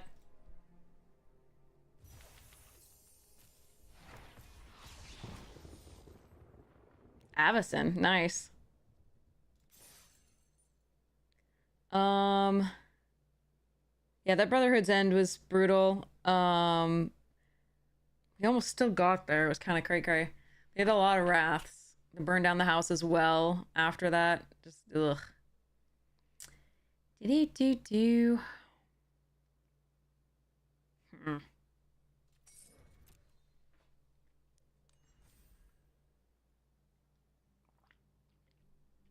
I don't know. I think you need wraths in cube, absolutely, because otherwise an opponent can just have a crazy start and just kill you. This one might have a few too many wraths and counters.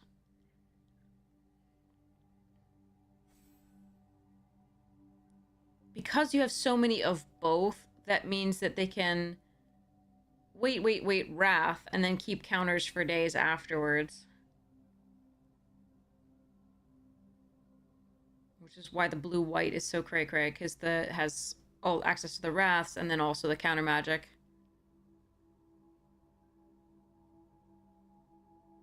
So the mid-rangey stuff basically has no chance. To some degree. I mean, unless it gets paired off crazily. Alright.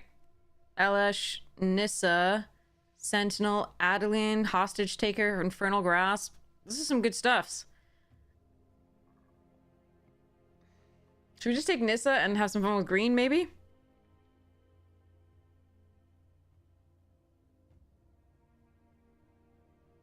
Deliberately choose something that's not that great in this draft? In this cube? Or should we just take Elish? Crygrella, oh, I'm sorry.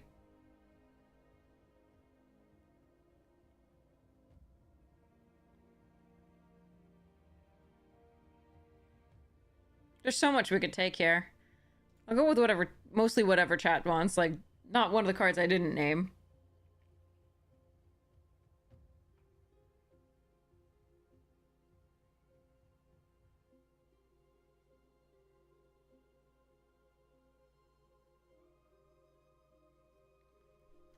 I might just take this. Hey, ontologist, how you doing? Your pre-guns have been set out? Nice! I'm gonna take this for now. I think the Nissa would be the other choice. I think this is very strong in this format. Maybe we get to make people miserable for a while. Lauren's good. Frost Titty's good. Monastery Mentor's fun. I'm gonna take the Lauren. Elite Spellbinder's good. There's also a Watery Grave.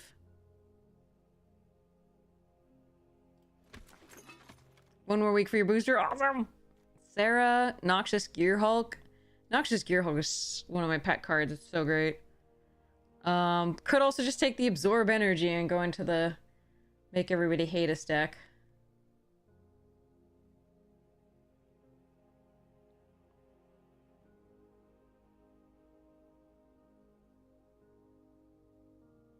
Let's just keep going white. Ooh, a Wrath. Let's do it. Ulder's fun. Devil's Play also interesting. Guardian Idol. Rogran Triome.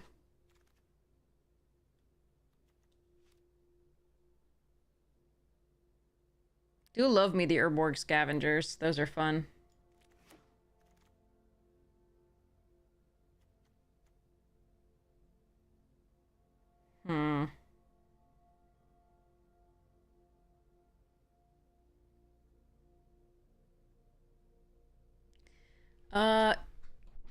I might want to take...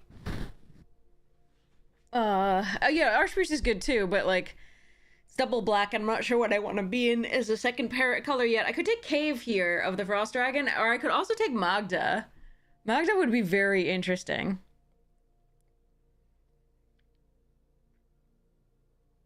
I could take Legions and just continue, or Cave and just continue.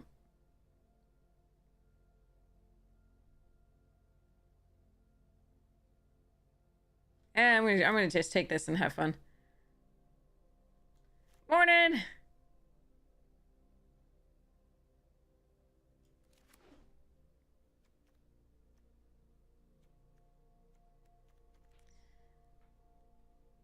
Alright, let's see what we got here.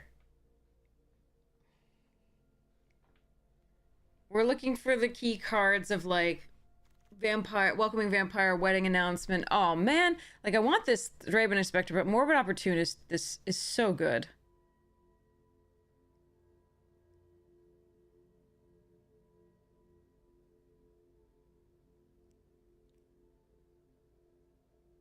Can also take the Dauntless. I've been okay with those these days.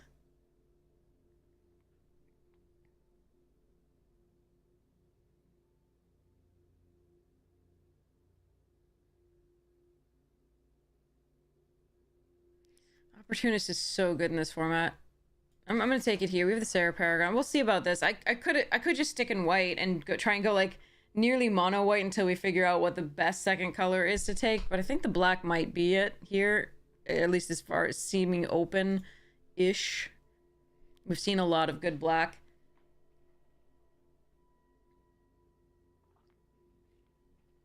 But I like it with the sack. Like, I love the Morbid Opportunist combination with the Retrofitter Foundry here, because you're going to sack a servo, make a bigger thing, draw a card. But for the mono white, what we're looking for is like Wedding Announcement and the Welcoming Vampire and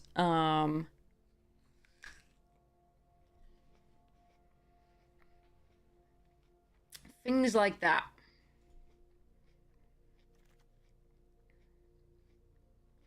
Hostage Taker. Could also take Invasion.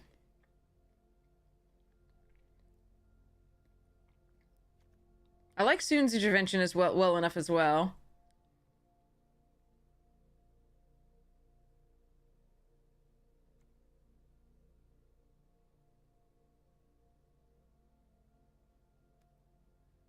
I'm gonna be the asshole. Okay. Bitter Blossom, huh?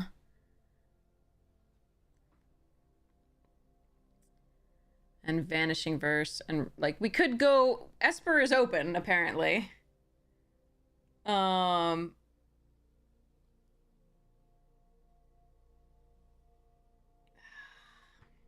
do you want, chat? Really quickly. I think I'm gonna take that, but... Okay, I chose right.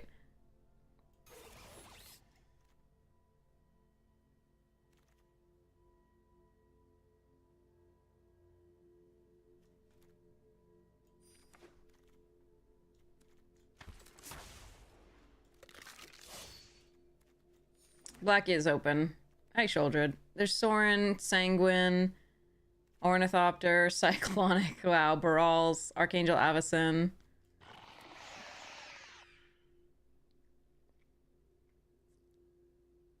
Bitter Blossom, a better wedding announcement? No, wedding announcement can draw you cards and pumps all your creatures. Bitter Blossom is a different thing. It does do lovely things and goes wide in the air, which is really nice. And if you have any life gain in your deck that to offset the life loss from getting the 1/1 flyer every turn, then it's still great. But we are light on removal to some degree. Ooh. That's Yorion. I want this Restoration of Iganjo pretty badly. But if I take Yorion here, then maybe Solemn or Geruda or Yawgmoth or Resto Wheels or even Ugin. So let's do this. So I don't have to cut cards.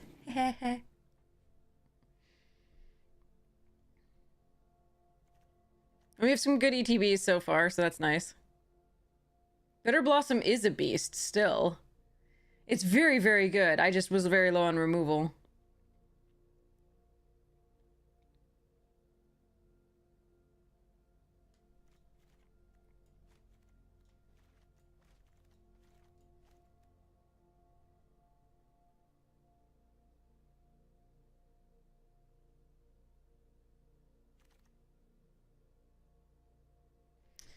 Okay, there's Toxie.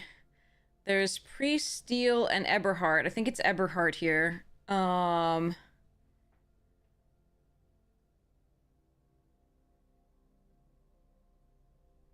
need 2 drops pretty badly. And the Priest is good, but I think we want the Eberhard for now. It makes all our other stuff cheaper. Ooh, get in. Like Selfless. Selfless is fun. Shark Typhoon, one of my favorite cards. Lots of favorite cards in the cubes. There's a lot of really good, wonderful cards in these cubes, but yeah.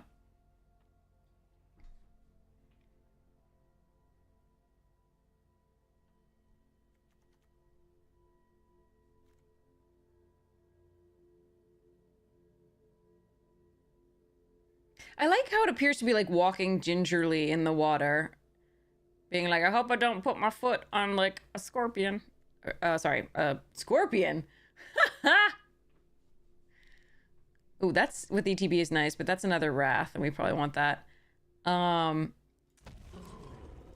Urchin, Sea Urchin. That's what I was going for. Okay, Saboteur. Ooh. Grave Titty, Saboteur, and Crossroads, and a Selfless Savior, which is pretty cool. We don't trip on another gutter, yeah.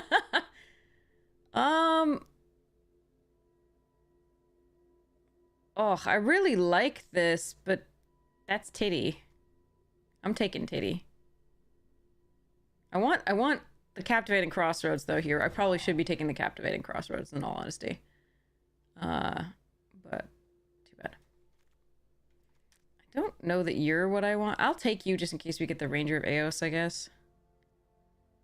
Sir Ginger's fine. I do like Hive. But I think we're supposed to be taking one of these.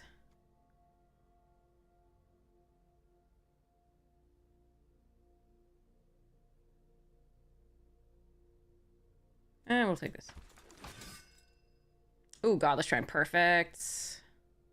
Krenko. That's late, Krenko.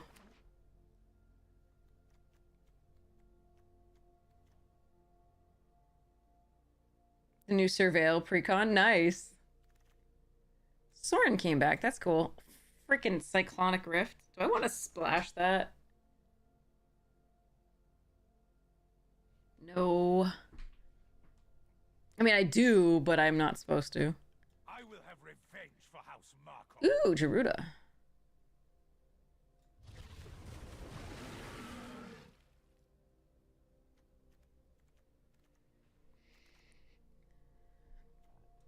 Agathos.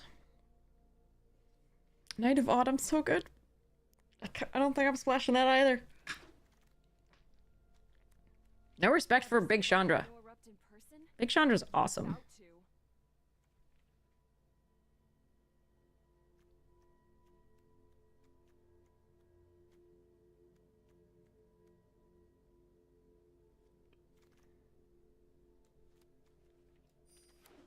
There's a lot of red going around.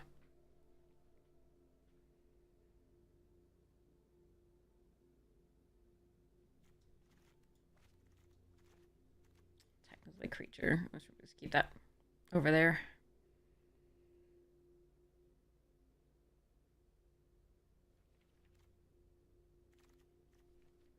Spell Spear? Wow. And Darcy. And Reflector. Okay.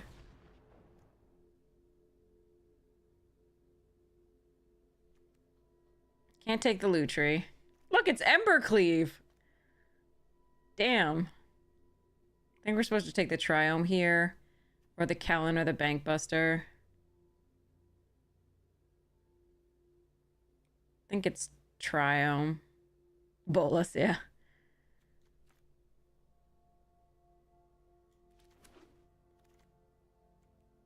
Cruelty, Edict, Lurus.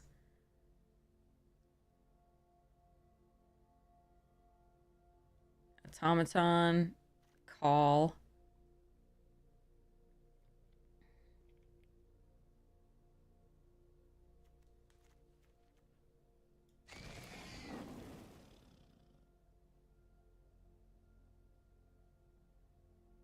I think Lurus is fine here.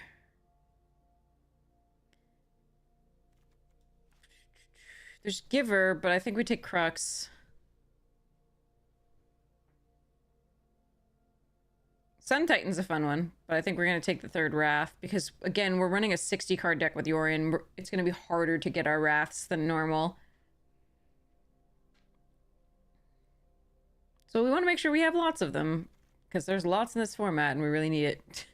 All right, let's take a Preacher here. There is the Ranger. I'm hoping that that'll come back. I don't know that it will.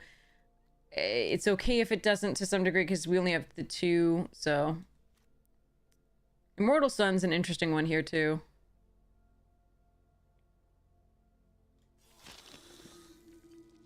I need curve considerations here, or I'd look at the Worm Coil.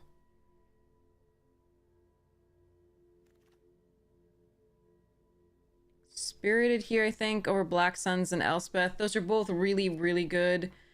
Again, curve considerations. I really like Black Suns, too.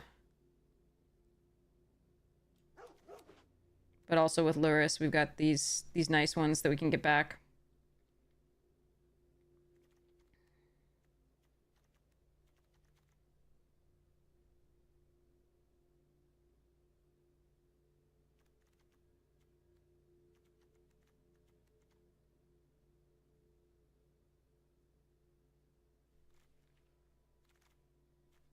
Ooh, Vraskus and Skitter.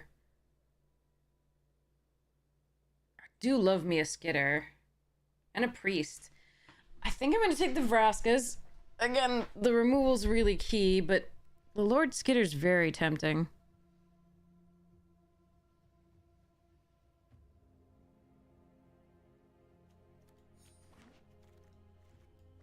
Ooh, a Woe Strider. Coma, Facebreaker. Nice. Fight with Fire. Whoa, Strider. God, that thing's creepy. Lolth. That's a really late Siege Shark. Damn. You require my aid? How desperate. She has a lot of feelings.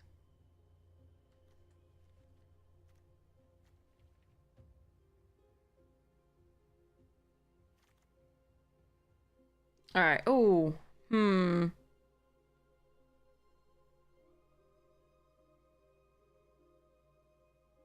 or Bankbuster? That's actually hard. I think it's Kellen. I like Bankbuster better overall, but I think in this deck, we actually want Kellen.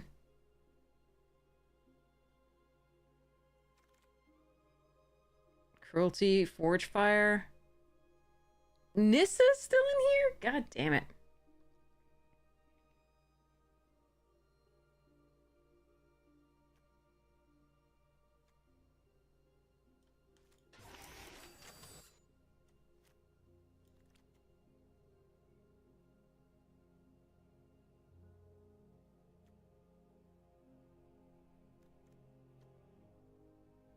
I probably should take Giver, but somebody was really excited about the Sun Titty.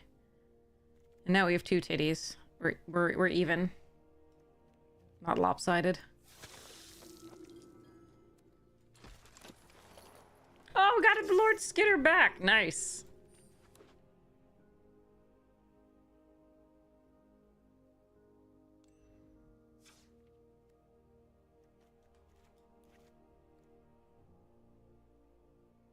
I might have to run some of these. Damn.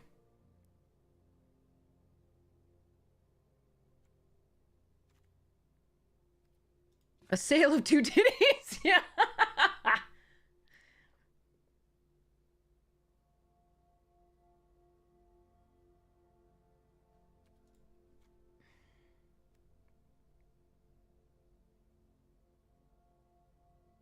Crap. I think I might have to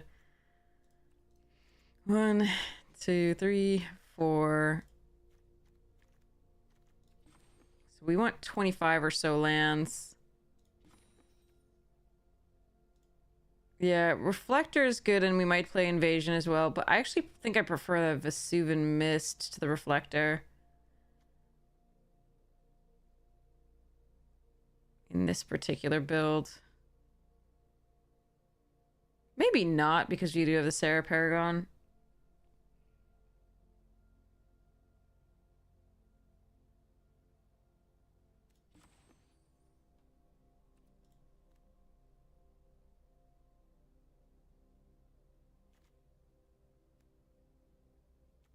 Why does it think we have a land that produces blue? Oh, it's the Forsaken Crossroads that it knows it has? Okay.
Yeah. I mean...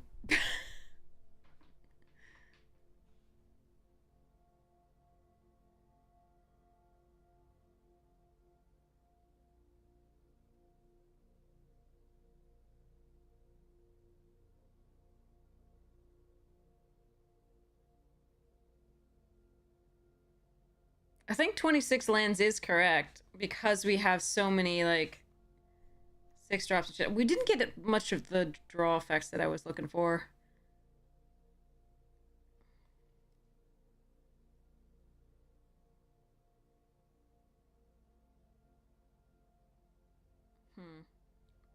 I probably should have taken the,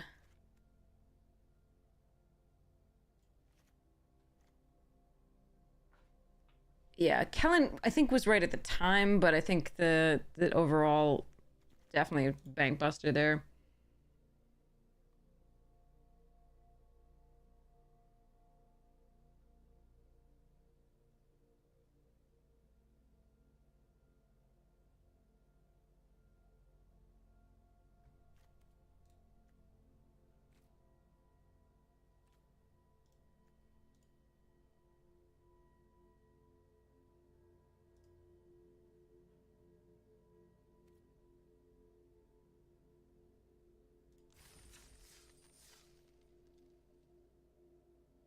Like, if I could have done the...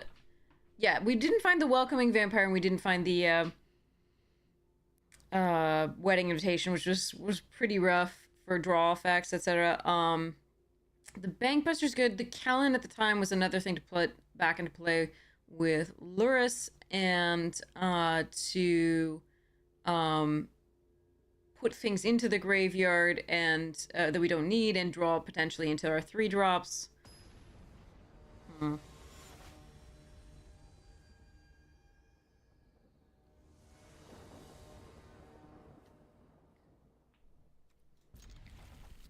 Alright. We do have Arena and Spirited Companion, though, to draw, apparently.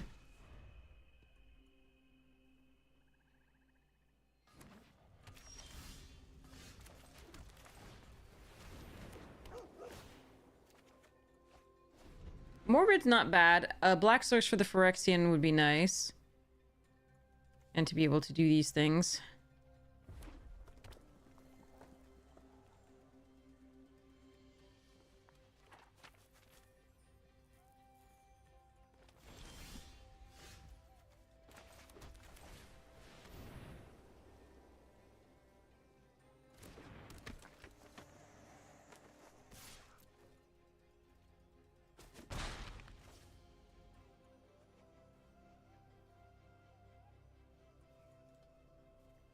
I think they're thinking about killing the Opportunist, potentially. We've got the Sarah Paragon to bring it back later, in theory.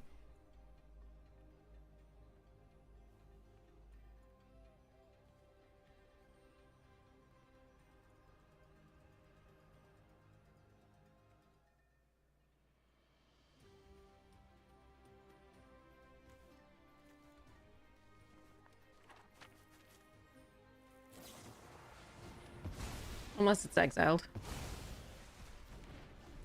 They exiled Dahlia for that? Okay.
Awkward as a draw sequence here.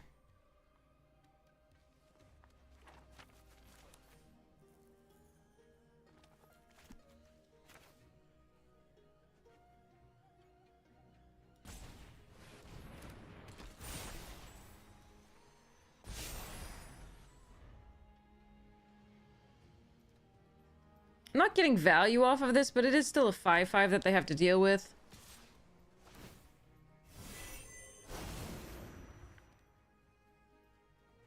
And we can Crux of Fate. In theory. They want to kill this post-combat with another spell. Sure. We've got the Lauren for that.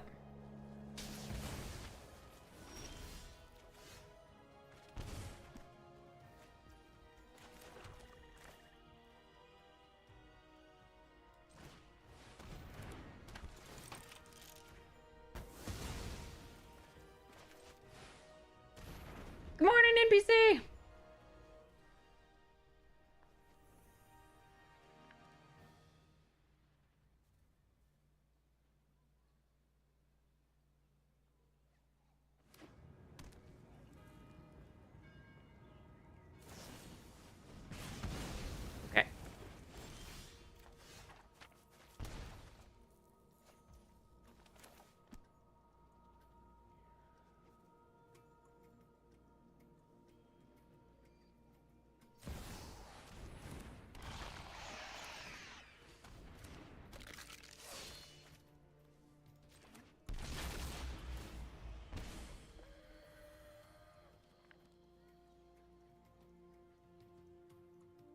I would like to gain at least 2 off the Shouldered before they kill it, but I'm not sure that's going to be the case here.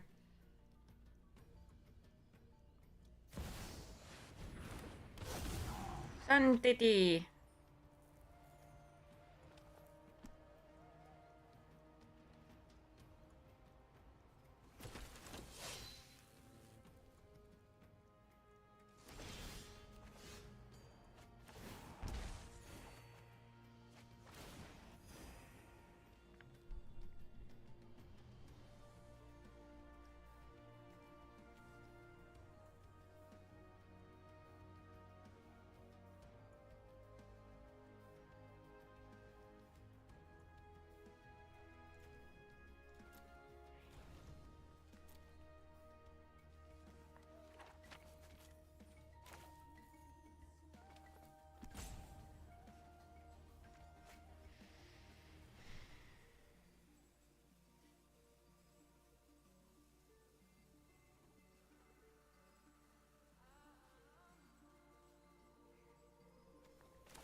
They want to kill the Paragon here more than anything, I think.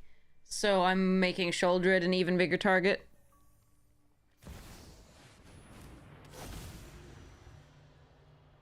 They know we can get Lauren back, right?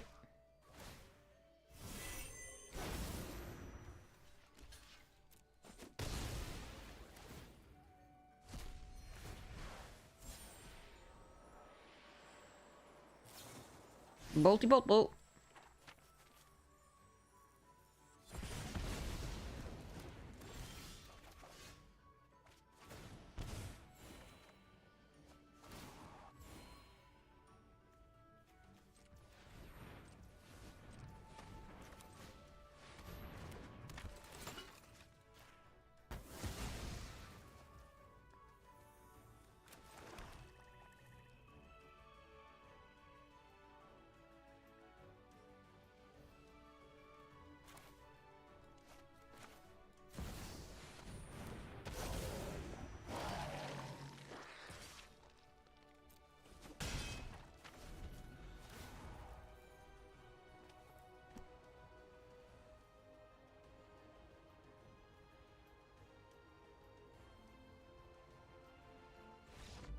Okay.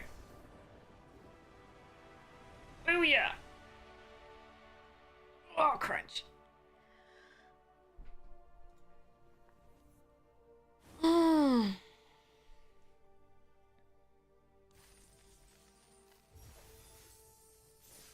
That was beautiful. I think we should go into the before I like die and pass out on the table. We should go into the review of the rares and mythics. Now, the review of the rares and mythics are mostly just being like, take this card to some degree, because that's why we do the like uncommons and commons, and that's the real review / first look that we do. But I do want to take a look at the rares and mythics so that you can see them before the pre-release, and we can take a look and see what synergies we see, etc. Now that we've done the stuffs. So, and then we'll like be able to cube more later. Okay, so let's go Scryfall. Murders at Karlov Manor.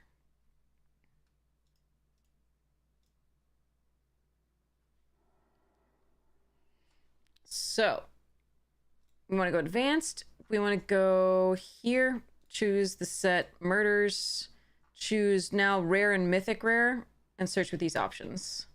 So then we're going to also go and sort by color. So we start off with the craziness in white and move on from there in Wooburg order. I went over the commons and uncommons in the past couple streams. And And I also went to you can find them on YouTube, the streams, and actually Holloway mentioned where we start the set review in one of the YouTube videos. And then because it should be labeled, right, the MKM limited stuffs, first look, and then you can also hear some of my thoughts about it on the Magic Jank podcast that's coming out soon. Okay, so let's take a look at this.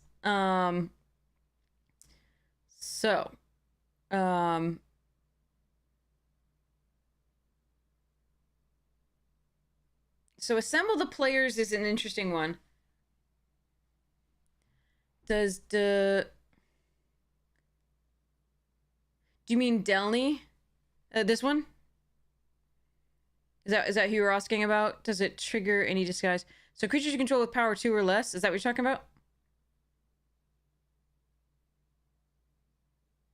Or am I missing something? Okay, so yeah, so creatures you control with power 2 or less can't be blocked by creatures with power 3 or greater. And if an ability you control, a creature you control with power 2 or less triggers, that ability triggers an additional time. So basically, yes, it does mean that your disguised creatures and your cloaked creatures will not be able to be blocked by creatures with power 3 or greater. It also means that the creature, when it undisguises, also has power 2, and it has a trigger that occurs after it undisguises, then that would trigger an additional time.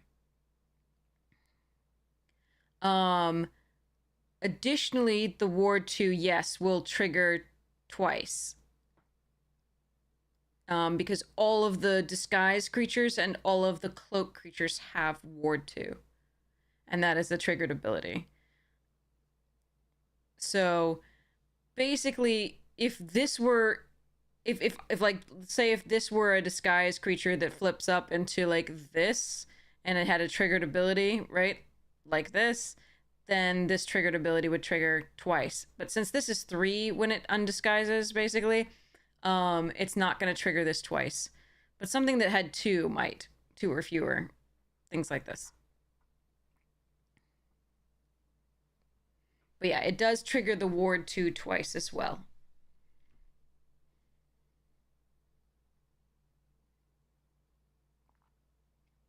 Okay. So let's look at assemble the players. Because pre-release is Friday, Saturday, and Sunday. So technically today it's 7:08 a.m. It's Friday, right? Oh no, wait. Yeah, it's Thursday. It's Thursday today, so it's tomorrow, right? Anyway, so assemble the players. 2 mana. You may look at the top card of your library at any time. Once each turn, you may cast a creature spell with power 2 or less from the top of your library. I might be Bishtar. I might actually go. Bond's hanging out with me this weekend, so we might actually go to a pre-release together. We'll see if she's up to it. We shall see. Banana.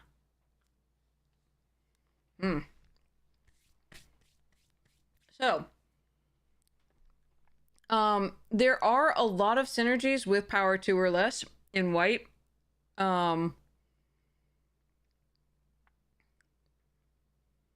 Nobody, that's a really important yes point.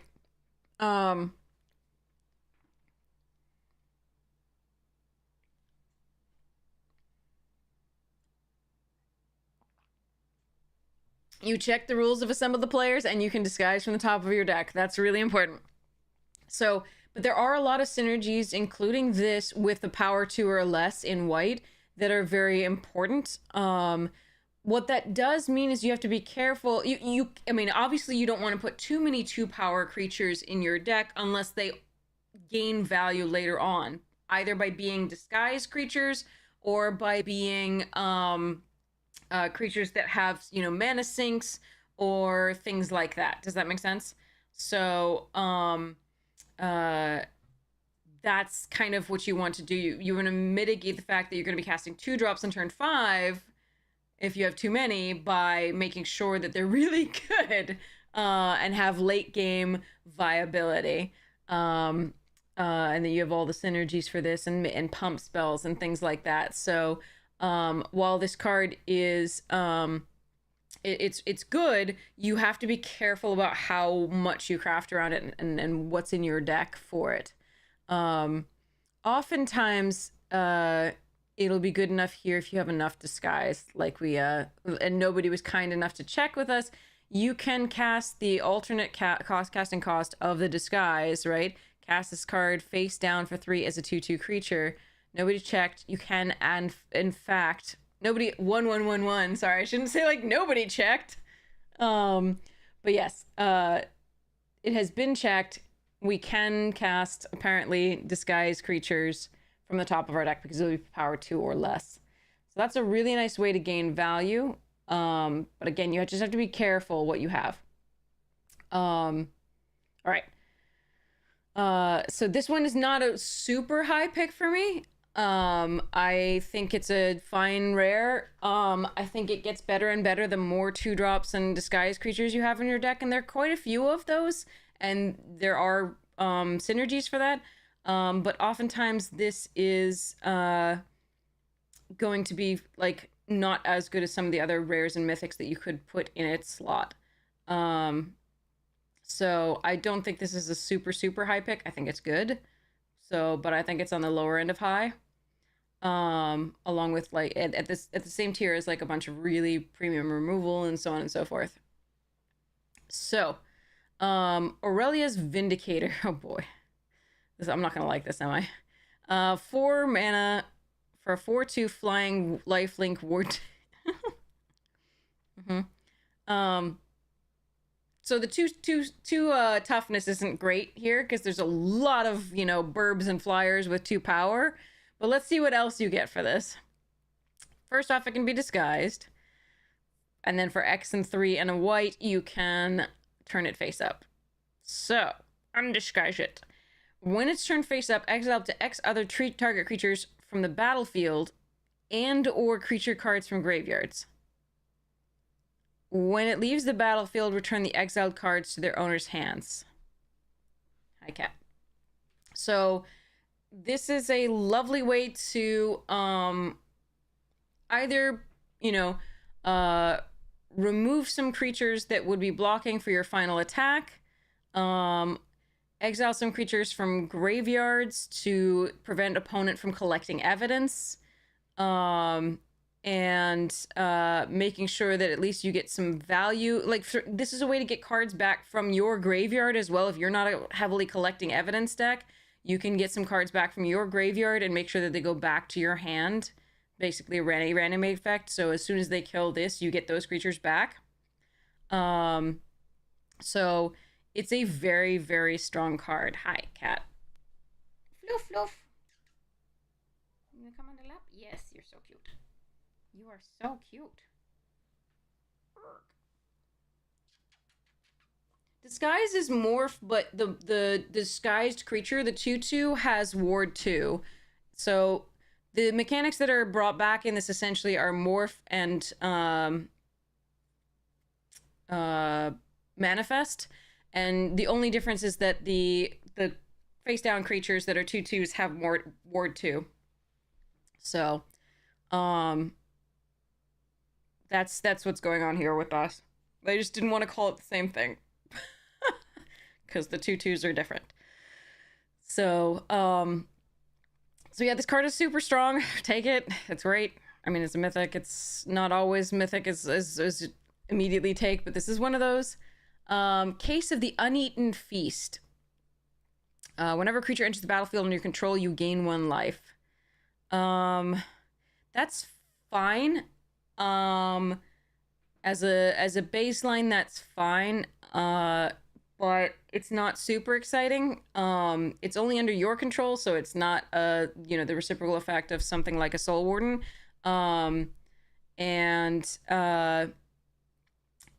The problem with it's still fine, like it's a nice tempo play, but oftentimes in white, what you're going to be wanting to do is play a 1-drop, 2-drop. You curve out and go wide, which is what white's really good at here. To solve, you've gained 5 or more life this turn. It's really nice to do with Aurelius, but gaining that much life, 5 or more, is a little bit difficult potentially. I haven't seen a lot that would suggest that this would be super easy to flip. It might work out, might not. And I'm not sure this effect is worth a high rare pick. But anyway, when you solve it, you can sacrifice it. Creature cards in your graveyard gain. You may cast this card from your graveyard until end of turn.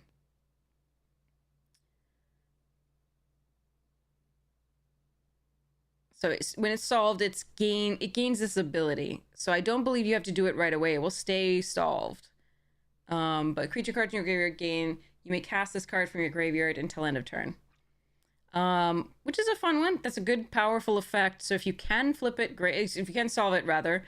I really wish they'd put these on the flip side. But it would be really sweet if you could do this. I don't think it's a high pick. I think this one's an upper mid.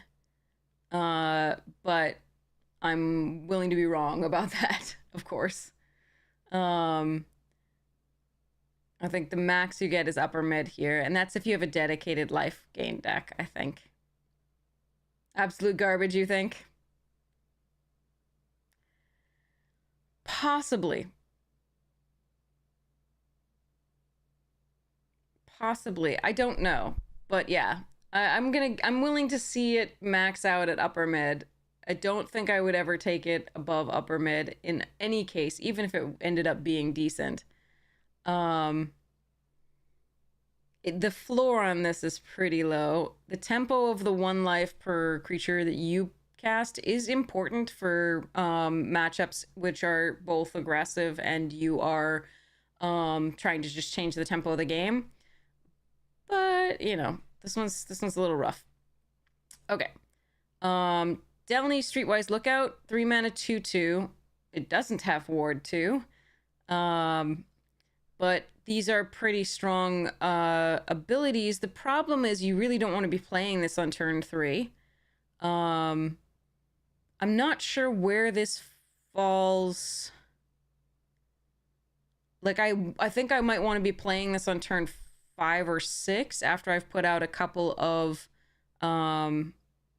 disguised creatures or a few other just like 2 power creatures. I don't, and it's nice to just get in. It might just be like the final thing of like they put out these giant gruel creatures and you're just like, okay, I will attack with everything and it's not blockable because it's all 2 power.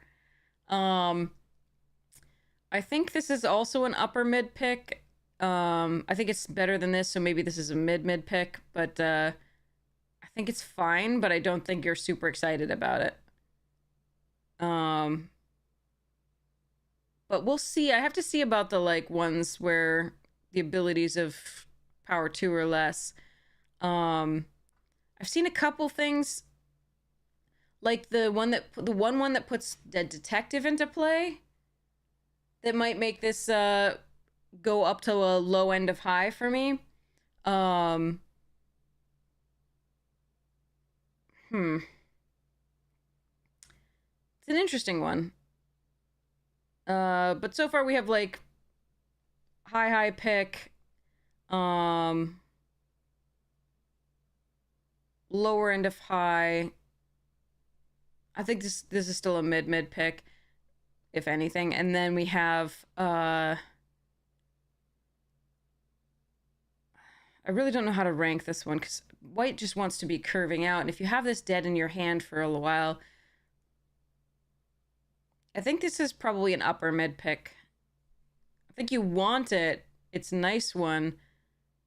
But I don't think it's, you know, something to instantly slam. I could be very wrong. Let's see. But yeah. Doorkeeper Thrall. Okay. Artifacts and creatures entering the battlefield don't cause abilities to trigger. There's a lot of triggered abilities in white. I don't think this is good for... I mean, it's nice to like keep it in hand until they have like a giant trigger, but that you really just need nothing to not have happen. But it hoses a lot of the decks, including the one that it probably wants to be in. So I don't know that this is a high pick for me. It does trade pretty well with some of the flyers that we've seen at common and uncommon. But I think it, yeah, no, it's entering, not flip up. So like the disguise triggers go through, but there's a lot of like token generation triggers that go through, right? In white and in white black and white blue and any combination of white with anything else with the signpost uncommons, etc. So like I'm a little worried about this one in a white deck. It might just turn off a lot of your cards at common and uncommon. So I feel like, as with like Strict Proprietor or whatever it was in Strixhaven, you're just not going to want it. But you know, I could be wrong. It depends on how you build your deck. If you've built your deck and you're just like, wow, I have a lot of disguise, but I don't have a lot of ETB triggers on my artifacts and creatures, sure, go for it. But I just don't think it's a high pick at all. No witnesses. 4 mana. Each player who controls the most creatures investigates, then destroy all creatures. So it's a Wrath. Okay. Wrath is going to be a high pick because in Limited, there's always going to be a time where, you know, it's a nice oh crap button. Most of the aggro decks don't usually want Wraths. However, in Limited, there's with the power creep, there's so many times when an opponent just is on the play and you're just going to need to stop them. So especially in best of one. So but best of 3 at a game store, you want to make sure you figure out whether your deck actually supports this. If you're super aggressive and going super wide, you may not want it. It tries to mitigate a little bit of the issue of your having more creatures and they're having bigger creatures, wherein you get to investigate and they don't, in theory. But I feel like this is probably going to find a home in most decks, and I still think that if you're really, really super aggressive and you're going really, really wide in a Boros deck or in a white deck of any sort of combination to some degree, unless you're like white-blue control, then you're not going to necessarily want this. So, but it's a lovely oh crap button for online best of one. So 10th district here. So this is a tentative like high end of high pick for most decks, I think, except all but the like most aggressive of all of them. And I think in sealed like pre-releases, you're just gonna really want it no matter what, because sealed is slower anyway in theory. So this is gonna be a windmill slam in pre-release, I think. It won't put you into this color if you're already in something else, or if you can't, like, you're not gonna force it, I don't think. But it's a good card. 10th District Hero. 2 mana, 2/3, already a good rate. It's a human. It's not a detective, but it can become a detective, which is a really relevant creature type in this. Collect evidence and pay 2, becomes 4/4 and gains vigilance. That seems good. I mean, obviously collecting evidence 2 does, like, if you play this on 2, you're not going to be able to collect evidence 2 on turn 3, most likely.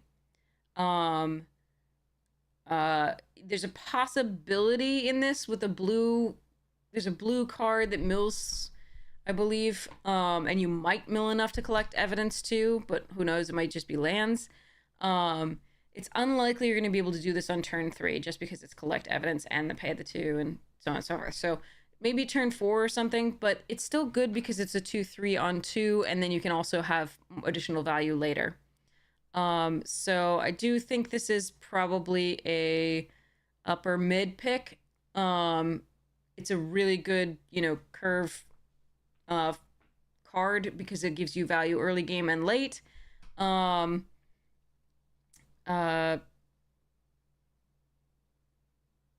but as a like, so maybe it's a lower end of high compared to the other commons and uncommons I saw. It's close. Unyielding Gatekeeper, 2 mana, 3/2 disguise. 2. When Unyielding Gatekeepers turn face up, exile another target non-land permanent. If you controlled it, return it to the battlefield tapped. Otherwise, its controller creates a 2/2 white and blue detective creature token. Wow. Okay. I like that card. So basically, what you can do is either get sort of an Ursat's Vigilance or remove your creature out from under like the blue enchantment removal. So flicker your creature essentially.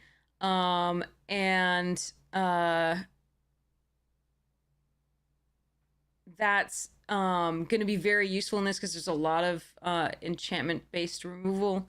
Some of which exiles, which isn't going to be as useful to do it again, but the blue is going to be a thing. So that's useful there. You can also give Ursat's Vigilance, like we said. Here, your second option then is to actually exile a crazy card that they have and give them a 2/2 white and blue detective creature token instead.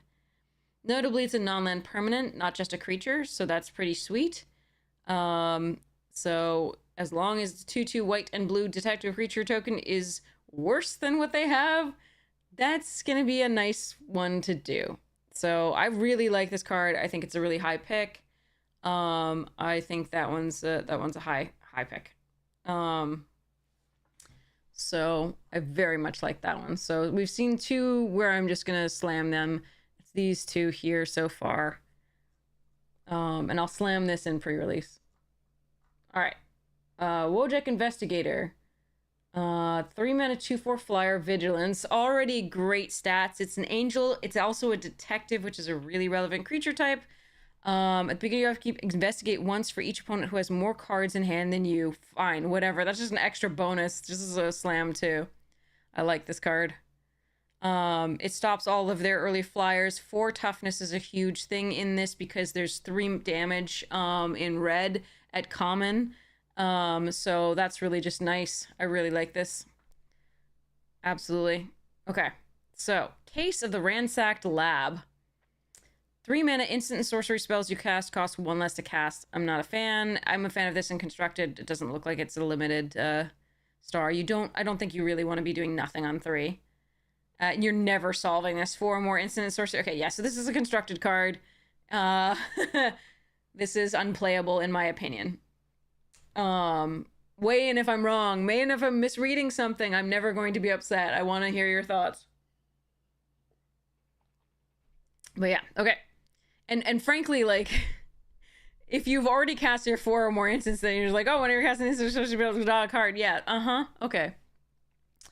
Good luck. Okay. Conspiracy Unraveler, 6 mana for a 6/6 flyer. So, 6 mana for a 7 mana for a 6/6 flyer. I can count. So 7 mana for a 6/6 flyer. That's a lot.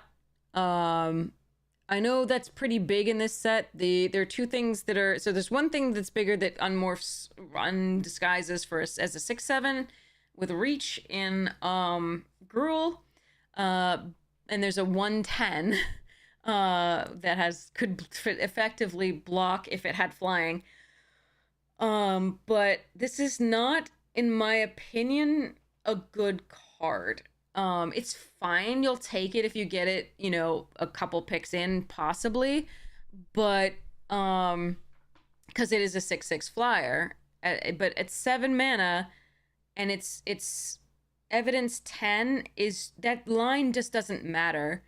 Because, frankly, if you get to 7 mana in limited, this is usually the biggest card that you have in your hand. And it's the only big card, usually, that you have in hand. So you cast this, and there's going to be nothing in your hand that you want to cast for free by collecting evidence 10 after this. So,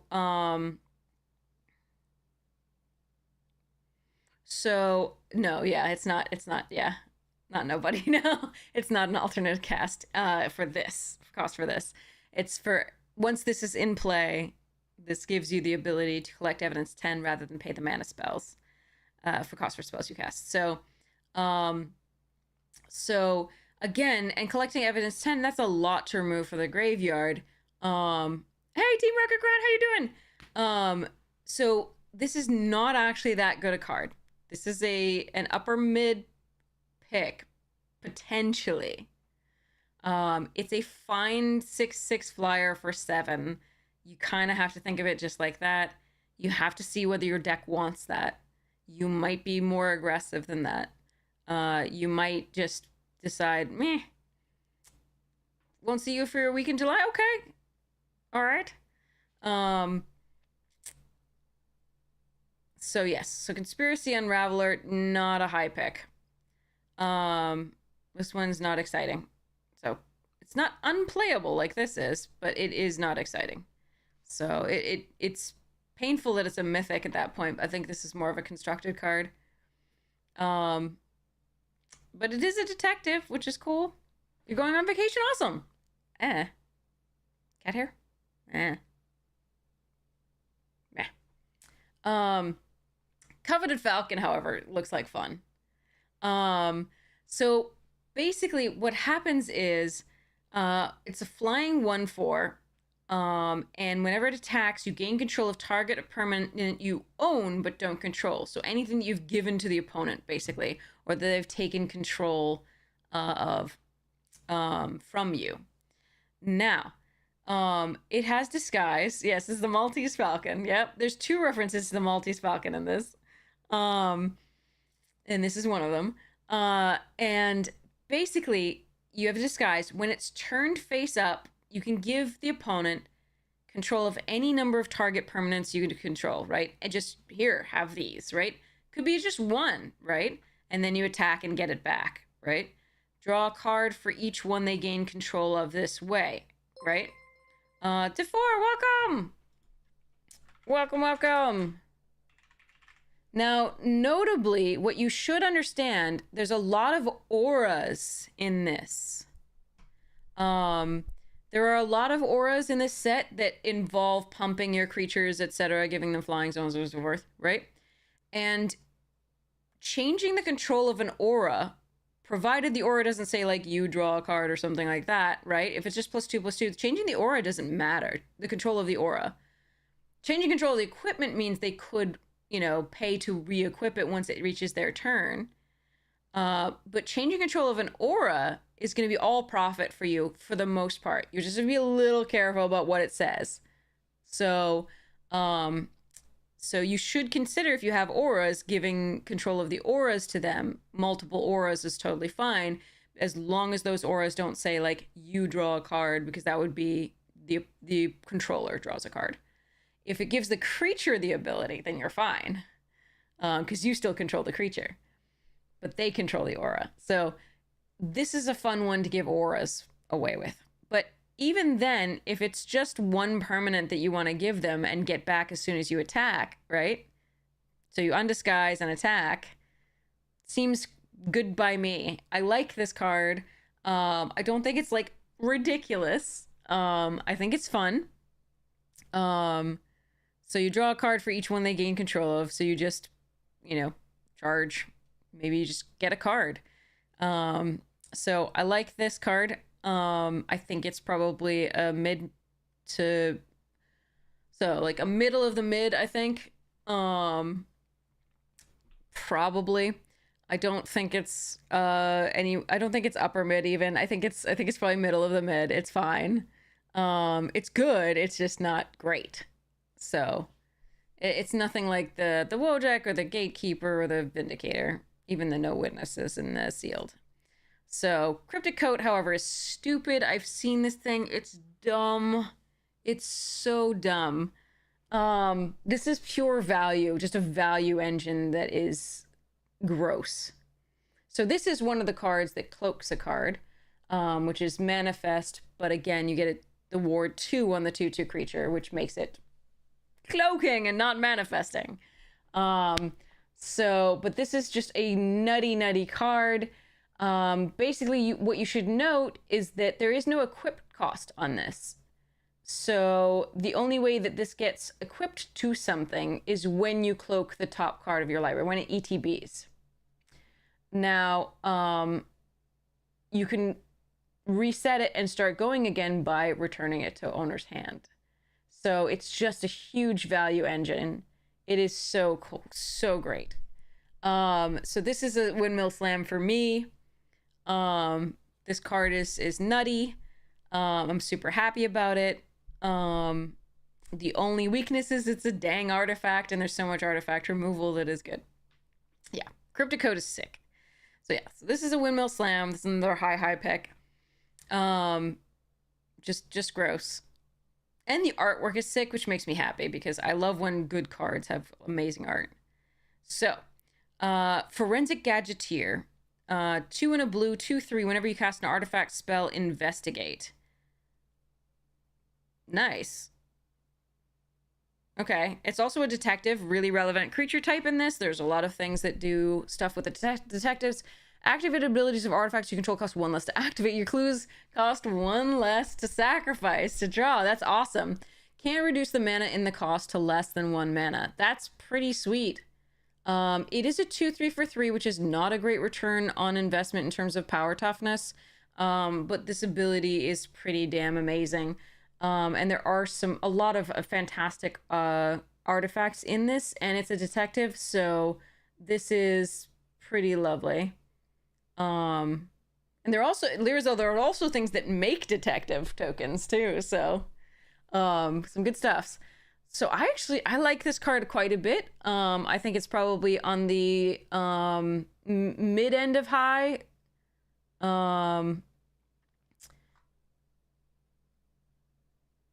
Yeah, probably mid end of high. I like mid end of high on that one, as opposed to top end of high here. Okay, so Intrude on the Mind, 5 mana, reveal the top 5 cards of your library and separate them into 2 piles. Okay, so we're definitely on this factor fiction train here. Let's see. An opponent chooses one of those piles. Put that pile into your hand and the other into your graveyard.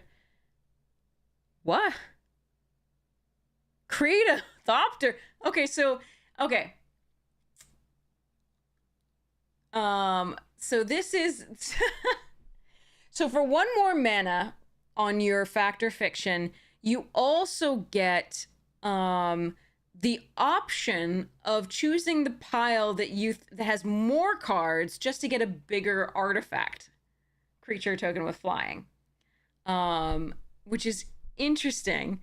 And it's the instant speed at end of turn, so they're not going to necessarily be prepared to block that artifact creature token. So they may joke and if they don't read this carefully, they may joke and say, okay, I'm gonna give you this card I can't have you getting this card, so I'm gonna separate this card into 1 pile. You can have all the rest, but you may all take all the rest just because you want that big Thopter. But get some cards and get a Thopter is kind of crazy for 5 mana and instant speed. It's just 1 more than factor fiction. This is crazy. This is absolutely psychotic. This is nuts. Yeah. So, yeah. This is nuts. So,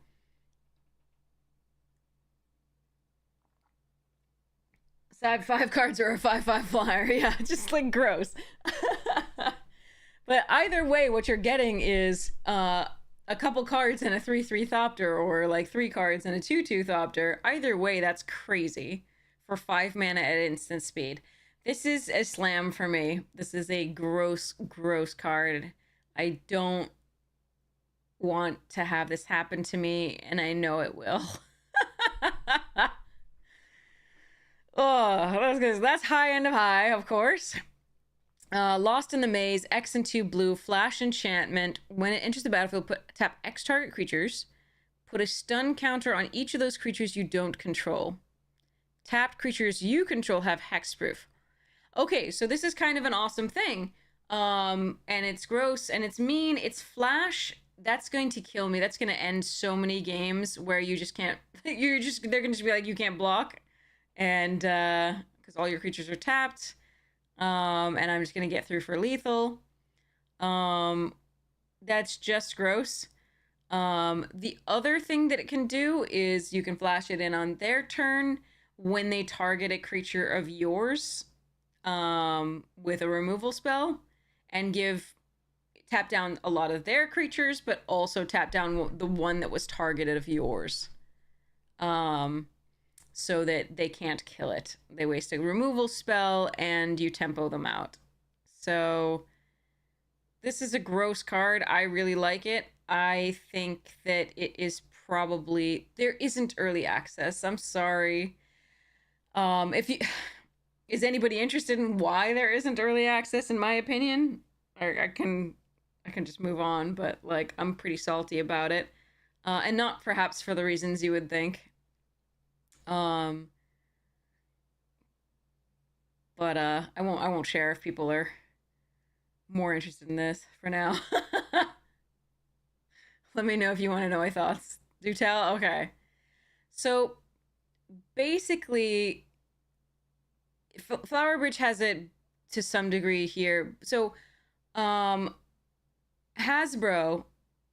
as far as we know, dictated and again, I don't have confirmation exactly how much this came from Hasbro, but I believe the consensus is that Hasbro dictated that Wizards needed to fire some people. And Wizards did over the holidays. No, you don't need to tap your own creature if it's already tapped, Deadman. So Wizards fired people over the holidays, and it was a lot of really talented, really amazing people. And included in those people were Jesse Hill, and others. And so it was Jesse Hill and others. So Jesse Hill was the main organizer for the streamer early access events. And Wizards then made an announcement fairly, in the past couple of weeks, well, like 3 weeks ago probably, that due to unforeseen circumstances, we won't be having the streamer early access event. And to me, I get that Hasbro is the overlord. I get it. But to me, that means that Wizards didn't go to bat for its employees like Jesse Hill and say, look, we're going to fight you on this because we can prove that this person gives the value, more value than you would get by firing. So you gain some money back by firing, some employees, but this employee is generating revenue for you to a degree that won't be made up by the salary that you're not paying. So I'm angry because Jesse was a really wonderful part of cons, MagicCon. I met him at MagicCon Vegas, and just a very sweet and kind and just with it guy. Just amazing. So I'm very angry with Wizards, even though I know maybe there was nothing they could do. I'm still pretty angry that no one, but I understand business doesn't work the way I want it to, but I'm still pretty angry with the whole situation.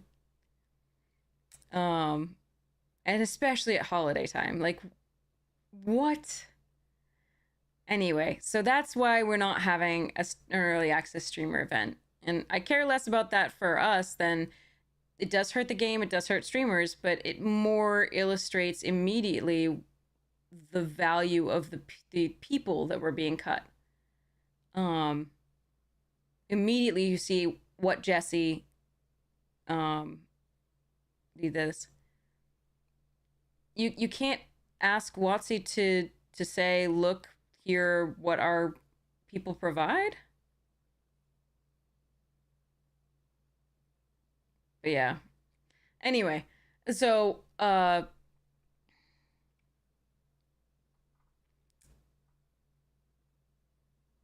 were rumor that they're prepping D&D for sale to Tencent. Wow.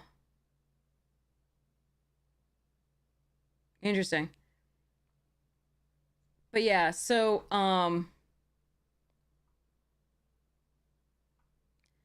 so that's the story about the thing. And again, I don't have full information of behind the scenes and how it worked. All I know is that an employee that I thought did an amazing job with the streamer events each time, and whom I met and I thought was very, very competent, was let go and in a somewhat more evil manner.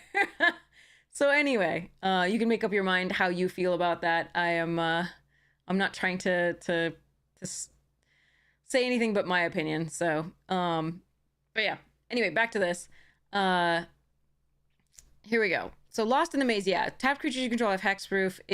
If any of your creatures are already tapped, you don't have to put a stun counter on the, so you don't have to put, like, tap the creature, etc. Fearsmith, yeah. Yeah. We just need to regulate the capitalism. I don't have any problem with capitalism itself. We just need to regulate it. If you have it unregulated, just like with anything else, it's too extreme and things go very, very wrong and you lose humanity. So yeah. Anyway, Proft's Eidetic Memory. 2 mana, legendary enchantment. When it enters the battlefield, draw a card. Okay, so it replaces itself. It's already cantrip. You have no maximum hand size. That's going to be less relevant and limited. The beginning of combat on your turn, if you've drawn more than one card this turn, we do a lot because we have the clues in this set. Put X+1/+1 counters on target creature you control, where X is the number of cards you've drawn this turn -1. Okay. So,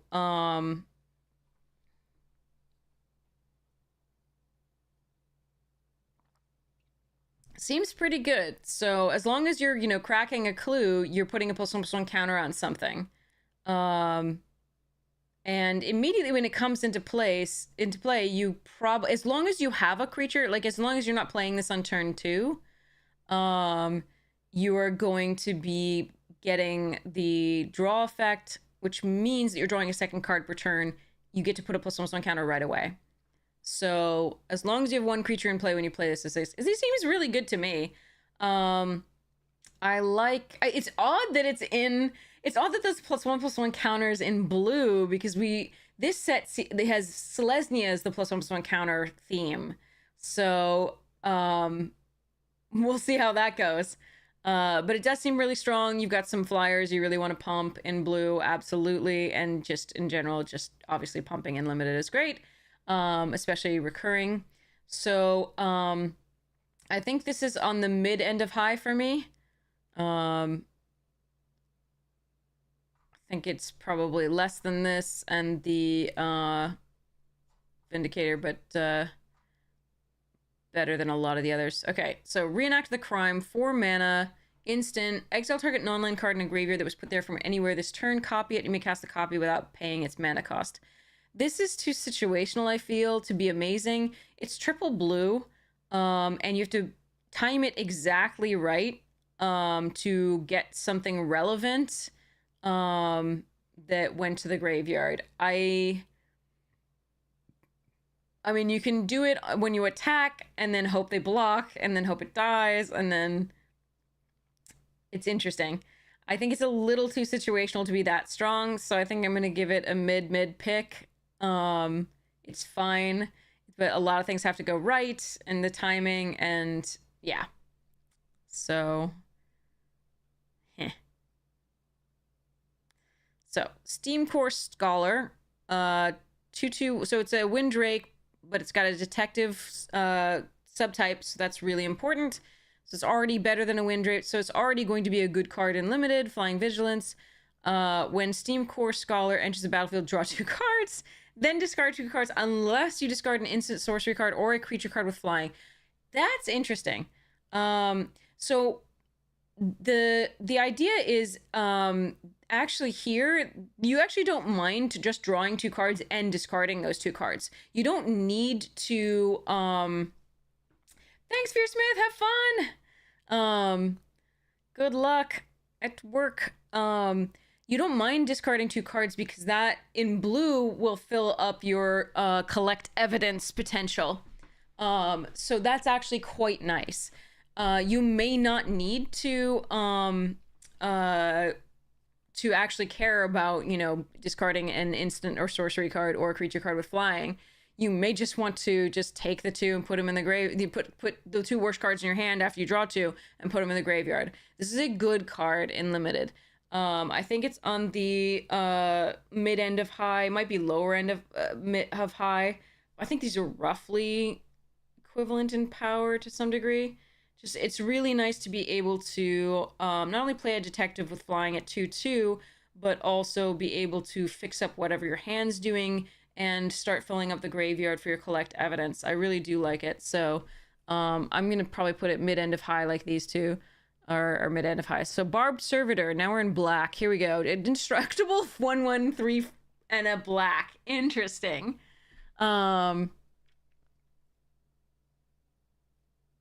gonna be interesting. Okay. So, construct when it enters the battlefield, suspect it. Menace and can't block. Okay. So one of the things you're gonna want to do is remove the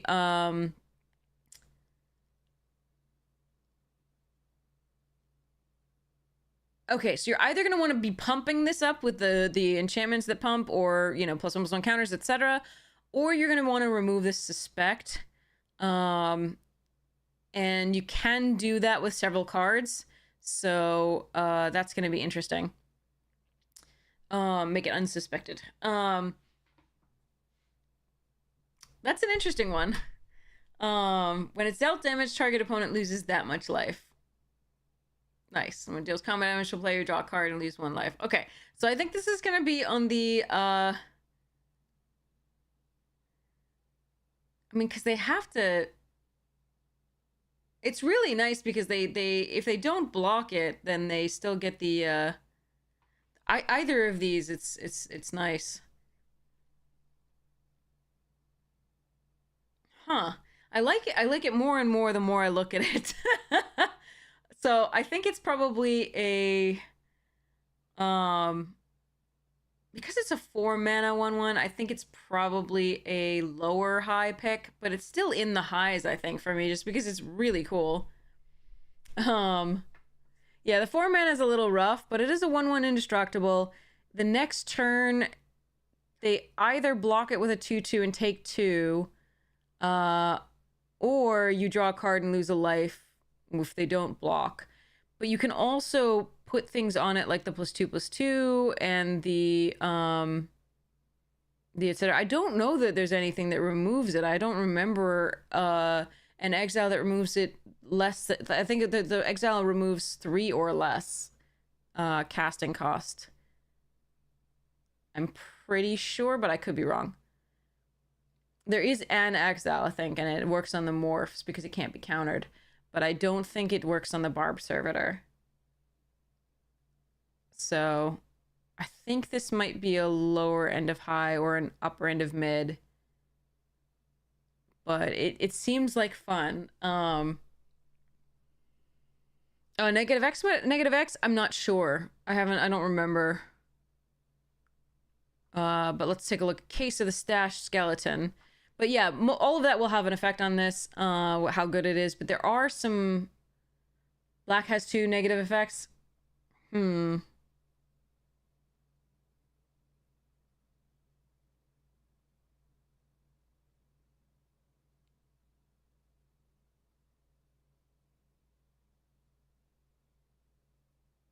It could be a fun thing to do, like, just to... There are some burn spells in this that only target creatures, so you could go red-black with this and just burn it to burn face opponent when you don't need to kill a creature. Sorry. Bad use cases. Bad use cases. All right. Case of the Stash Skeleton. 2 mana. When this case enters the battlefield, create a 2/1 black skeleton creature token and suspect it. Okay. To solve, you don't control one of these. Sacrifice this case, search your library for a card. Okay, so it's Demonic Tutor. Okay.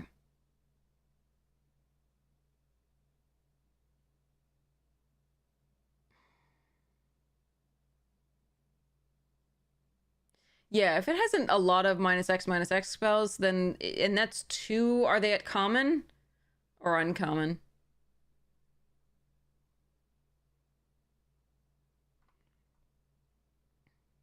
If they're both at common, then this gets significantly worse.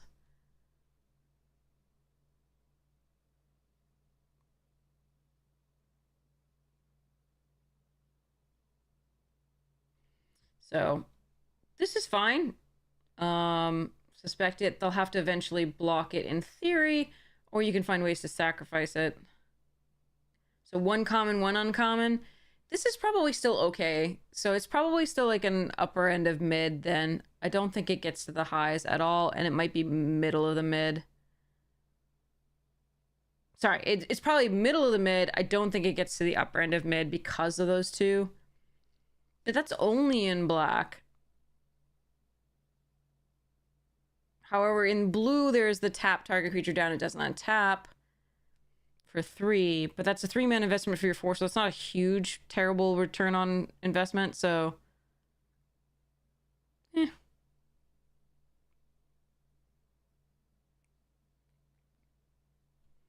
I don't think this is a windmill slam either. I think it's an upper end of mid. It's a fine one. It's a 2/1 on turn 2, and then you can also, when that dies, you can Demonic Tutor. Demonic Tutor is not always that strong in limited, just because you don't necessarily have the crazy bombs or rares. It'll go up in your estimation if you have bombs and rares. Bombs amongst your rares and mythics. But it still is just a really decent card because it's 2 mana for a 2/1. That's fine with Menace. So start getting in. Rakdos is where this shines. And you can go from there. So, Deadly Cover-Up, 5 mana. As an additional cost, you may collect Evidence 6. So, if you don't collect Evidence, you destroy all creatures only. If you collect Evidence, exile a card from an opponent's graveyard. Then search its owner's graveyard, hand, and library for any number of cards with that name and exile them. This is a constructed Wrath. It's best in constructed because in limited you're less likely to have multiples of any given crazy card. That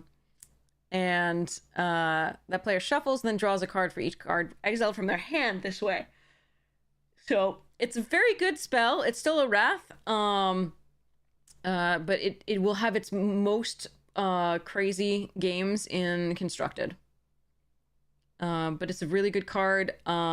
As with Wraths in this, especially in the pre-release and sealed, take this very, very highly.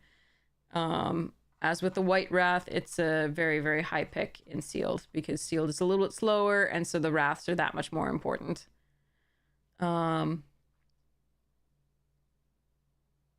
the chances that you're going to be able to craft a super tight, careful aggro deck are so much less. So it does give you a way in limited to see their hand, have full information briefly. Yeah, absolutely. Homicide Instigator, 2 mana 2/2. Whenever one or more non-token creatures you control die, investigate. Triggers only once each turn. That's going to be very good. It's not only a detective, but this ability, on a creature with 2 mana is pretty really. I mean, on creature, any creature, but like because we've seen like Grim Reaper or whatever it was, or Grim Harrowspecs, and the other one, Midnight Reaper, I think it was, or something like that. That when something died, non-token creature died, you draw a card. In this case, you only investigate, but it is a relevant creature type and a bear, so it's nice. White has the 2 mana exile target attacking creature. Okay, got it. So yes, it does trigger on itself. It's also just investigate, but the investigate actually may be relevant here because again, we have artifact synergies, etc. And investigating is always a nice thing too. And it's 2 mana with a relevant creature type. I really like this. I think it's probably a lower end of high. Hunted Bone Brute, 3 mana, 6/2 menace, Skeleton Beast. So this is like the old Ravnica hunted things. There was like hunted dragon and so on and so forth, where you created something that essentially on your opponent's side was a kind of the antithesis. The hunted dragon had like two white knights with vigilance or something like that. And now, so this has hunted Bone Brute, 6/2 menace. When it enters the battlefield, target opponent creates 2 1/1 white, good boys. And when it dies, each opponent loses 3 life. Disguise. Unless the disguise, no, if it's flipped, you'll get when it dies, each opponent loses 3 life. But if it's not flipped, it has no abilities, and when it hits the graveyard, it won't see this, right? I don't believe. I could be wrong. Somebody correct me if I'm wrong, but I'm pretty sure that you have to have had this turned up for it to have this ability trigger when it hits the graveyard.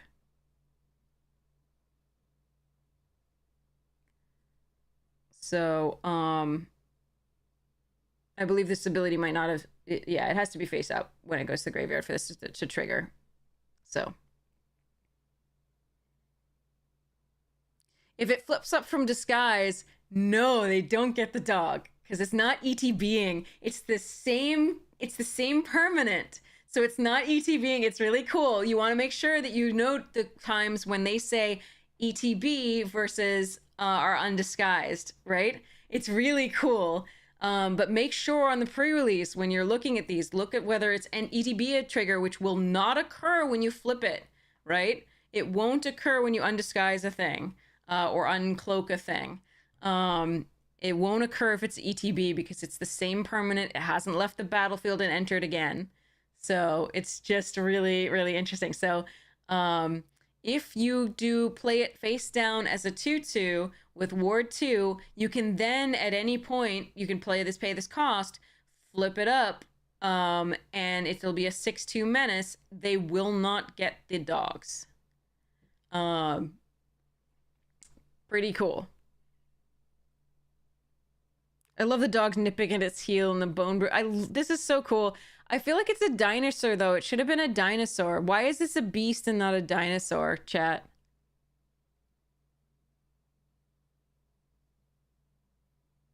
It looks like a dinosaur to me.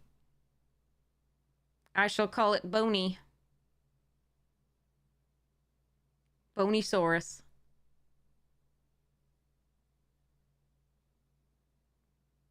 No, actually, you might, if you have a lot of removal in your stuff, you want to you do actually want to play this. Give them the 2 dogs. If you have a lot of removal, you can just kill one, and then you're getting in for a 6/2 menace every time, which will trade up, right, if they play another creature. So it's not that you have to be absolutely desperate. I think it's usually better to do it the other way. But, like, I think there are definite situations if you have a lot of aggression in your deck that, and any bits of removal, that you're just going to want to play this as a 6/2 and be like, answer this. If you bounce a disguised card, does it return flipped?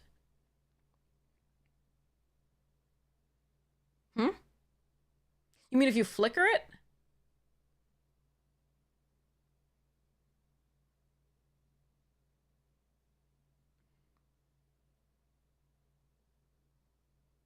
Okay, yeah, so bounce, it just goes back to your hand and you can replay it however you want.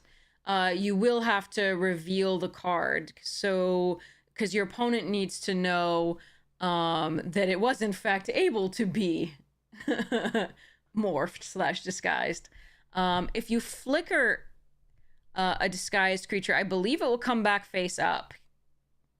And then they'll enter and it'll be the, like, 2 1/1 white dog tokens. But I believe flickering this means that you will be putting it back into play on the face-up side.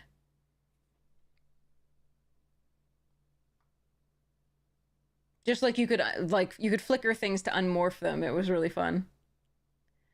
All right, Illicit Masquerade. That art is cool. 4 mana enchantment. Oh, by the way, I don't think this is like a terribly high pick. This is like a it's a good card. So I think it's probably like an upper end of mid. It might make it to a lower end of high. It's decent, but it's not like unbelievably exciting. Illicit Masquerade. Flash. When it enters the battlefield, put an imposter counter on each creature you control. Whenever a creature you control with an imposter counter on it dies, exile it. Return up to one other target creature card from your graveyard to the battlefield. Interesting. So you really only want to play this if you already have your bombs in the graveyard.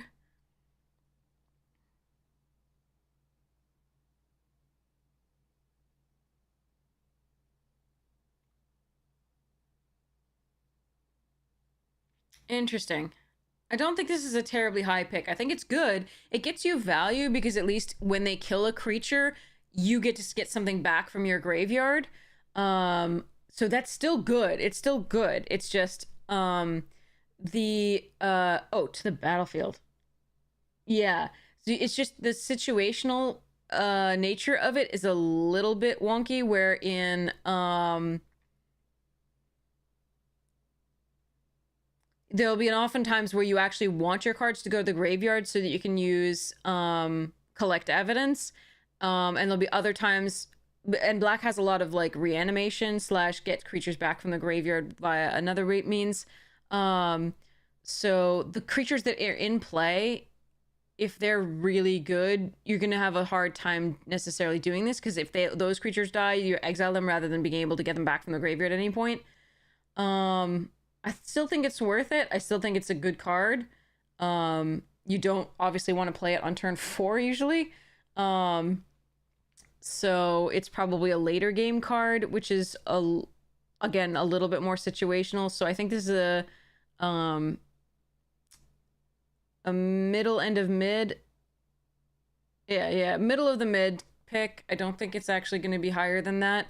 Unless you very much well, actually, the mill decks might, and the surveil decks might like this.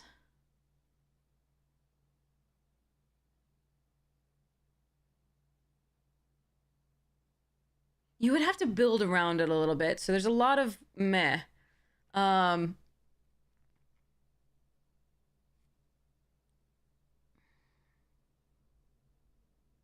I think it's still middle of the mid. Just because things have to go right, you have to sort of build around it a little bit and understand exactly how it's working, use surveil, etc., and milk for it. There's a lot of things I can think of that I would rather do on 4 than this. Because it's not getting immediate impact unless you're attacking with a bunch of small creatures and you already have great stuff in your graveyard. It's getting some impact because you're trading and then you get value off those trades. But I think it's middle of the mid. I think there are definitely times where it's going to be a blowout.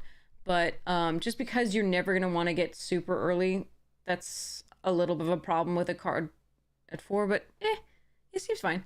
All right, Massacre Girl. All right, 4 mana. I haven't seen this card yet. 4 mana, 4/4 human assassin, menace. Creatures you control have wither.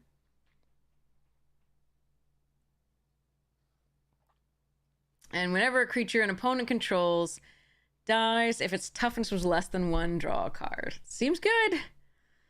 It's a 4/4 for 4 and menace and with wither. I mean, like all creatures have wither. That's crazy. I like it. Take it.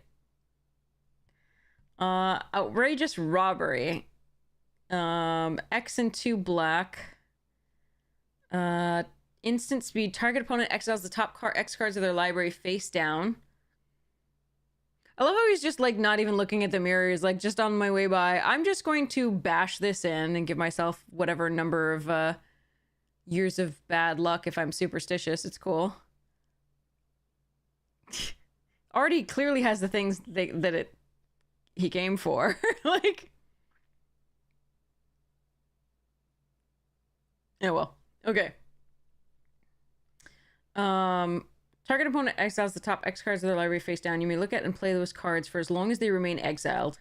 If you cast a spell this way, you may spend mana as though it were mana of any type to cast it.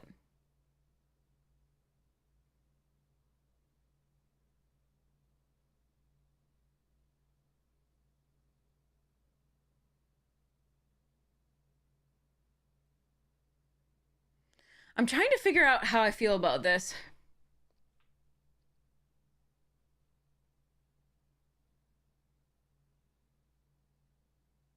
So, notably, you can play lands, because it says play. It's not cast, which is nice. So if you need lands, that's fine. Usually you're not going to need lands by the time you're doing this, because you're going to do it for like a few, and you're going to want to be able to play the spells. So it's a way of drawing cards, which is nice, in black. So that's already nice. So we've had similar things with like... Villainous Wealth, but Villainous Wealth actually allowed you to cast it for X or less for free.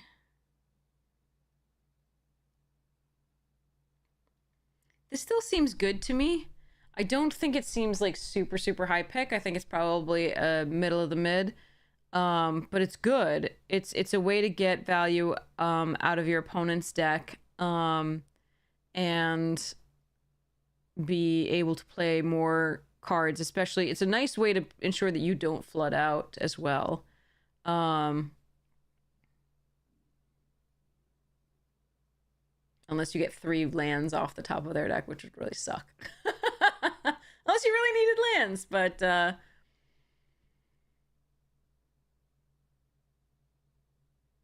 yeah, it's decent. I still prefer Gonti. It is instant speed though, which is pretty sweet. So you can hold up some other stuff. There are a few counter spells in this while you think about what to do with this. I do think it's middle of the mid, might be upper mid max. Vein Ripper, 6 mana, 6/5 flying. Ugh. Okay. 6 mana, 6/5 flyer. Ward, sacrifice a creature. Whenever a creature dies, target opponent loses 2 life and you gain 2 life. This is a sick card.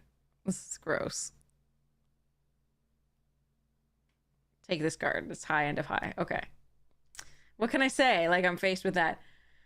Anzrag's Rampage. 5 mana. Destroy all artifacts you don't control. Then exile the top X cards of your library, where X is the number of artifacts that were put into graveyards from the battlefield this turn. You may put a creature card exiled this way onto the battlefield. It gains haste. Return it to your hand at the beginning of the next end step. Okay. There are a lot of artifacts to destroy in this. I actually don't mind this card. Destroying all the clues at once, or all the like equipment and so on and so forth. And there's actually a fair number of artifact creatures as well. That's not bad. And you also get the additional value of at least being able to maybe put something in small into play. Potentially. Could even be large. I like this card in this format. There will be decks that don't that it's not great against, because that have slightly fewer artifacts overall, but like the times when you get this against like a blue-red deck is gonna be sick. I probably would take this on the mid end of mid. It probably has some utility, but yeah. All right, Case of the Crimson Pulse seems good. I think it's so discard a card, then draw 2 cards to solve. You have no cards in hand. At the beginning of your upkeep, discard your hand, then draw 2 cards. I think this is mid end of mid. I don't think it's like amazing, but it's fine. It's definitely playable, even if you don't get to solve it. But if you do get to solve it, I mean, it's a nice way to fill up your hand in a really aggressive deck. I think this is probably best in Rakdos or Boros. So just the really aggressive decks will really like this. Discard, draw 2 cards is already fine. We know that we usually have that at 1 and a red. But the addition of this, right, once you get Hellbent, you can start making sure that you get a couple things to play every turn. So this is pretty cool. Yeah, if you're empty-handed, you just draw the 2, right? Because you discard a card. All right. Connecting the dots, 2 mana. Whenever a creature you control attacks, exile the top card of your library face down. Oh, that will mill me out, probably.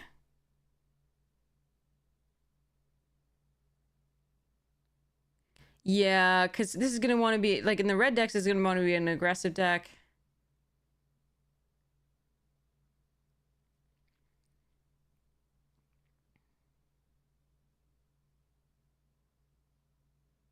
Oh, but you sacrifice it, so that's not so bad.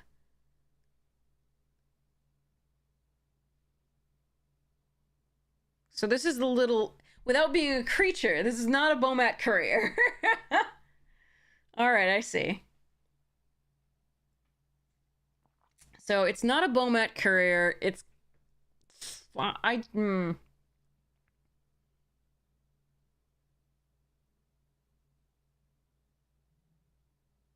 This effect is so much better in red on a creature. It's so much better. I don't know how to value this. I think it's fine. I don't think it's exciting. I'm probably wrong somehow, but I think this is probably like a lower end of mid pick. So many times your Bomat Courier died, but you actually use the effect. Definitely. But on 2, I just think red aggro decks are going to be wanting to do something else. So maybe is this a Gruul effect? Like wherein you play the Gruul stuffs and then you play the connecting the dots and start exiling stuff and just like... No, because then you still have stuff stuck in your hand because Gruul has all the big casting costs. This is definitely an aggro card, but you're just never going to be wanting to do it on 2. Maybe you do it once you... Yeah, double spell on 4 or something. Maybe. It seems way too slow for aggro for me too, Tulan. I think you're right. I think it's probably a low end of mid pick. I really think that it's not quite what you want, but I could be wrong. So, Expedited Inheritance, 2 mana. Whenever a creature is dealt damage, its controller may exile that many cards from the top of their library. They may play those cards. I don't like giving this to my opponents. I'm not going to take that card. I feel like it will mill me out and do horrible things. I mean, we are the things doing damage. So, and but it's a May, so you can't just use this to mill your opponent out. So, I don't think so. I don't think I'm playing that card. Fugitive Codebreaker. 2 mana, 2/1 Prowess Haste. When it's turned face up, discard your hand, then draw 3. Nice! Okay. It's got early game and late game utility. I really like this. This is a low end of high pick. Very nice. Reduce my instant sorcery card in your graveyard. Okay, so you can make it even better. Okay. And so I think in a blue-red shell, this is going to be much better. Yeah, it could be. I mean, there's a lot of instants and sorceries in Rakdos too and Boros, so it's actually maybe in any of them for instants and sorceries. All right. Incinerator of the Guilty. 6 mana, 6 flying trample. Take it. Yeah, just take it. Cool. Krenko, Bear, if this is like all the other Krenkos, this is a just take too. 3 mana, 3/3 haste. That's already great. Sacrifice an artifact, put a +1 counter on each goblin you control. There's a lot of goblins in the set, right? How many goblins are there? Do we know? There's 2 right here, obviously, and there's the crazy one that whenever you sacrifice an artifact, it gets a +1 counter and puts a red mana in your mana pool. Whenever an artifact is blah. Oh, you make your own. Okay, yeah, no. Slam this card. That's pretty good. I think it's a high end of high pick. Even without other goblins, because it can make the other goblins. And its stats are really good in this, because so many things are just 2/2s and fewer. So, I like that. Buzz Crusher, 4 mana, 4/4 flying trample. When it enters the battlefield, for each player, destroy up to 1 non-basic land that player controls. That's going to be less relevant in Limited, although there are a few non-basic ones in this. For each land destroy this way, its controller may search their... It's still a 4/4 flying trample. Take it. It's good. Yeah. All right. Lamplight Phoenix. 3 mana, 3/3 flyer. Already good. When it dies, you can exile it and collect evidence 4. Only when it dies, so you can't do it later. If you do, return it to the battlefield tapped. I mean, it's still a 3/3 flying for free. That's just great. So, mid-end of high... middle of high picks, rather. Pyrotechnic Performer, 2 mana, 3/2 disguise. When it or another creature's turn faced up, that creature deals damage equals its power to each opponent? What?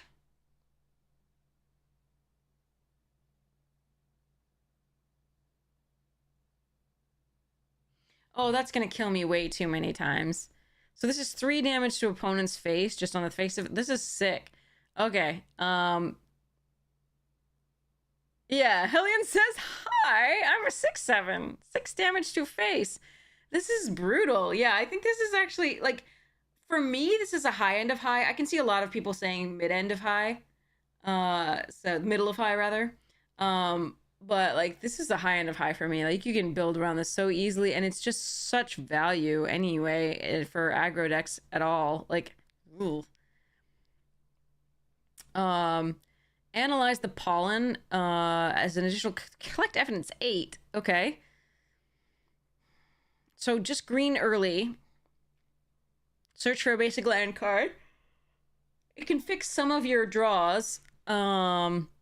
If evidence was collected, instead search your library for a creature or a land card. Reveal a card put into your hand. But for 8?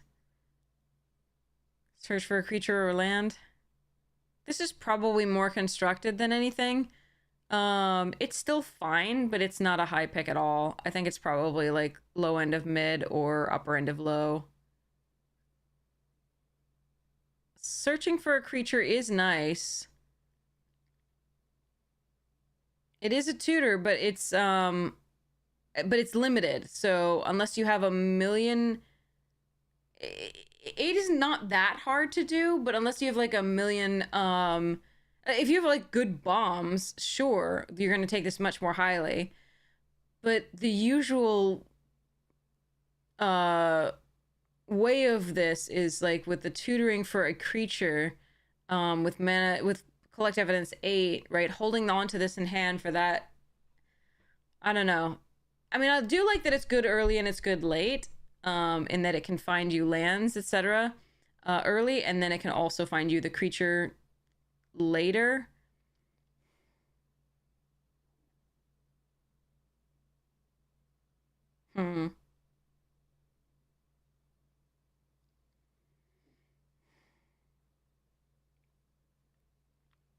The art is stunning.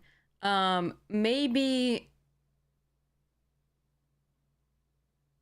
mid end of mid. I just, it's good. But like, it's, yeah, mid game is just so bad. Yeah, it's no Traverse the Ilvenwald, yeah. Yeah, I don't think it's amazing. I think it's fine. Like I said, I just like, compared to other cards we're seeing, it's just meh. Archdruid's Charm, triple green. Triple green is a little difficult. We'll see what that looks like. Search, whoa. Oh, a battle card if it's a battlefield if it's a land card. Otherwise, just into your hand. I see. And then +1/+1, and then punch. That's good. Exile target. This is a great card in this set. I think that's probably an upper end of mid, lower end of high. Somewhere in there.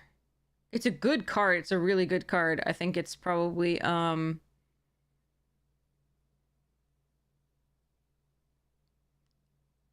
super sick in Commander. Cray.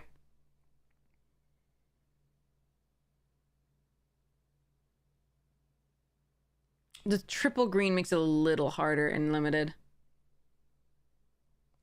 Audience with Trostani, 3 mana, create a 0/1 green plant creature token. Then draw cards equal to the number of differently named creature tokens you control. I mean, if you already have a crazy token deck, sure, but this is really low. This just goes in my wrist deck, my EDH populate deck. I don't think this goes in anything limited. 3 mana for an 0/1 isn't a draw card is not where we want to be with this. We have some tokens in this, so if you get them, great. If you're like in a Bant tokens deck, I think you might be able to do it, but other than that, not so much. Axebane Ferox, 4/4 for 4 death touch haste. Ward collect evidence for. Yeah, that's a first pickable card. All right, moving along. Case of the Locked Hothouse. The 4 mana, you may play an additional land on each of your turns. Okay. To solve, you control 7 or more lands. That's not that hard and limited, especially in sealed in the pre-release.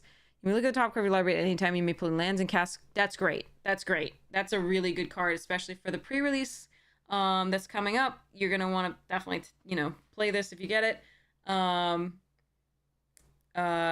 You may play an additional land on each of your turns. Doesn't really matter that much. The you control 7 or more lands solving is actually very good because that'll give you the extra gas that you need to get through to the later game. I really like this. Let's get through and win the later game. So I still think it's a lower end of high, but it's still a really good card. Hide in plain, just because you need to get to those the 7. So hide in plain sight, 4 mana. Look at the top 5 cards of your library. Cloak 2 of them. For the rest on the bottom of your library in a random order. So basically, you get 2 2/2s with Ward 2 for 4, which I like that. And you can choose which to cloak, so that you can choose creatures, so that you can uncloak them. The trees look beautiful until they look back. Nice. So I like this card. I think it's good value. Oh wait, tokens. No, this isn't a token, right? Yeah. Okay. Yeah. Sorry. For a second, I was like, "Whoa, did I miss?" Okay. Yeah, they're cloaked cards. They're not tokens. Okay. So I like this card. I think it's a.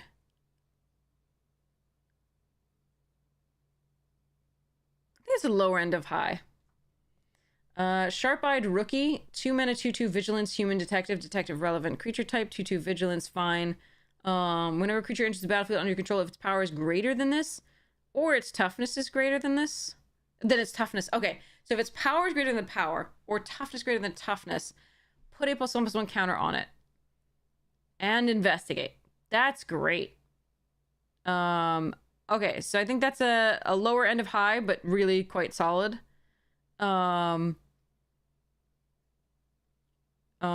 Could end up being mid end of high, middle level high.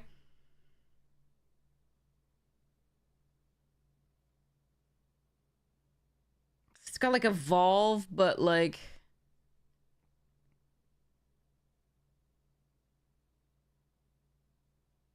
plus investigate. Interesting.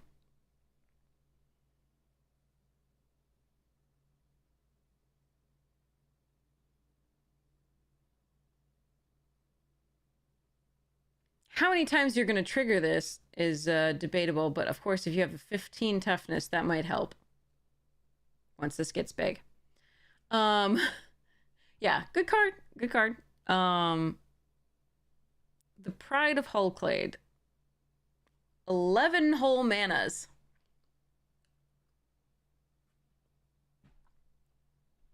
Cost X less to cast, where X is the total toughness of creatures you control. Defender. Okay, so you are really going to want to play this in Simic. You're not going to want to play it in other things. Or you splash it into blue something else. So then turn target creature you control gets +1/+1 when gains. When this creature deals combat damage to a player, draw cards equal to its toughness and can attack as though it didn't have defender. So you can just put it on like this thing, right? +1/+0, and when it deals combat damage to a player, blah, right? So, and you can do it at instant speed, so you can do it for whatever, like, a little 1/1 wasn't blocked, right? You can draw a card for 4. Draw 15 cards is not what you're going to want to do. That will probably mill you out. So let's try not to do that, chat, in the pre-release. But it seems like a fun card that you can do some cool stuff with, so I think I would absolutely first pick this card. High pick, high blah, but like it is a double colored card, so yeah.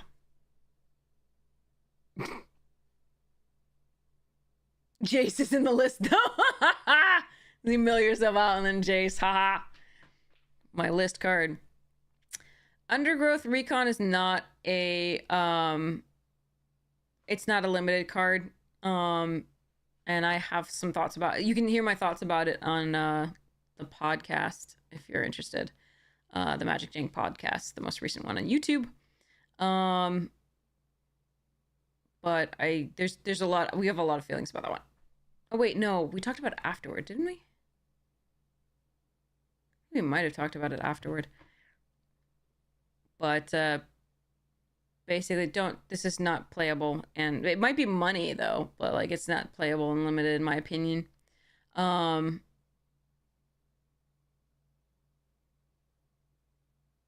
I think Crucible does everything that it does much better in other ways. And I actually think there's an uncommon that does things better than this anyway too. But yeah, I mean, if you're the jerk at the table who's doing land destruction, maybe you run this too. All right, Alchemist, Proft, Master Sleuth, 3/3 for 3 vigilance, nice detective, relevant creature type. When it enters the battlefield, investigate. And then you can pay X and you can Sphinx's Rev on a stick if you sacrifice a clue.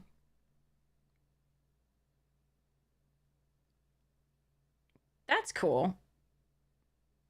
I think this is a middle end of high just because it's double colored. But it's very good. Ezrim, Agency Chief. 5/5 flyer for 5. Okay, that's already stupid. Just take this. Even though it's 2 colors and it's a little harder to cast, I still think that's worth it. 5/5 flyer for 5 is just sick. And investigate twice, and then yeah. Vigilance, link, half link. That's gonna be sick. Is this gonna be the Dream Trawler?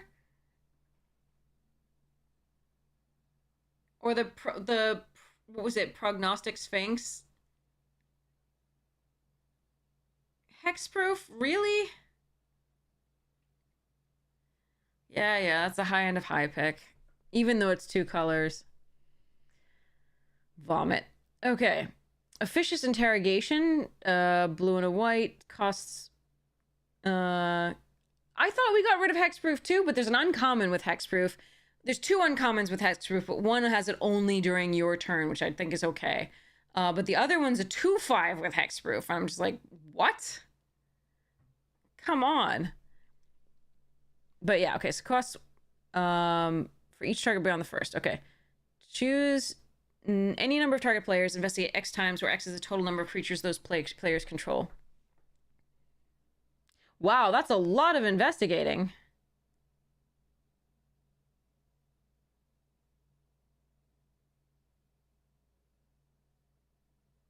Wait, there's a mill hexproof, dude? I only know about the uncommon that's like a 4/2 in green that has hexproof only on your turn, and the 2/5 in blue that has hexproof, period. There's a mill hexproof, dude.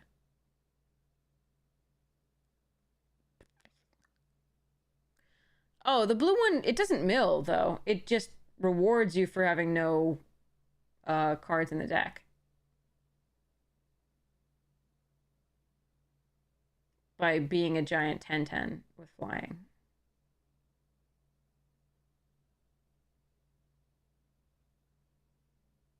This card is good. I think it's a...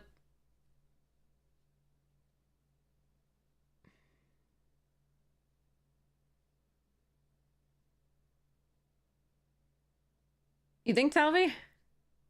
I think it's probably middle... it's upper mid, I think. I don't actually think this hits high, but it's very close because that's so many artifacts and clues for 2 mana potentially. Like 3 on turn, like 5. Seems good. So drag the canal. 2 mana, instant, create a 2/2 white and blue detective creature token. Okay. If a creature died this turn, you gain 2 life, surveil 2, then investigate.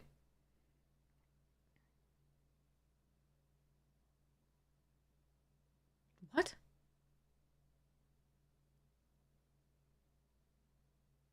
So you wait for something to die, then you get all this? or you immediately get the 2/2 white, you know, this 2 mana for an instant 2/2 white token.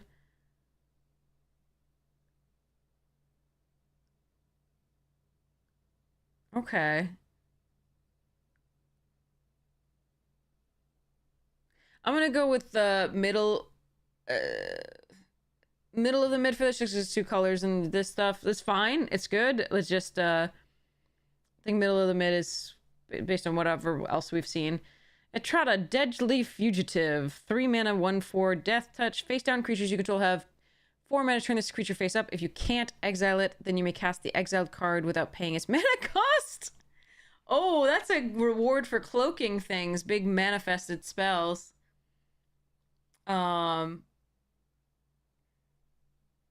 Fascinating. I mean, this is going to be best in like a manifest deck. But it's also good for like big morphed creatures, so you can unmorph them for 4. Big disguised creatures you can undo for 4. That's nice. When an assassin you control deals combat damage to an opponent, cloak the top card of that. Yeah, okay. Yeah, you could definitely build it. It's still good no matter what. So I think this is a middle level of the high picks. It might even be a high level of high because of this stuff. Oh, I like this card. I think it might be high end of high.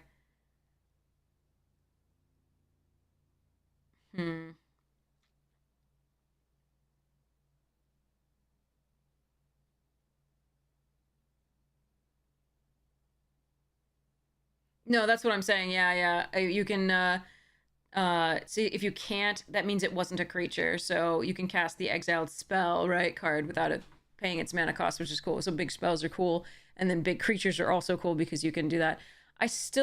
So I think this is probably, I don't think it's like a windmill slam like this, but it is very good. And I'm trying to figure out whether I want to put it at a high end of high or mid end of high. Probably high end of high. It could be mid. I don't know. Okay. Lazav is wearing faces again. Shape. Oh, it's a detective. Okay. 2 mana, 2/3. Fine. That's okay. And this is pretty good to have 3 toughness just because everything's a 2/2 that is disguised. So it's a nice early blocker. Whenever it attacks, exile target card from a graveyard, then investigate. It's really nice for taking the ability to collect evidence from your opponent pretty well. And then you also investigate. Whenever you sacrifice a clue, you can have it become a copy of a creature card exiled with it until end of turn. Sweet. I like this. It's middle end of high. Pretty darn good. But 2 colors, of course. Blood Spatter Analysis. Enters the battlefield, just 3 damage to target creature an opponent controls. Already, that's fine at 3. At a black and a red, that's fine. Whenever 1 or more creatures die, mill a card and put a bloodstain counter on it. Then sacrifice it as 5 or more bloodstain counters on it. When you do, return target creature card from your graveyard to your hand. Okay, nice. Okay.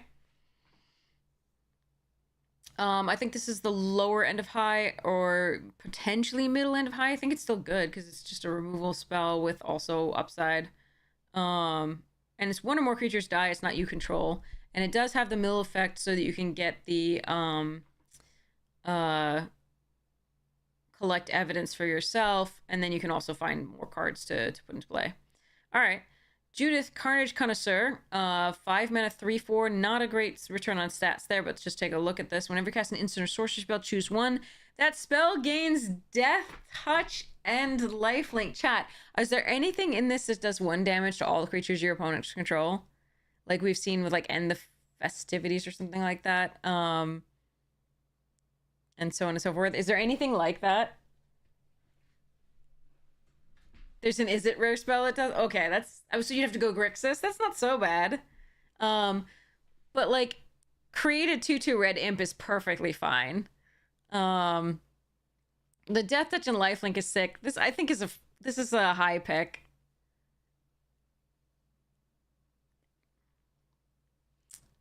I think this is a high pick. Just because you're going to be casting instants and sorcery spells anyway, although this one is more enchantments, has more enchantments than expected in terms of, you know, just overall, so there are fewer instants and sorceries than sometimes you expect, because this removal spell is an enchantment, not a spell, not an instant sorcery, so there are fewer, but you're still going to be casting them anyway over the course of the game, and getting this value is just silly. I do think this is a high end of high pick for that reason, but it could be mid end of high. There's shock and light. There's a lot of stuff, yeah.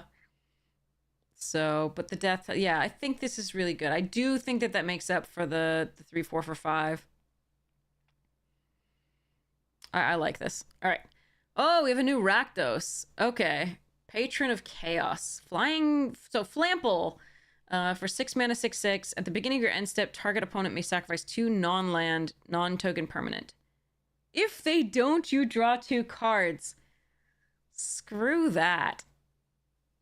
Okay. Slam this. Okay, Hamhawks showed me this the other day after we were doing our this one's on the podcast. The Magic Jank podcast. He actually got me to react to this in real time because I hadn't seen it before. I'm gonna let you react to it in real time while I go get water.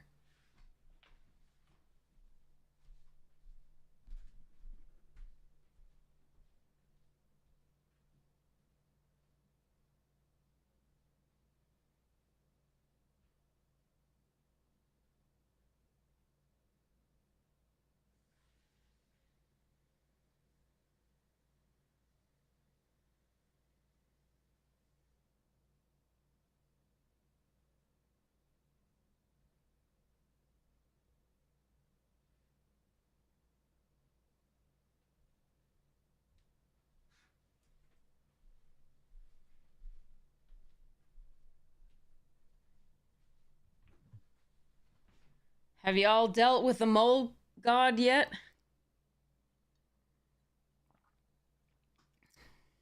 First of all, how dare you? Yes.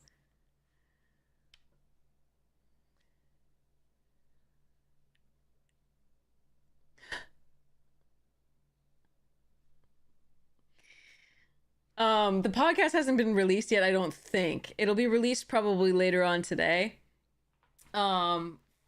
But it's Magic Jank Podcast on YouTube. I wish I had my reaction clip. I don't. Hamhawks was recording.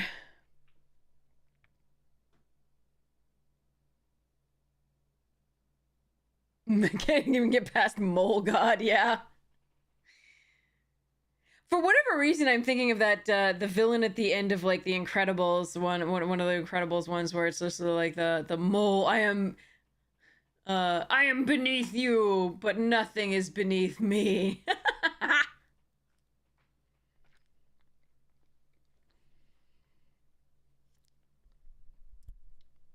Okay.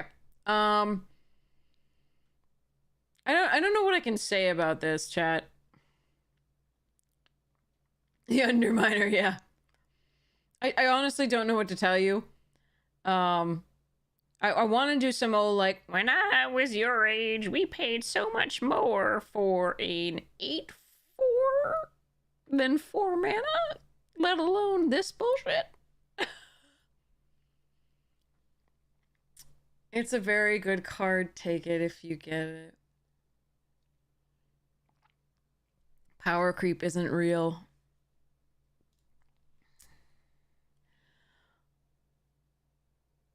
Okay. World Soul's Rage. Yeah, seriously, Pigeon Spank.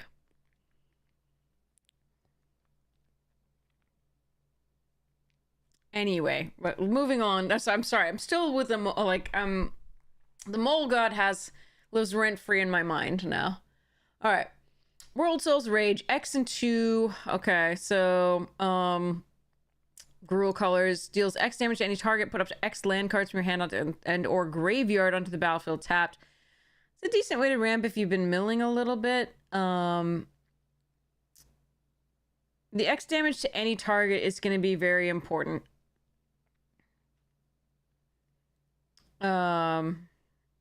Before it has no ETB is the downside. Yeah, I mean, you make a point, because, like, in Standard, right, doesn't everything need an ETB? Is any card playable for Eternal formats? Yeah, there's actually quite a few. I believe that we'll see some play. Oh wait, Eternal formats means are you talking like Legacy Vintage, or are you talking about like Modern, or are all three of those considered Eternal? I forget. I always forget what's Eternal these days.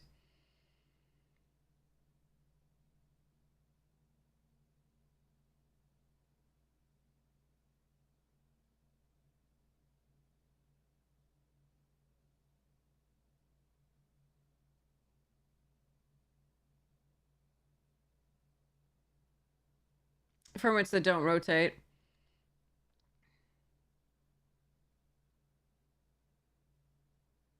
Yeah, Modern, Legacy, Vintage. That's what I thought. Yeah, there are a few things that I think we'll see. A lot of stuffs.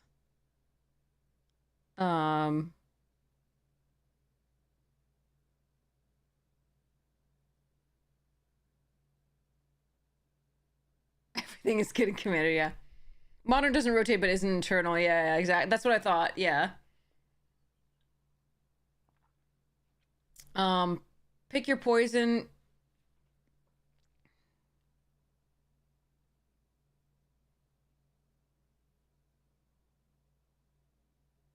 Whole card pool, not counting ban restricted, is that's just Vintage and Legacy then.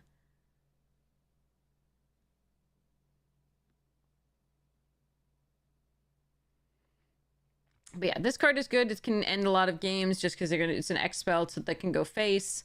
So it's gonna be a mid end of high, or lower end of high. It's just an X spell that can go face and kill people. Like Creator's Claws was so good. So it is 2 rather than X and 1. So and you don't really care about the lands coming to the graveyard tap, but meh, it's fine. Yeah, Pick Your Poison is really good. I think the Gobbo may see some play. The like uncommon Gobbo where you sacrifice an artifact and put a red and get a red mana and a +1/+1 counter on it.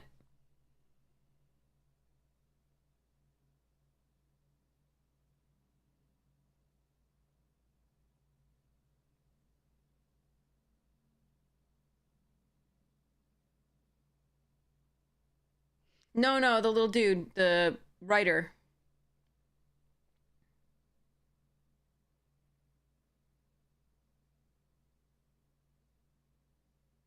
Crime writer or whatever it was. Crime novelist. I think that's what it is.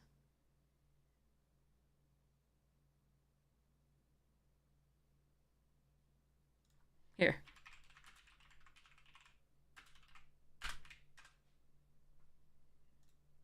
This thing. With Fibblethip. Right here. There's Fibbles. But yeah, I think this is gonna see crazy play.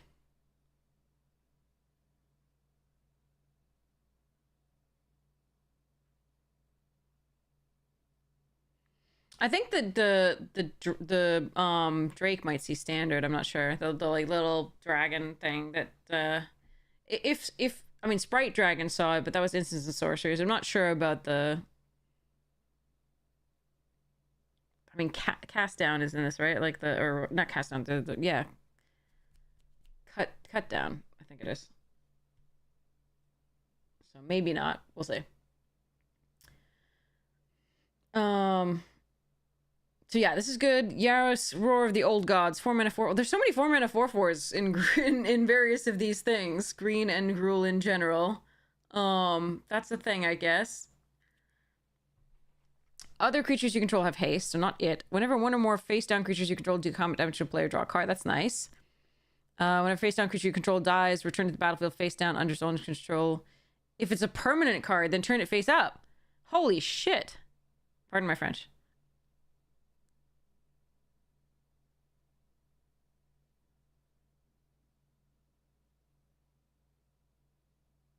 Yeah, that's a cray card.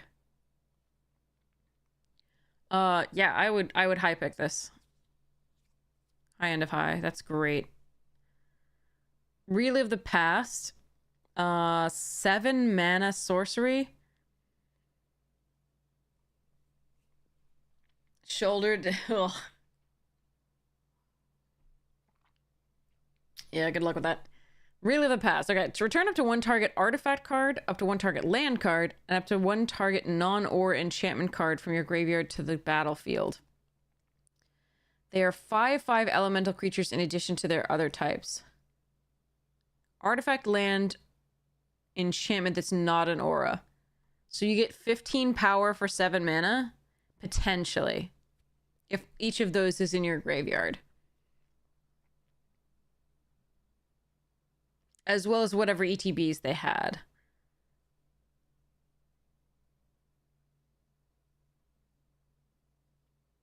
I think that's a low end of high, but it could surprise me. Because you have to have all of those. I don't think it should be too hard to have all of those unless you've been collecting evidence like mad. It may be more difficult for Selesnya to get the land into the graveyard. Just because it's not milling itself.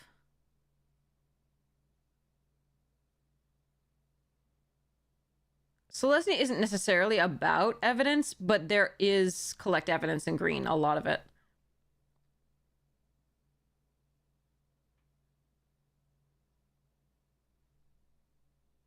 Yes, you can get the strictly better evolving wilds into the graveyard pretty easily.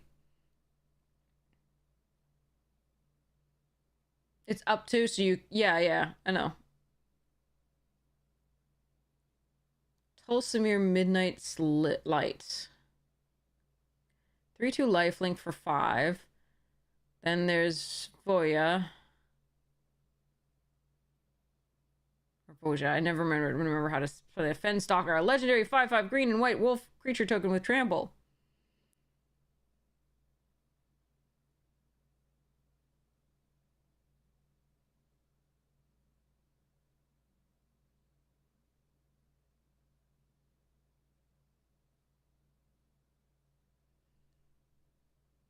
Big Doge, yeah. Big good boy. Alright, when a wolf you control attacks, if this combat, target creature an opponent controls blocks that wolf. Ooh. Yeah, that's extremely strong.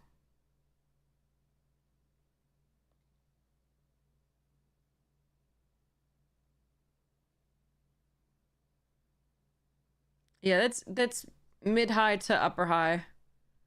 Tristani 3 Whispers. 4/4 for 3. Now we 3 this time, though. Target creature gains Death Touch, Vigilance, or Double Strike for various costs.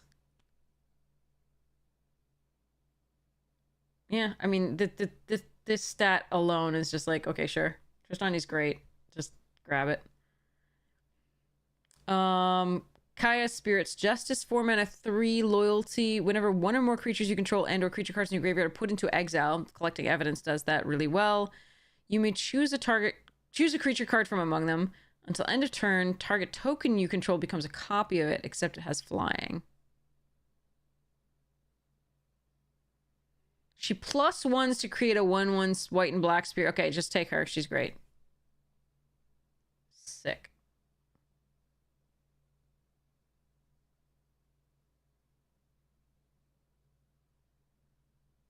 Yeah, these two are both high end of highs.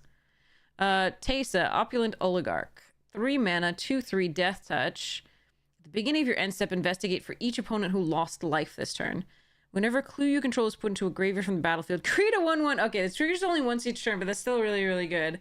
Alright, so she's a mid-end of high. She's roughly equivalent to, like, these two are roughly equivalent in power. These two are cray-cray. Tomek, Wielder of Law. 3 mana, 2/4 flyer are with Vigilance, also still good. Affinity for Planeswalkers, that's not gonna matter, hopefully. I'm sure it's gonna matter on my opponent's side, just not mine. It's fine. Everything's fine. Whenever an opponent attacks with creatures, what else would you attack with? Help, chat.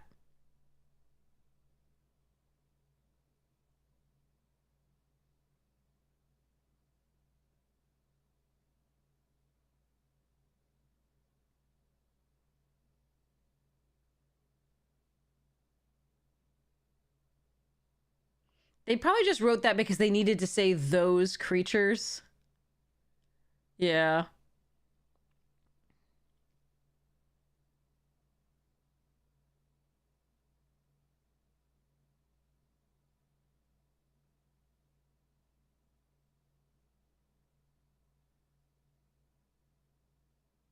You can't attack with a vehicle unless it's already a creature. Can't be declared as an attacker unless it's already a creature.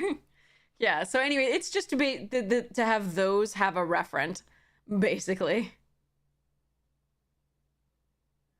So whenever an opponent attacks, if 2 or more of the creatures they're attacking with is basically just a rougher way to say. So if 2 or more of those creatures are attacking you and or planeswalkers you control, that opponent loses 3 life and you draw a card. So this is kind of like a Mangara, but for cheaper and flying and vigilant. This is a crazy card. Take it. High end of high. Treacherous Greed, 3 mana. They're bonus promo cards for pre-release. You can't play them, and they won't show up in regular draft? Well, that's a freaking annoying. Why can't you play with them in pre-release? Pre-release is all about playing the crazy things and promo tokens you get. Promo cards you get. That's really irritating. I'm sorry. Alright, Treacherous Greed, 3 mana, instant. As an additional cost to cast a spell, sacrifice a creature that dealt damage this turn? That is so situational. It's good. But, like, draw 3 cards, each opponent loses 3 life and gain 3. Yeah, it's fine in the token decks. It's really, really good. I still think it's an upper end of mid pick. It's good. I think you're going to want to only take it if you're already in these colors. So, Ill-Timed Explosion, 4 mana, draw 2 cards. Then you may discard 2 cards. When you do, it deals X damage to each creature where X is the greatest mana value among cards discarded this way. Okay, so the this is the Wrath in the blue-red. The Wrath effect in blue-red. Okay.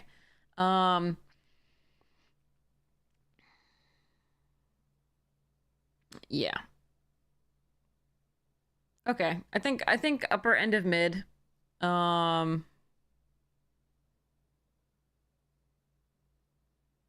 There's always a possibility that you're not going to have the card that you need to, do this, but I can see myself getting desperate at certain points and doing this. But I was also good against aggro. So I don't mind it. I think upper end of mid. Kylox's Volt Strider, 3 mana, 4/4 vehicle. Collect evidence 6. It becomes an artifact creature until end of turn, so you don't have to crew it in that case. But its crew cost is pretty low. But either way, you can get in. Whenever it attacks, you may cast an instant or sorcery spell from among cards exiled with it on the collect evidence. If that spell will be put into a graveyard, put it on the bottom of its owner's library instead, so you can't keep doing it. Okay. Seems good. I think it's gonna go low end of high.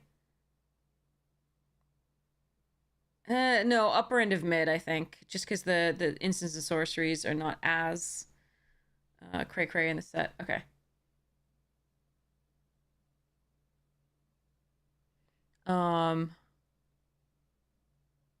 There just aren't as many of them as I'm normally used to seeing, I think. Just because there's so many enchantments that do things that normally would be assigned to instants and sorceries. Alright, Kylox, Visionary Inventor, 7 mana, 4/4, menace toward 2 haste. Whenever it attacks, sacrifice any number of other creatures. Then exile the top X cards of your library. X is the total power. Okay, no, I think this is a constructed card.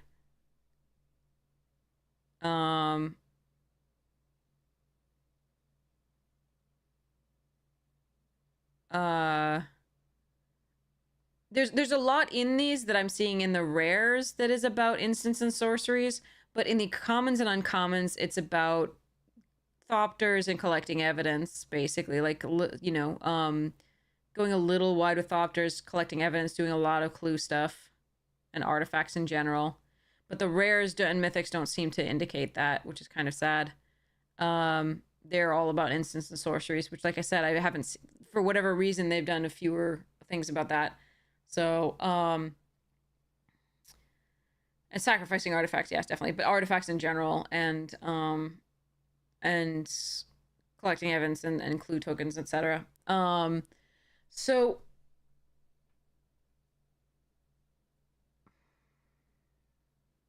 yeah, none of these are like high picks for me, and this one's not even playable in my opinion.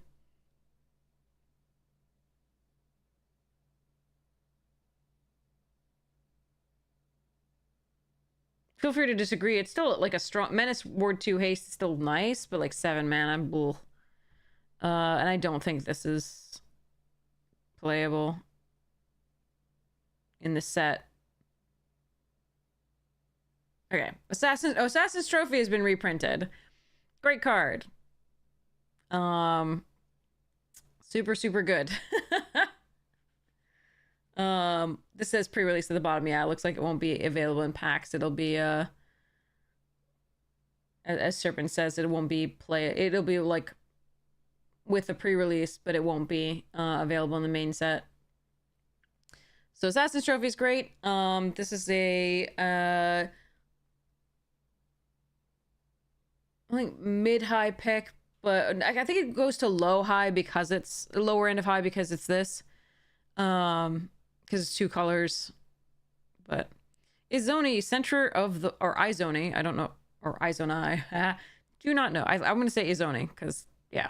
Center of the web, 6 mana, 5/4 menace, elf detective. Whenever it enters the battlefield or attacks, you may collect evidence 4. If you do, create those 2/1 black and green spider creature tokens with menace and reach. Sacrifice 4 tokens total, surveil 2, then draw 2 cards, you gain 2 life. Okay. I'm gonna put that on the low end of high. It's good. It's very good, but it's not what we've seen with crazy things. Okay. Urgent Necropsy. Okay. 4 mana instant. As an additional cost to cast the spell, collect evidence X, where X is the number total mana value of the permanents this spell targets.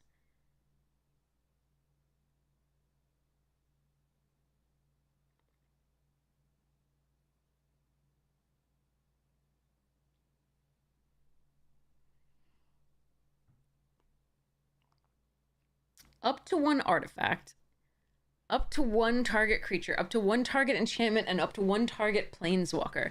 So in these, it will mostly not be the planeswalker, obviously, because we're doing limited. The podcast is the Magic Jank podcast, which should be up later on today on YouTube. The video of it. I think this is good. I think this is very good. It's not as good early. It's very good late. So, and with the mill and surveil in black, I think it's nice.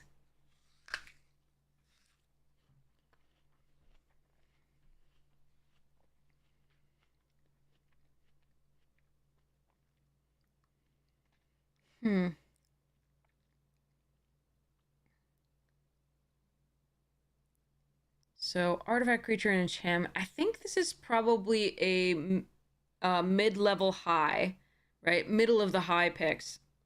Don't think it's the highest of the high. Simply because you can't use it as a removal spell really early in theory. Okay. Agris Cost, Spirit of Justice. He's back. He's been in so many things. 4 mana, 2/4, double strike vigilance.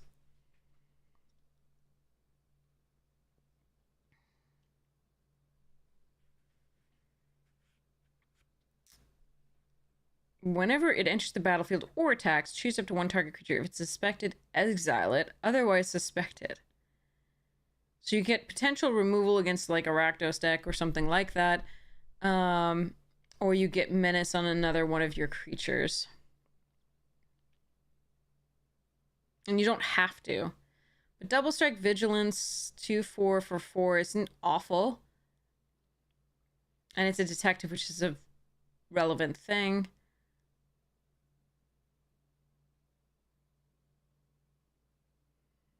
Right, an enemy could be a non-blocker.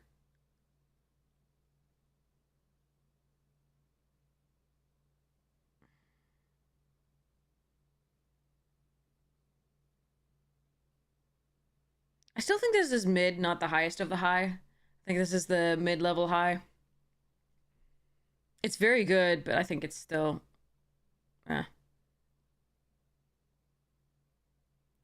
Aurelia, the Law Above. 5 mana, 4/4, Flying Vigilance, Haste. Just take it. Fuck it.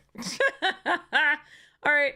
Yep, that's highest of the high. And then, of course, there's extras because reasons. War Leader's Call, 3 mana Anthem. Whenever a creature enters the battlefield under control, it deals 1 damage to each opponent. So it's Tremors plus an Anthem. Ooh, I like it. I think this is gonna be low end of high, mid end of high. It's very good, but again, on 3, you're often gonna be wanting to do other stuff than this. You're gonna be wanting to play creatures, but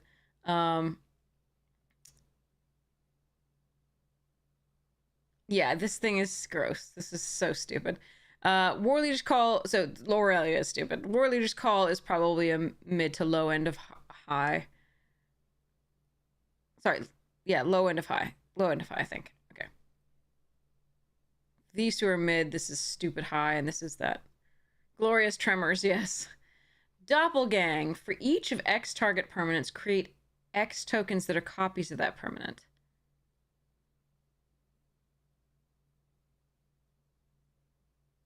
Impact Anthem, yeah. So Doppelgang's XXX, which is triple X, and Vin Diesel is nowhere in this card that I can see,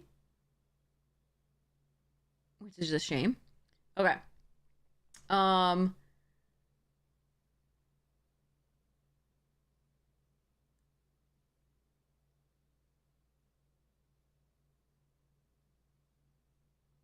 I think the Mole God was at the end of the podcast.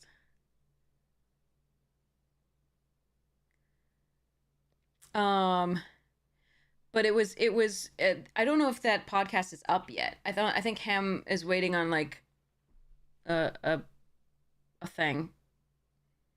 Oh, hold on a second. I'll go check in a second. Oh, there you go.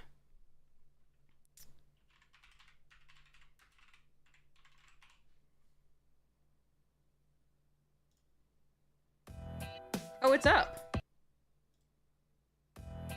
Oh no, that's the spoilers. That's not it. Oh, it's up. Yeah, okay.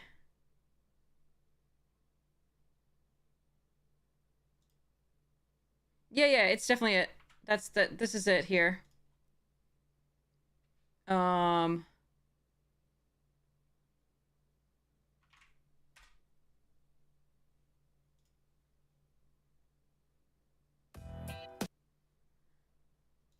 Yep, that's it. So yeah, it's toward the end where he gets me to react to the mole god. So Doppelgang, XXX, and Simic. For each of X target permanents, create X copies that, okay, tokens that are copies of that. So if I choose, let's say I choose something non-legendary here, like a Cryptex. If I pay 8 mana, 2/2/2/2, I can choose 2 permanents and create 2 tokens of each of those permanents. So if I choose Cryptex and let's just say Meticulous Archive, I get 2 Cryptex tokens and 2 Meticulous Archive tokens.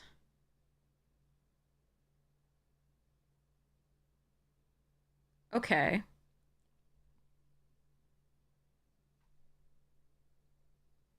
Thanks, Star Fox! Or Storefought, sorry.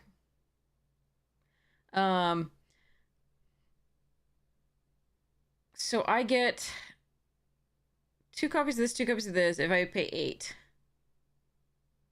In limited, that's pretty decent as a rate because I get 2 copies of like the best creatures on the board and 2 copies of the best creatures on the board basically each. So it's 4 tokens that I get. That's kind of crazy. After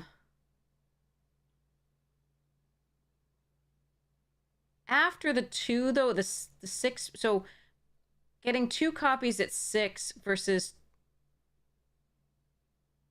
like 2 tokens at 6 versus 4 tokens at 8.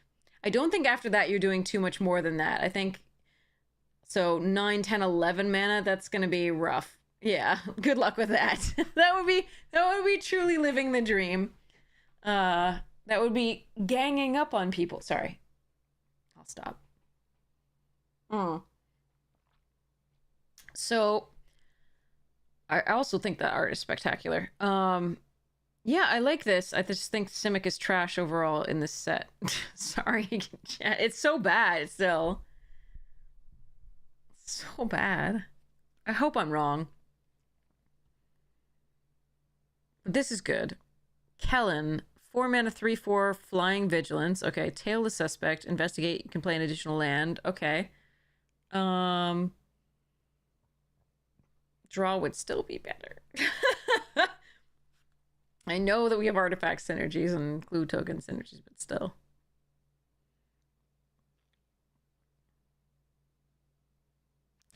Flying vigilant. Whenever it attacks, destroy up to 1 target artifact. Wow.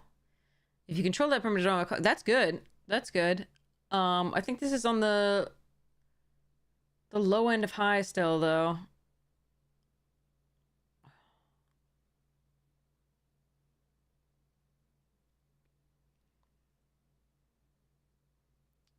Could be mid end of high. I think it's low end of high, though. Vanifar, Evolved Enigma. The destroy target artifact, like up to 1 target, that's really good.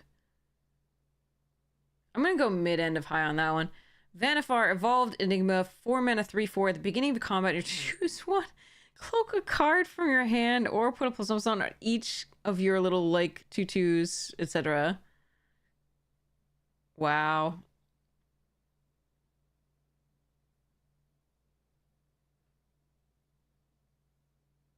Yeah, that's sick. This is a high end of high. This is gross. Absolutely sick. Okay. Cool. Get a free 2/2 every turn, or also just do this afterward. This is like freaking Glissa from Mom. Brutal.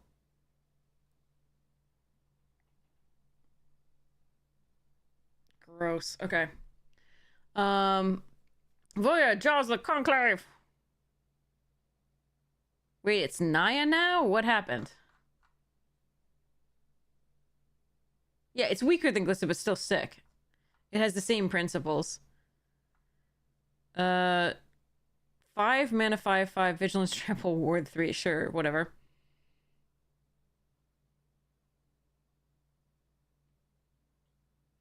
So you weren't necessarily going to have elves, because unfortunately he didn't come along for the ride. Tulsamir. But you will have a wolf. Guaranteed. Yeah, this won't be in draft. It's pre-release.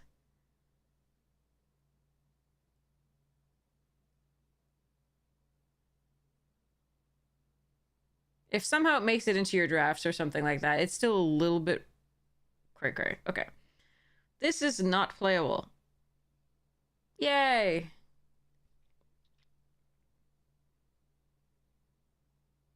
Niv Mizzet Guild Pact. This is also not playable, but I want somebody to play it anyway. Cryptex. Collect evidence 3, add 1 mana of any color. Put an unlock counter on it. Sacrifice it, surveil 3, then draw 3 cards. But you only get to activate it as 5?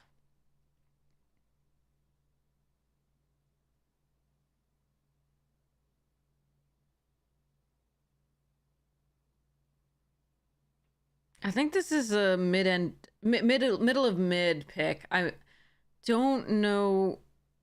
Again, I'm not really certain exactly how much collect evidence will be a thing. By that I just mean you're definitely gonna collect evidence. There's gonna be a lot of evidence collected in the set, but the collect evidence 3 on an early thing, like it might be really good in the self-mill decks with blue-black. But it has to be that deck, I think, that's really making sure to fill up your graveyard for the collect evidence to actually ramp you out. And this, any other deck isn't going to want to, yeah. This is, it's a little, and 3 for 1, yeah. And 5 counters to do the other stuff. I don't think this is really, like, I think this is like mid of mid, and it's only for certain decks. So I don't think it's great. All right, these are the Surveil lands. These are all pretty darn good. You're going to want to take them if you're already in the color. I don't think you're going to want to take them really early. I think you're going to want to take them as you need them. They're really fun. Okay.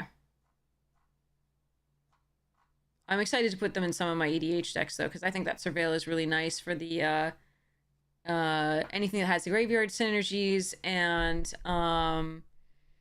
Graveyard Matters and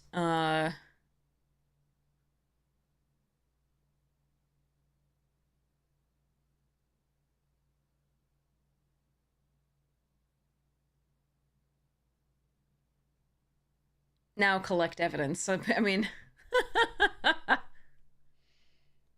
but yeah, okay. So those are all the cards.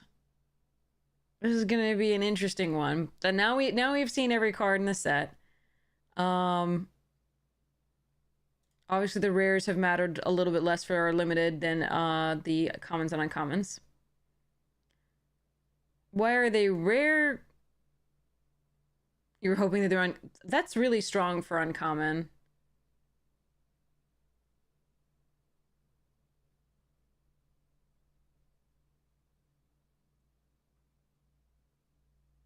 Surveil 1 and add 1 mana of any color? Are you kidding?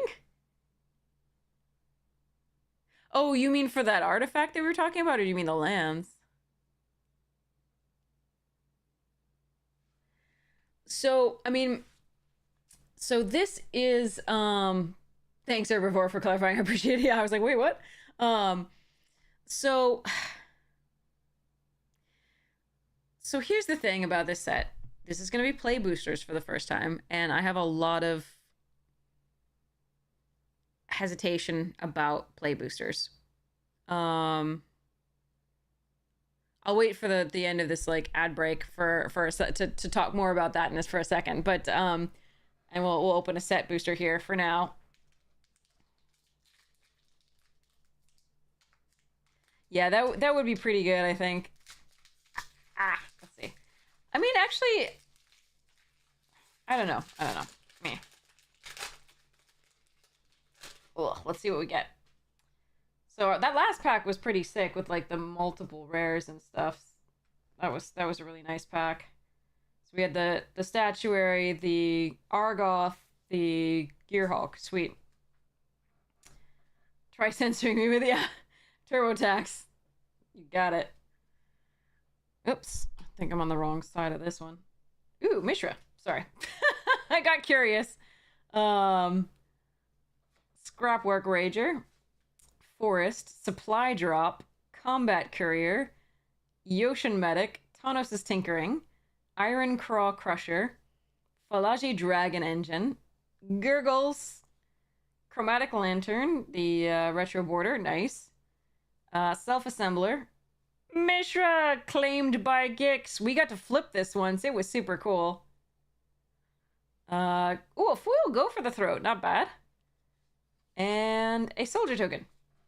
All right, the ad's over. So let's talk about this. Let's talk about play boosters for a second. And actually, if you want to hear my full thoughts on play boosters, you can go to the Magic Jank podcast. And there is actually a podcast where I was on and talked about my fears about play boosters. So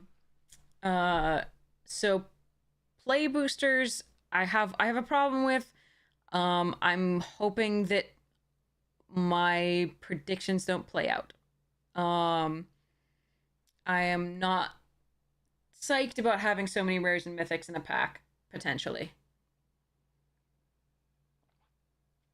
I think that leads to a lot more just, since with power creep, that just leads to a lot more non-games than I like. So, and that's me. That's not necessarily everybody's, perspective on it. So take it with a grain of salt and see what you think. But I'm hoping that this isn't... Like, I didn't like Mom. I hated Mom as a format because it was just all bombs. And there were often multiple per pack, right? Because you had the ones from the special list, and then you had the ones from the set. And it was just about, did you get them, right? And how many did you get, right? Because if you got one, great. But if they got two and they get them before you,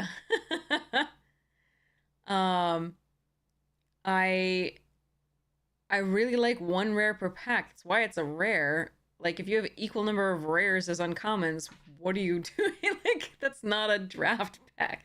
So yeah, I mean, they're changing to play packs. It's not a draft pack. I get that, but I think that there's a reason draft packs were organized the way they were, and I like that experience better than I like having so many rares per pack. But that's me, and I'm a limited player, and I know that's not for everybody, but yeah. I agree, Sand 101. That would be my ideal. But yeah, then we can just play, you know, Peasant Cube. So there you are. It's not that people didn't buy draft packs. And actually, if you want to see my full... I won't bore you with it here because you can just look at the Magic Jank podcast that I talked about. I talked about that at length. About exactly what happened, the market forces that were in play to make the draft packs less attractive, which Wizards really did play a role in, and so on and so forth. So no, they want to charge more than set booster prices for draft. Play boosters are more expensive than set boosters were. So yeah, if you want to see that, definitely go to Magic Jank podcast and look at the one where we talk about play boosters. Because it's just me going into detail on all of that and my perspective on it. We covered a lot. Obviously we were exhausted in all of these, but so I don't necessarily express myself as well as I might otherwise, but you'll have my full thoughts. I'll go into detail on exactly what was going on for the market forces and so on and so forth as I understand it. I'll go into the detail of what I see as happening to the gameplay and so on and so forth. So yes, agreed to Herbivore, yeah. They want to charge more. And some of the statements that they made were really pretty bad. Yeah. So, yeah, I even talk about the difference of going down from 15 cards to 14, etc. So there's lots of stuff that I talk about in that one. I probably will bore you all to tears talking forever, but if you'd like to hear those thoughts, they are on that Magic Jank thing. I'll put that up in a second. Let me just figure out where it is.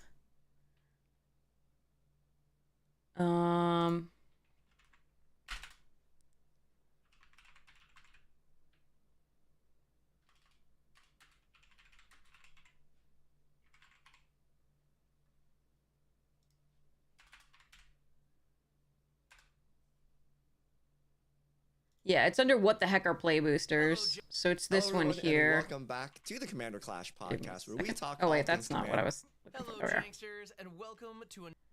So this should be it.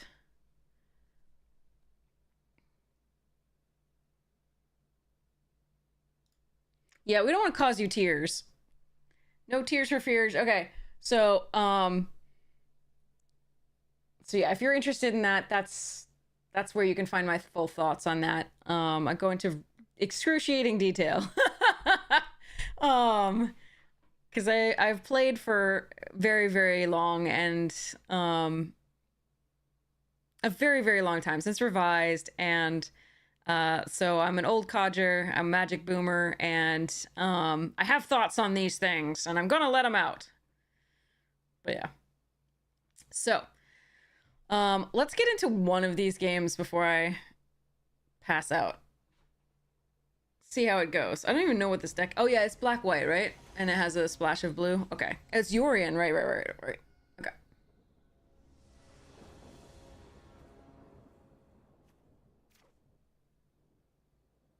a little awkward without a second black, but I think we keep this.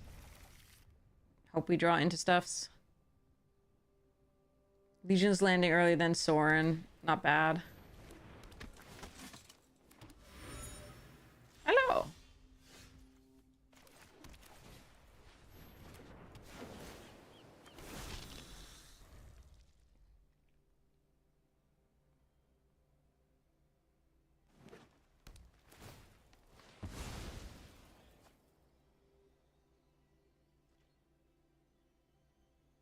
Okay, so we have something to play on 3 and Scry.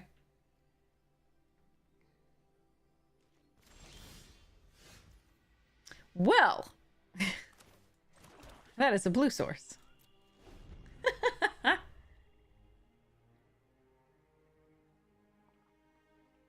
All right. Yeah, I put together a few cubes. I've got a bunch of commander decks that are new and ready to go.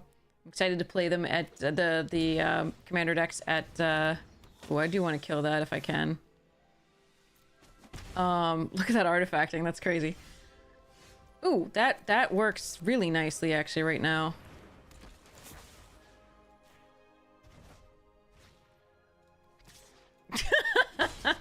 The goose is loose. I did not sleep, not yet.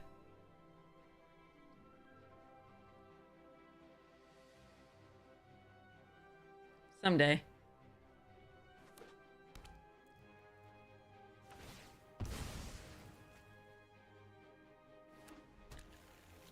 But yeah, I'm gonna take them to Chicago. The commander decks, and it's gonna be so much fun to play there with all of you. I actually literally signed up for no events, so I'm just gonna be playing with people.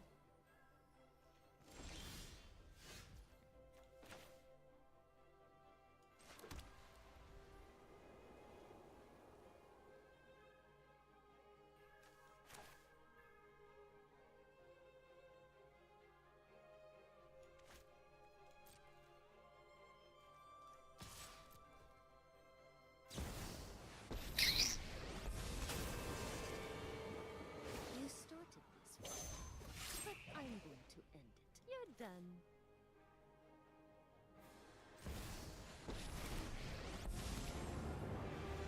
I have come for vengeance. Blood. I bleed vengeance.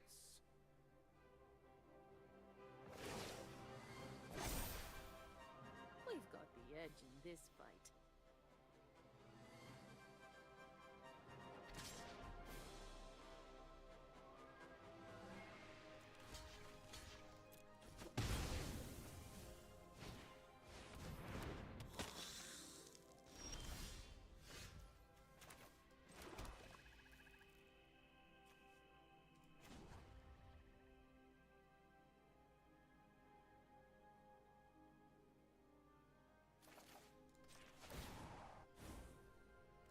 I will outlive you and your progeny.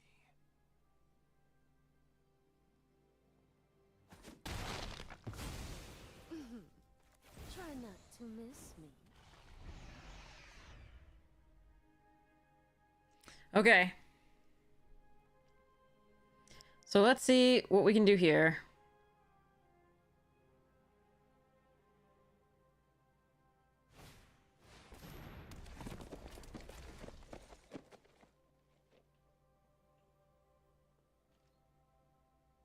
Yeah, land and crime would be great. There it is.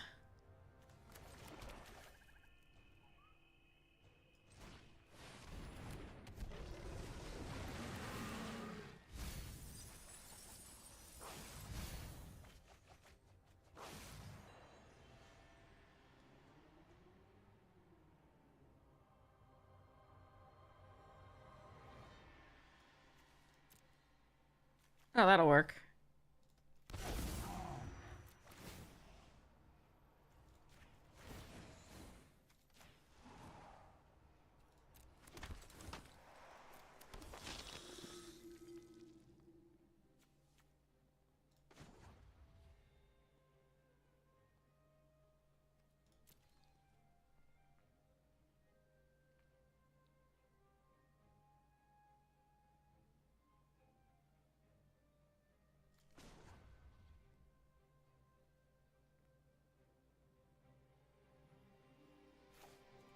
They have Sunfall or a Wrath. I'm gonna be in a little bit of pain here.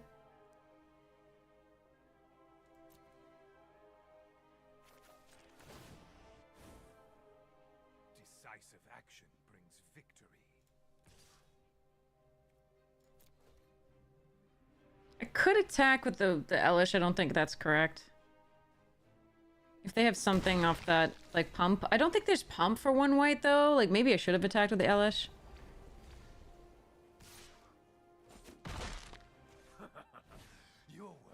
There is Sunfall. Fucking Sunfall.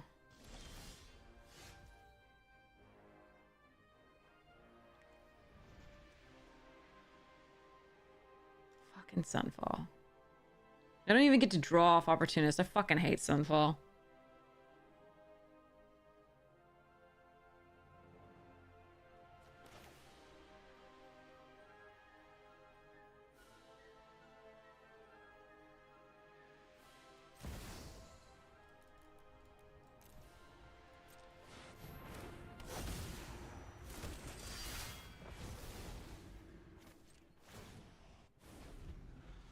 Millennia of victories are on my side.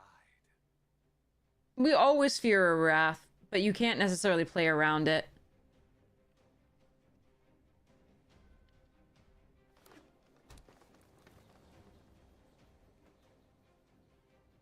There are too many Wraths in this to play around. Basically. You just have to try to go for things.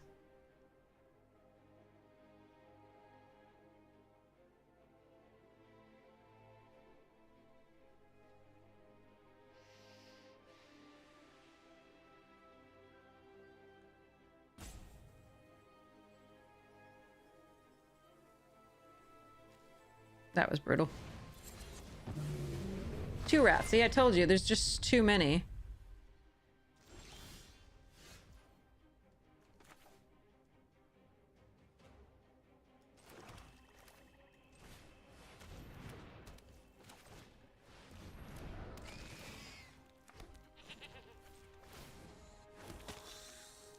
You lack my sympathy. Your sub is old enough to drive a car! 18 months, thank you so much! Hype Zero, thank you so much for your support of the stream, Roast Beef!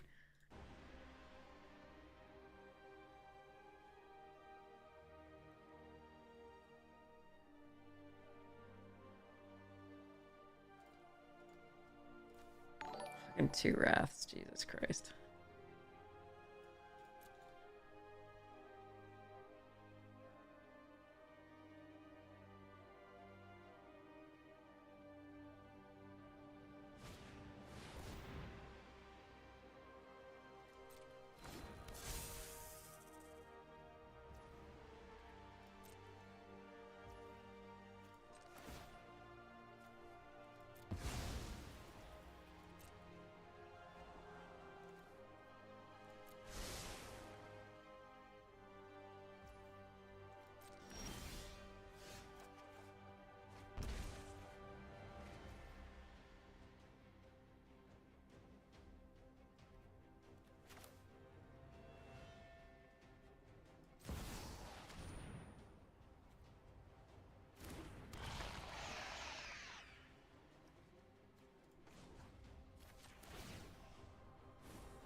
My power is ancient.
We have a Lauren, so I'm gonna keep this here. I'm not gonna scry. We don't have a way to get that back from the graveyard, other than the Lauren. Sorry, other than so rather the Lauren is better to do for that.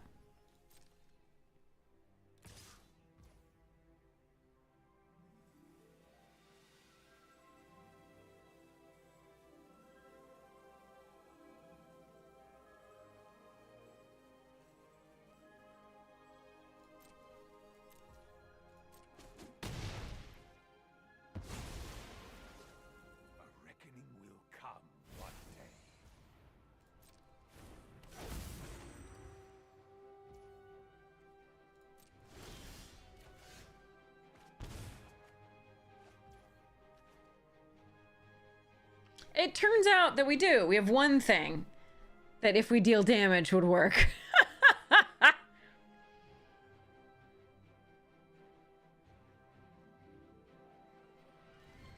The one thing. Okay, really.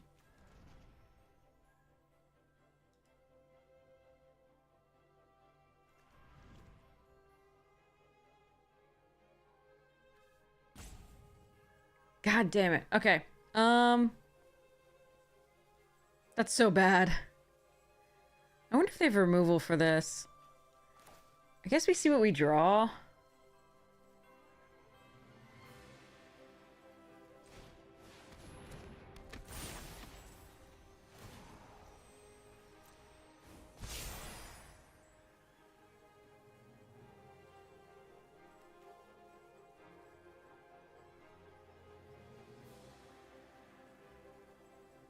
I should have let it go to the graveyard. I should have sacked it. I just didn't know. There was only this that gives it, and only if we could do damage, and the serpent was attacking, so they could have had another flyer.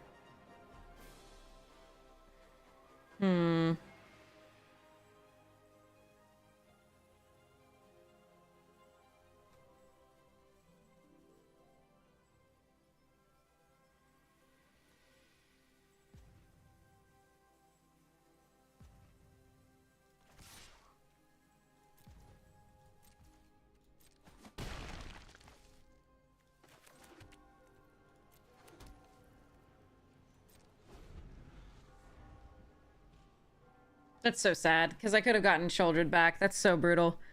That is the one card that would do it. I was looking for anything else, but the Sarah Paragon doesn't do it, the Luris doesn't do it, and I don't have one of the, like, kicker vampire that pulls a card back from the thing.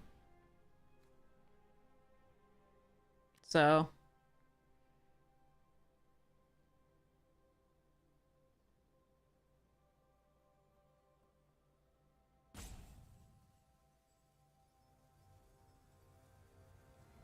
I thought I was more likely to get Lauren than I was this, but, I mean... Yeah.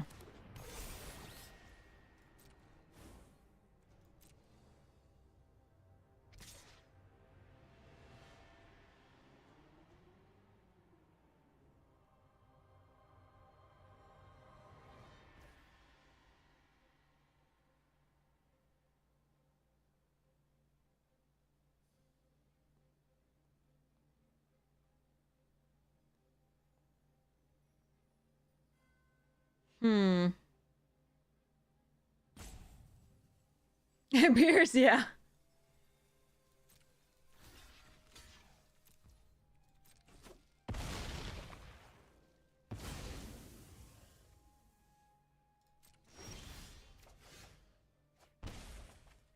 Of course, if I just draw all lands, you know, that's not gonna help anybody anyway.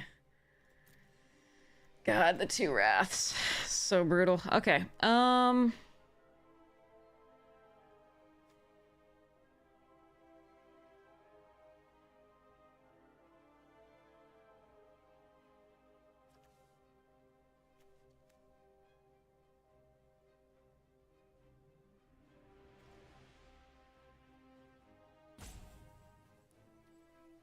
we are halfway through our deck, and we have 4, 5, 6, 7, 8, 9, 10, 14 of our lands.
I don't know if I'm supposed to be doing this, but yeah.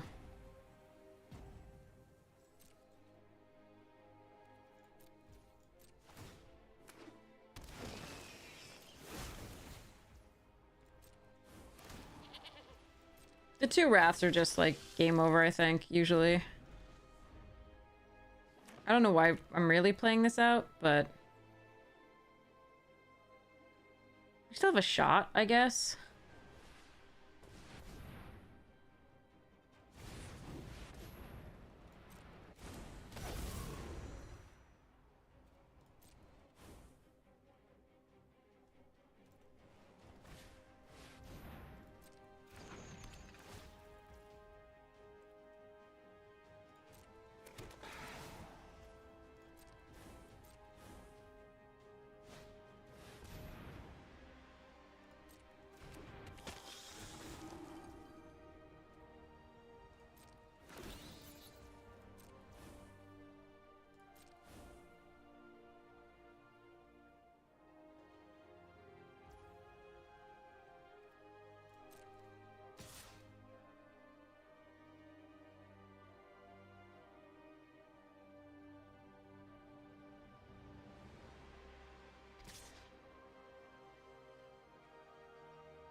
Oh, I definitely want that stone coil dead.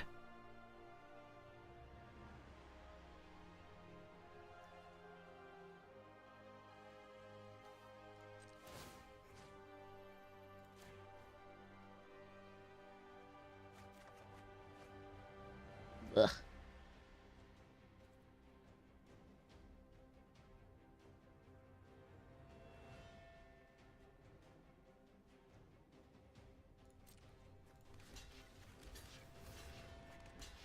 Hmm.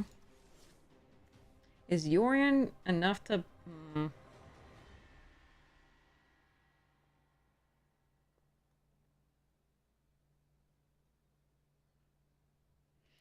I guess we just do this.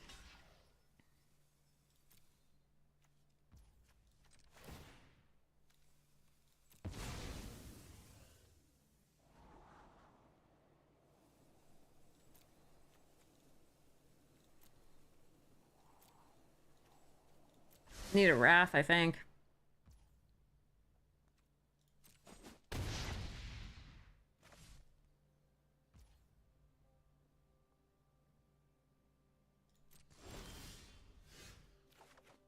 Jesus. There it is. So the hangerback walker is still going to be a problem. Are you a dragon? No, you're a burb. Okay. Wish I had removal for that.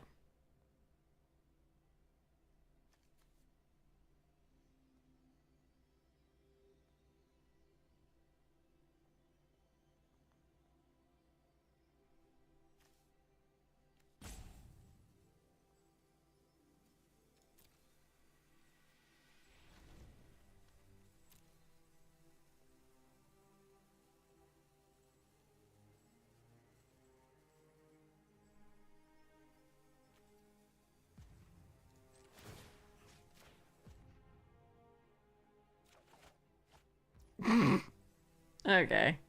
Seriously?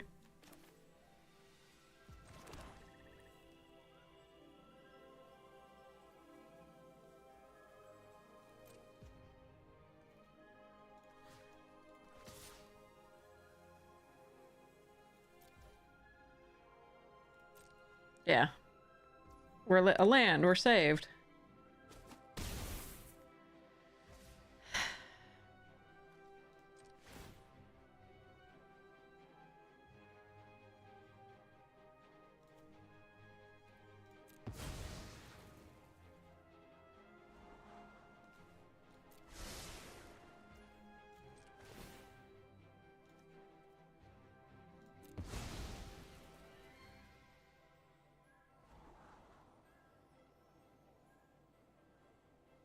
That wouldn't work on the hangerback.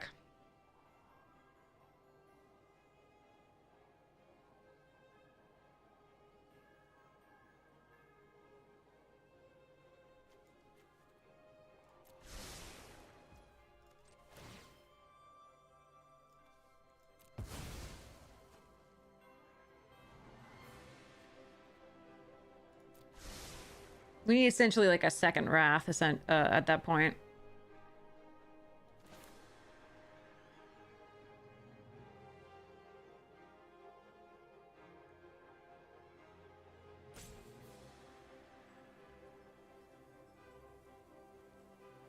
Hmm? Yeah, it does work on ossification, but we are too dead in the air, I think, for that.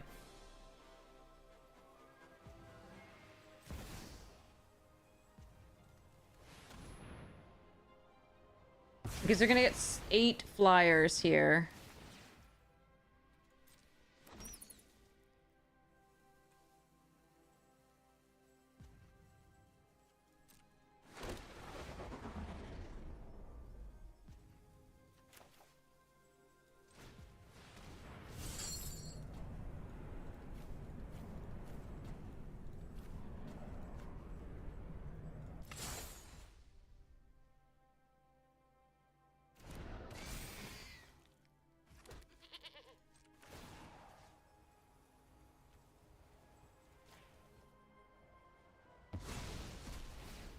I'm not even looking at the activated abilities for whatever reason here.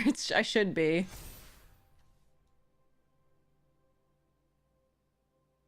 I don't think there are any of theirs, but yeah.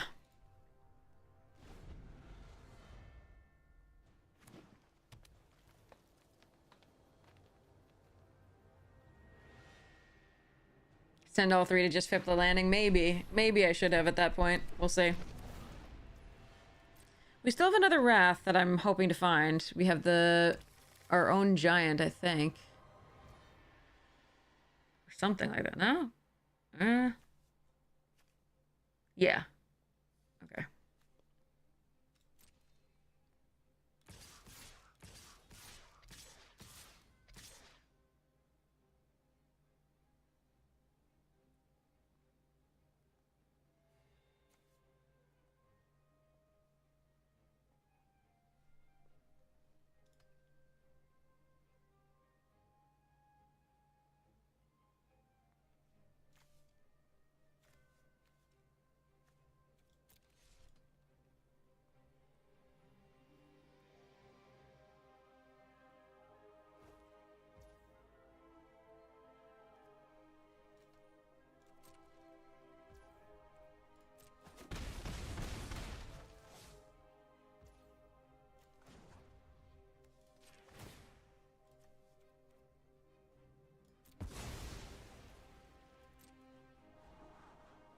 Ah, I'm saved again.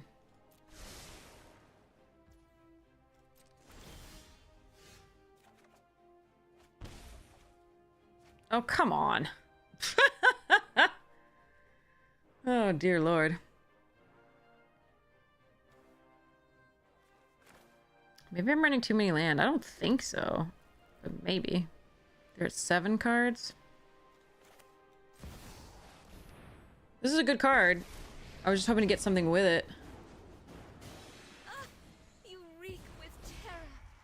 We will slay our enemies.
I know, Beerus. I'm like, I'm hanging on to that dream.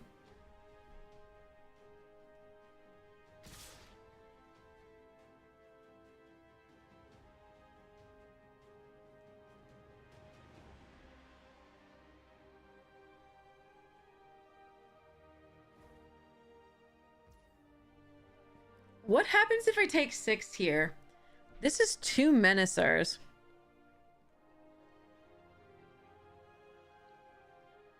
I mean, I'll still block 1, but like... What if I don't block a second?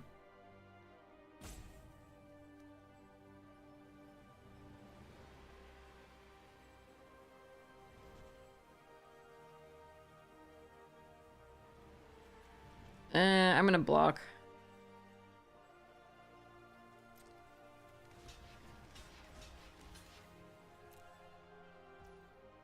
Hello there.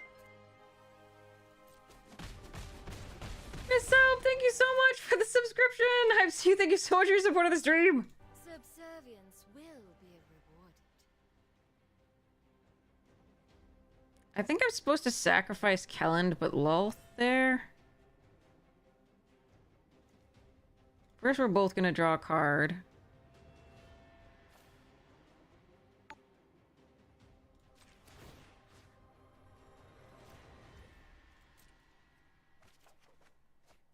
Ooh! Okay.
Aren't I generous?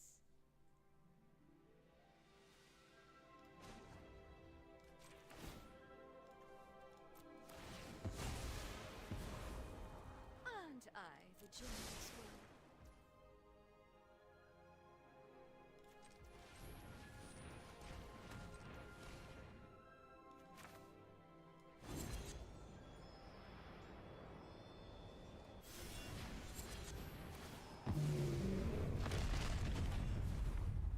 My power is for annihilation.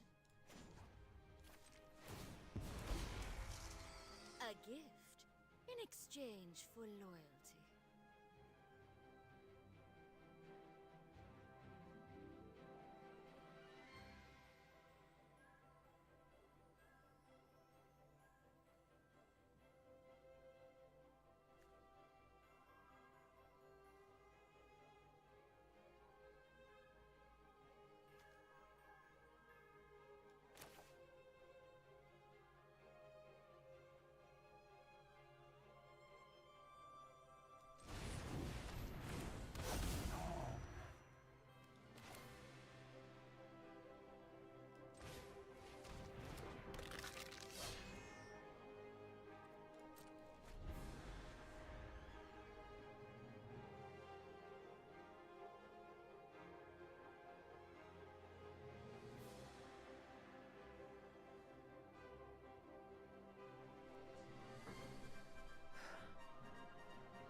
Okay.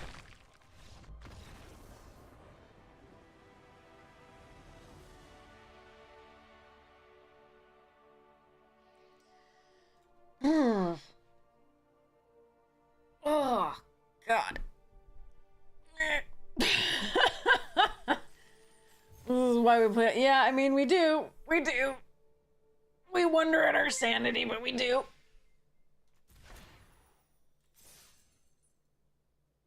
The fun thing is, I think I could have milled them as well. It would be super fun.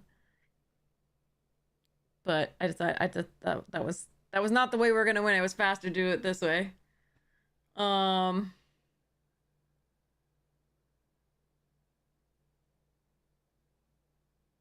just milled them 3.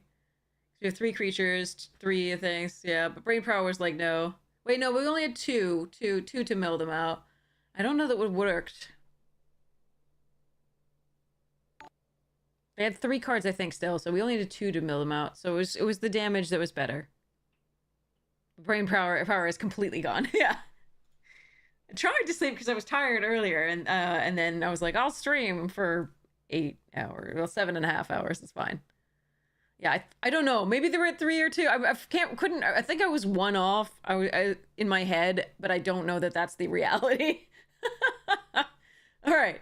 Anyway, I should let you go to somebody who's actually conscious. That would be super cool. Either way, winning is good. Yeah, better. Just go for the Menache there, and go from there. Yep. Whew, that was an intense game. I like it. We are 2-0 currently with this Yorian mess. Seems nice. Okay. All right, so let's go raid somebody awesome, and I will be back on later. But yes, feel free to check out the. I hope you will check out the Magic Jank podcast for some help with your pre-release, or the limited set review that I did, the first look in the past 2 streams. The VODs are there, they're free. If you're interested in my thoughts and on pick order and, you know, some synergies that we noticed, or, you know, all the things, and hearing chat's view too, really important. Seeing it on the VOD is really nice so you can get everybody's insight before your pre-release. You don't have to watch them. I'm not trying to but like, I'm not suggesting also that our insight is better than most of the cool draft and limited tier lists that you'll find online. We just do discuss a bunch of cool stuffs. Yeah, there's a lot of places to go for your magic needs. We love it when you choose us, but we recognize that you can fly other airlines. Anyway, so yes. So the podcast is great. If you want to see my insights on play boosters, but the draft isn't coming up yet. It's just the pre-release, which is sealed. So we do talk about the various limited cards that you'll see most, which are the uncommons and commons. We talk about those in the podcast. And I also talk about them in the first look on the VODs. So they're free. You can go see them and enjoy. Okay. Yay. All right. So let's go raid somebody. Whom shall we raid? Let's raid Hamhawks. Amazonian and Newmont are on. So there's some cool stuffs. And Raph Levy's on, and Yellow Hat's on, Gabe Nassif. Cool. So let's do Hamhawks. My co-host, my host, my podcast host, who hosted me for the Magic Jank podcast. So now you'll get to see who's talking through that. All right. Anyway, I love you all. I hope you have the most wonderful morning, noon, night, afternoon, tea, second breakfast, whatever time it is for you. And thank you so much for being here as we went over the rares and mythics, which we'll see less rarely than used to be with the set boosters and draft boosters, but still rarely, because we still focus on the uncommons and commons for drafting and limited set reviews. Because the rares and mythics are usually just like, yes, take that if you get it. But yes, so I hope you have the lovely fortune of watching some amazing magic today, and I hope you have a great time. All right, love you all. Check out the sponsors, Magic Jank and Fractal. Amazing. And Rogue is there too, and all the others, yes. Okay. Anyway, rating now. Love you all. Mwah.